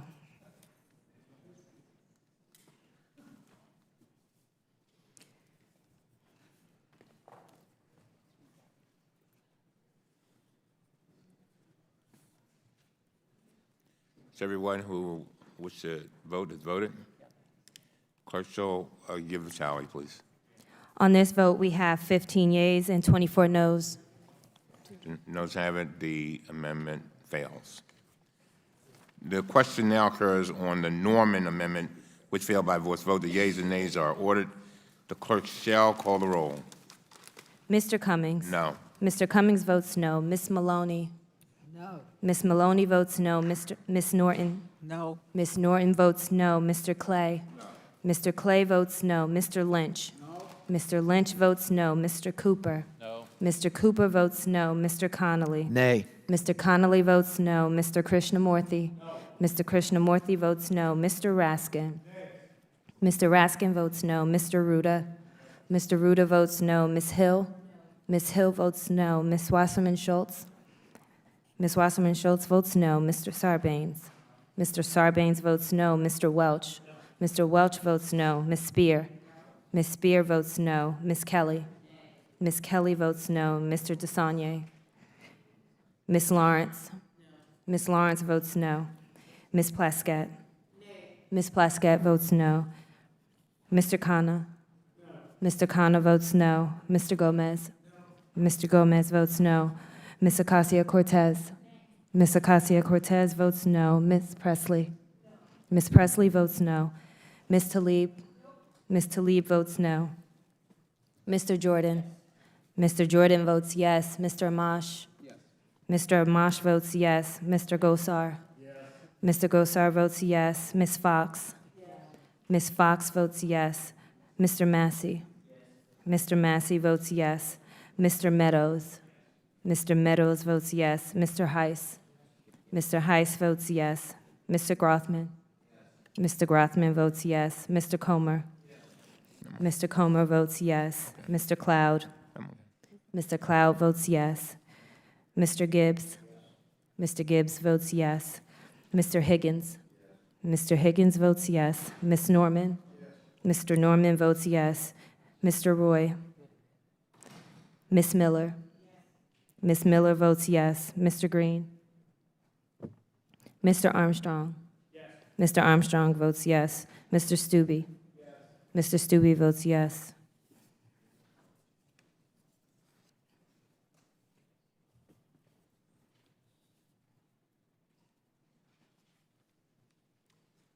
Anyone else wishes to vote? Clerk will give the tally. On this vote, we have 16 yeas and 23 noes. Amendment fails. Question now occurs on the Cummings Amendment, which passed by voice vote. The yeas and nays are ordered. The clerk shall call the roll. Mr. Cummings? Yes. Mr. Cummings votes yes. Ms. Maloney? Yes. Ms. Maloney votes yes. Ms. Norton? Yes. Ms. Norton votes yes. Mr. Clay? Yes. Mr. Clay votes yes. Mr. Lynch? Yes. Mr. Lynch votes yes. Mr. Cooper? Yes. Mr. Cooper votes yes. Mr. Connolly? Yay. Mr. Connolly votes yes. Mr. Krishnamurthy? Yes. Mr. Krishnamurthy votes yes. Mr. Raskin? Aye. Mr. Raskin votes yes. Mr. Ruda? Mr. Ruda votes yes. Ms. Hill? Ms. Hill votes yes. Ms. Wasserman Schultz? Ms. Wasserman Schultz votes yes. Mr. Sarbanes? Mr. Sarbanes votes yes. Mr. Welch? Mr. Welch votes yes. Ms. Spear? Ms. Spear votes yes. Ms. Kelly? Ms. Kelly votes yes. Mr. DeSaulnier? Ms. Lawrence? Ms. Lawrence votes yes. Ms. Plaskett? Ms. Plaskett votes yes. Mr. Khanna? Mr. Khanna votes yes. Mr. Gomez? Mr. Gomez votes yes. Ms. Ocasio-Cortez? Ms. Ocasio-Cortez votes yes. Ms. Presley? Ms. Presley votes yes. Ms. Tlaib? Ms. Tlaib votes yes. Mr. Jordan? Mr. Jordan votes no. Mr. Amash? Mr. Amash votes yes. Mr. Gosar? Mr. Gosar votes no. Ms. Fox? Ms. Fox votes no. Mr. Massey? Mr. Massey votes no. Mr. Meadows? Mr. Meadows votes no. Mr. Heiss? Mr. Heiss votes no. Mr. Grothman? Mr. Grothman votes no. Mr. Comer? Mr. Comer votes no. Mr. Cloud? Mr. Cloud votes no. Mr. Gibbs? Mr. Gibbs votes no. Mr. Higgins? Mr. Higgins votes no. Mr. Norman? Mr. Norman votes no. Mr. Roy? Ms. Miller? Ms. Miller votes no. Mr. Green? Mr. Armstrong? Mr. Armstrong votes no. Mr. Stubbe? Mr. Stubbe votes no. Mr. Chairman, Yes. I'd ask that my vote be changed from yay to aye. Thank you.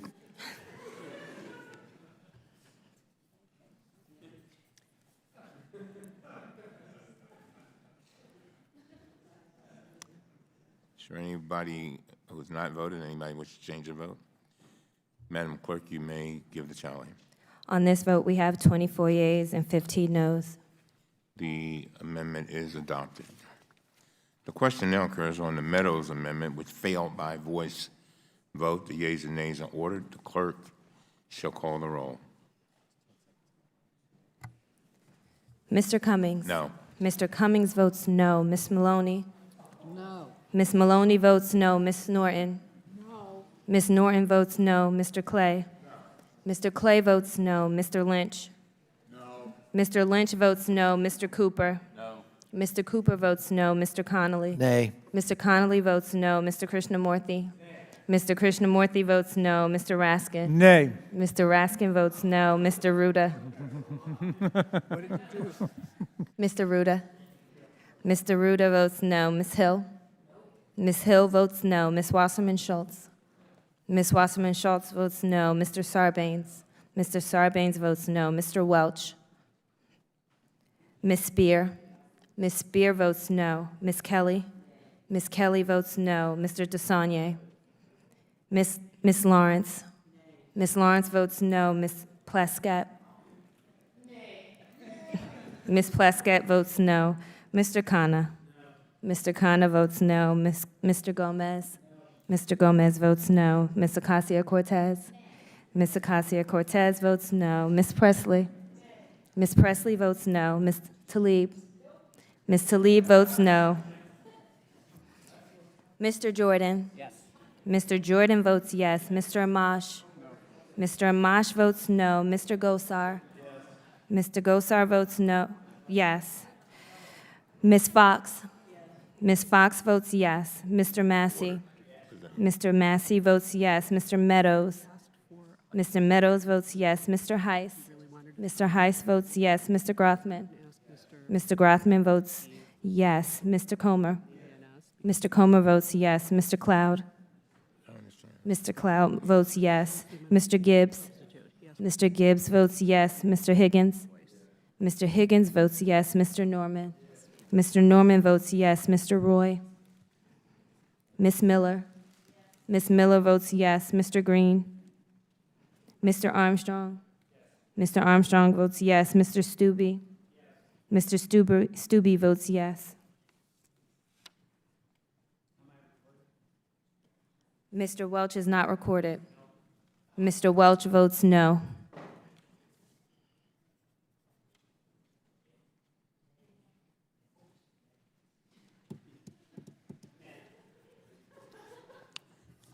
Has everyone voted? Does anyone wish to change their vote? The clerk should give us the tally now. On this vote, we have 15 yeas and 24 noes. The amendment by the distinguished gentleman from North Carolina fails. We will now go to the question now occurs on the Gibbs amendment, which failed by voice vote. The yeas and nays are ordered. The clerk shall call the roll. Mr. Cummings? No. Mr. Cummings votes no. Ms. Maloney? No. Ms. Maloney votes no. Ms. Norton? No. Ms. Norton votes no. Mr. Clay? No. Mr. Clay votes no. Mr. Lynch? No. Mr. Lynch votes no. Mr. Cooper? No. Mr. Cooper votes no. Mr. Connolly? Nay. Mr. Connolly votes no. Mr. Krishnamurthy? No. Mr. Krishnamurthy votes no. Mr. Raskin? No. Mr. Raskin votes no. Mr. Ruda? Mr. Ruda votes no. Ms. Hill? Ms. Hill votes no. Ms. Wasserman Schultz? Ms. Wasserman Schultz votes no. Mr. Sarbanes? Mr. Sarbanes votes no. Mr. Welch? Mr. Welch votes no. Ms. Spear? Ms. Spear votes no. Ms. Kelly? Ms. Kelly votes no. Mr. DeSaulnier? Ms. Lawrence? Ms. Lawrence votes no. Ms. Plaskett? Ms. Plaskett votes no. Mr. Khanna? Mr. Khanna votes no. Mr. Gomez? Mr. Gomez votes no. Ms. Ocasio-Cortez? Ms. Ocasio-Cortez votes no. Ms. Presley? Ms. Presley votes no. Ms. Tlaib? Ms. Tlaib votes no. Mr. Jordan? Yes. Mr. Jordan votes yes. Mr. Amash? No. Mr. Amash votes no. Mr. Gosar? Yes. Mr. Gosar votes yes. Ms. Fox? Yes. Ms. Fox votes yes. Mr. Massey? Yes. Mr. Massey votes yes. Mr. Meadows? Gibbs, right? Mr. Meadows votes yes. Mr. Heiss? Mr. Heiss votes yes. Mr. Grothman? Yes. Mr. Grothman votes yes. Mr. Comer? Yes. Mr. Comer votes yes. Mr. Cloud? Yes. Mr. Cloud votes yes. Mr. Gibbs? Yes. Mr. Gibbs votes yes. Mr. Higgins? Mr. Higgins votes yes. Mr. Norman? Yes. Mr. Norman votes yes. Mr. Roy? Ms. Miller? Yes. Ms. Miller votes yes. Mr. Green? Mr. Armstrong? Yes. Mr. Armstrong votes yes. Mr. Stubbe? Yes. Mr. Stubbe votes yes.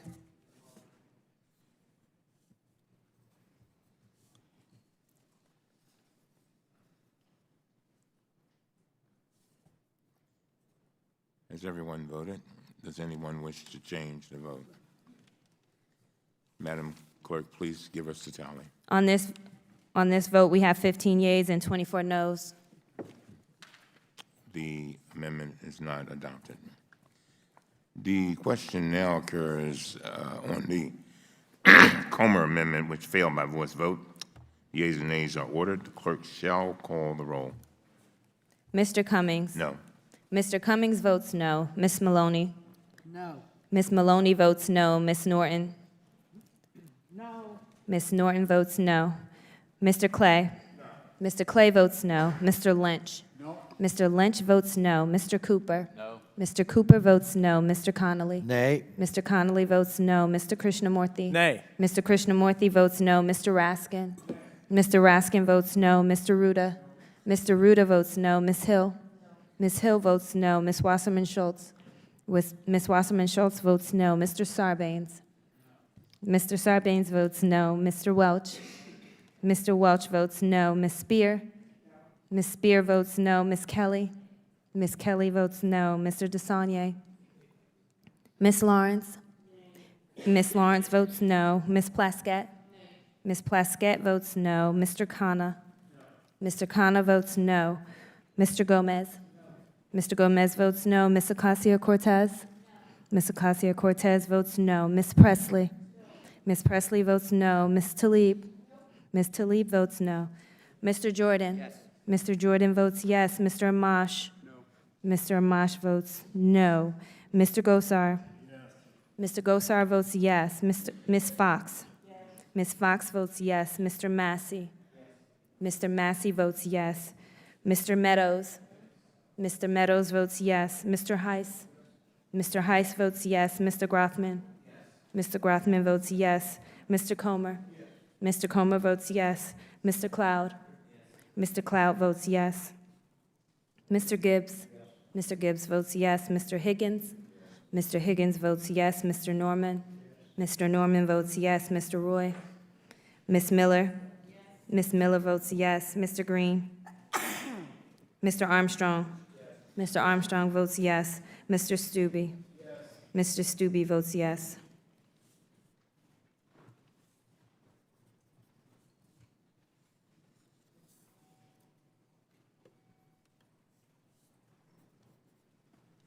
Has everyone voted? Does anyone wish to change their vote? Madam Clerk, please give us the tally. On this vote, we have 15 yeas and 24 noes. The noes have it. The amendment is not adopted. The question now occurs on the amendment in the nature of a substitute, which passed by voice vote. The yeas and nays are ordered. The clerk shall take the call.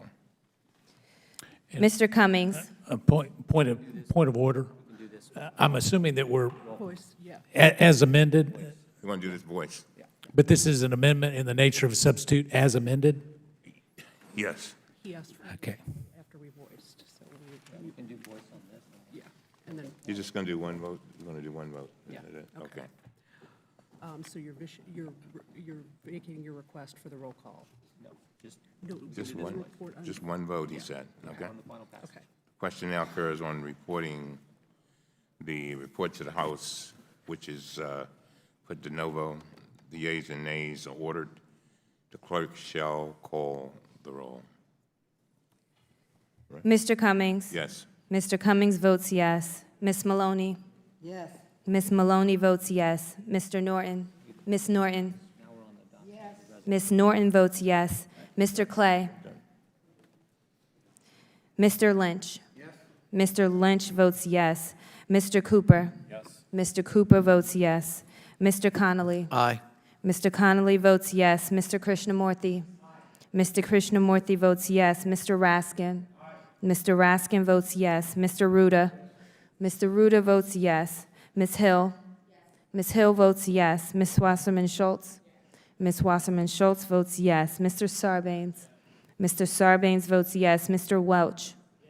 Mr. Welch votes yes. Ms. Spear? Ms. Spear votes yes. Ms. Kelly? Ms. Kelly votes yes. Mr. DeSaulnier? Ms. Lawrence? Ms. Lawrence votes yes. Ms. Plaskett? Ms. Plaskett votes yes. Mr. Khanna?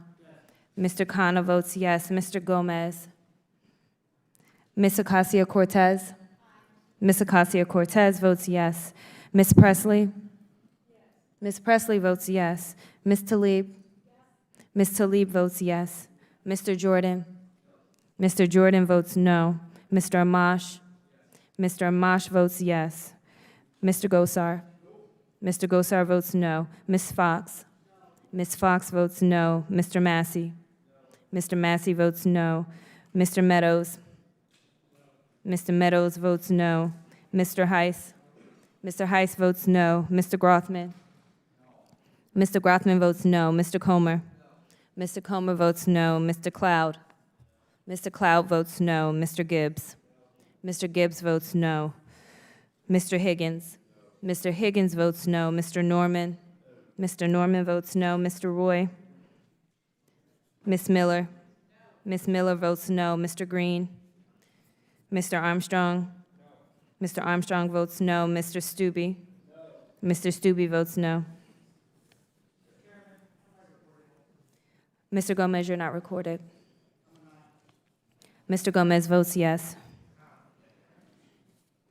You are not recorded, Mr. Clay. Mr. Clay votes yes.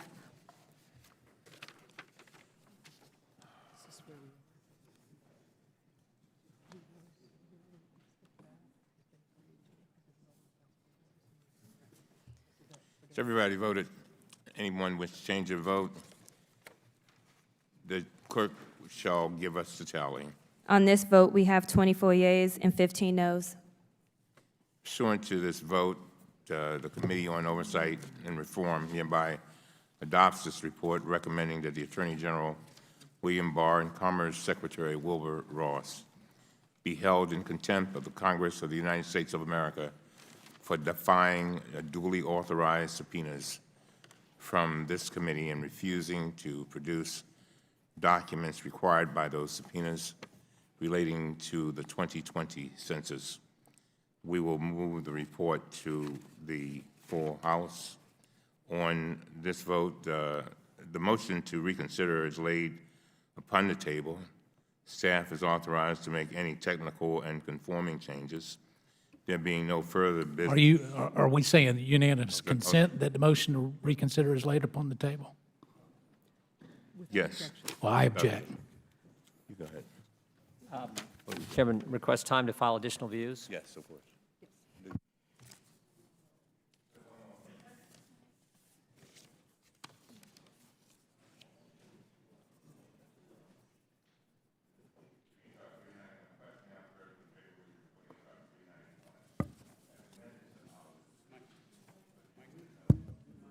Your mic. Oh, Mike. I'm sorry, the mic is on.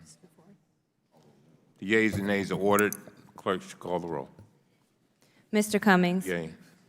Mr. Cummings votes yes. Ms. Maloney. Aye. Ms. Maloney votes yes. Ms. Norton. Yes. Ms. Norton votes yes. Mr. Clay. Yes. Mr. Clay votes yes. Mr. Lynch. Yes. Mr. Lynch votes yes. Mr. Cooper. Yes. Mr. Cooper votes yes. Mr. Connolly. Aye. Mr. Connolly votes yes. Mr. Krishnamurthy. Aye. Mr. Krishnamurthy votes yes. Mr. Raskin. Aye. Mr. Raskin votes yes. Mr. Ruda. Yes. Mr. Ruda votes yes. Ms. Hill. Yes. Ms. Hill votes yes. Ms. Wasserman Schultz. Ms. Wasserman Schultz votes yes. Mr. Sarbanes. Yes. Mr. Sarbanes votes yes. Mr. Welch. Yes. Mr. Welch votes yes. Ms. Spear. Yes. Ms. Spear votes yes. Ms. Kelly. Ms. Kelly votes yes. Mr. DeSaulnier. Ms. Lawrence. Ms. Lawrence votes yes. Ms. Plaskett. Ms. Plaskett votes yes. Mr. Khanna. Mr. Khanna votes yes. Mr. Gomez. Mr. Gomez votes yes. Ms. Ocasio-Cortez. Ms. Ocasio-Cortez votes yes. Ms. Presley. Ms. Presley votes yes. Ms. Tlaib. Ms. Tlaib votes yes. Mr. Jordan. Mr. Jordan votes no. Mr. Amash. Mr. Amash votes no. Mr. Gosar. Mr. Gosar votes no. Ms. Fox. Ms. Fox votes no. Mr. Massey. Mr. Massey votes no. Mr. Meadows. Mr. Meadows votes no. Mr. Heiss. Mr. Heiss votes no. Mr. Grothman. Mr. Grothman votes no. Mr. Comer. Mr. Comer votes no. Mr. Cloud? Mr. Cloud votes no. Mr. Gibbs? Mr. Gibbs votes no. Mr. Higgins? Mr. Higgins votes no. Mr. Norman? Mr. Norman votes no. Mr. Roy? Ms. Miller? Ms. Miller votes no. Mr. Green? Mr. Armstrong? Mr. Armstrong votes no. Mr. Stube? Mr. Stube votes no.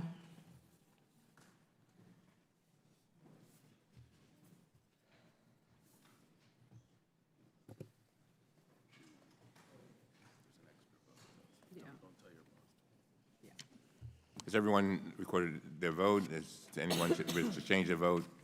The clerk will give us the tally. On this vote, we have 23 yeas and 16 noes. The bill passes. Moving forward. Mr. Meadows objected to the motion to lay the... To reconsider on the table. And therefore, we need to have a recorded vote. Yes. On what? On the motion. On the table, Tabling the motion to reconsider. We will have a vote on the delaying on the motion to table on the motion to reconsider. Mr. Meadows objected. Mr. Meadows objected. Do you still, Are you still objecting, Mr. Meadows? I know you want to stay here for a while, but are you still objecting? we did not mean to blow past you. We didn't mean to blow past you. I know, and in this, yeah. you know, you were so close to voting for my amendment. Yeah, Just so doggone close. I I will. was on the one inch line. I know, and boy, if I could have just pushed you across, Yeah, I just couldn't. I will withdraw my objection Thank you on the very motion to much. reconsider. I appreciate that. Wait, wait. And I hope the gentleman reconsiders next time when I offer a very thoughtful amendment. Well, all your amendments are thoughtful. Amen. We will We'll when it's a thoughtful amendment. We're waiting. Then thank him, and then say Thank you this is- very much. I really appreciate it. Then say this is the last vote. The last, but this is the last vote, ladies and gentlemen. Thanks, Mr. Meadows. Thank you very much, Mr. Meadows. The question now occurs on favorably reporting H.R. 2978 as amended to the House, which is put the no vote, the yeas and nays are ordered. The clerk shall call the roll. Mr. Cummings? Yes. Mr. Cummings votes yes. Ms. Maloney? Yes. Ms. Maloney votes yes. Ms. Norton? Yes. Ms. Norton votes yes. Mr. Clay? Yes. Mr. Clay votes yes. Mr. Lynch? Yes. Mr. Lynch votes yes. Mr. Cooper? Mr. Connolly? Aye. Mr. Connolly votes yes. Mr. Krishnamurthy? Aye. Mr. Krishnamurthy votes yes. Mr. Raskin? Aye. Mr. Raskin votes yes. Mr. Ruda? Mr. Ruda votes yes. Ms. Hill? Ms. Hill votes yes. Ms. Wasserman Schultz? Ms. Wasserman Schultz votes yes. Mr. Sarbanes? Mr. Sarbanes votes yes. Mr. Welch? Mr. Welch votes yes. Ms. Spear? Ms. Spear votes yes. Ms. Kelly? Ms. Kelly votes yes. Mr. Desanye? Ms. Lawrence? Ms. Lawrence? I can coach Ms. you. Lawrence votes yes. Ms. Plaskett? Ms. Plaskett votes yes. Mr. Khanna? Mr. Khanna votes yes. Mr. Gomez? Mr. Gomez votes yes. Ms. Acacia-Cortez? Ms. Acacia-Cortez votes yes. Ms. Presley? Ms. Presley votes yes. Ms. Tlaib? Ms. Tlaib votes yes. Mr. Cooper, you're not recorded. Mr. Cooper votes yes. Mr. Jordan? Mr. Jordan votes no. Mr. Amash? Mr. Amash votes no. Mr. Gosar? Mr. Gosar votes no. Ms. Fox? Ms. Fox votes no. Mr. Massey? Mr. Massey votes no. Mr. Meadows? Mr. Meadows votes yes. Mr. Heiss? Mr. Heiss votes no. Mr. Grothman? Mr. Grothman votes no. Mr. Comer? Mr. Cloud? Mr. Cloud votes no. Mr. Gibbs? Mr. Gibbs votes no. Mr. Higgins? Mr. Higgins votes no. Mr. Norman? Mr. Norman votes no. Mr. Roy? Ms. Miller? Ms. Miller votes no. Mr. Green? Mr. Armstrong? Mr. Armstrong votes no. Mr. Stube? Mr. Stube votes no. Thank you. Has everybody voted? Anyone wish to change their vote?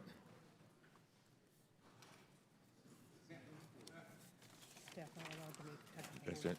Huh? Is that it? Is there anything else I need to say? The clerk will give us the tally. On this vote, we have 24 yeas and 14 noes. That the bill will be reported to the floor. With that, ladies and gentlemen, we are at the end of our markup, and I want you to take a moment to thank all of you. This was a very difficult moment, but I think we handled it extremely well. And I think that everybody on both sides fully treated this moment with the respect that it deserves. And it's a very, very important thing that we've done, and I think we're sending a message that we simply want our democracy to stay intact. Staff will make all the technical changes, and the markup is now adjourned. All right.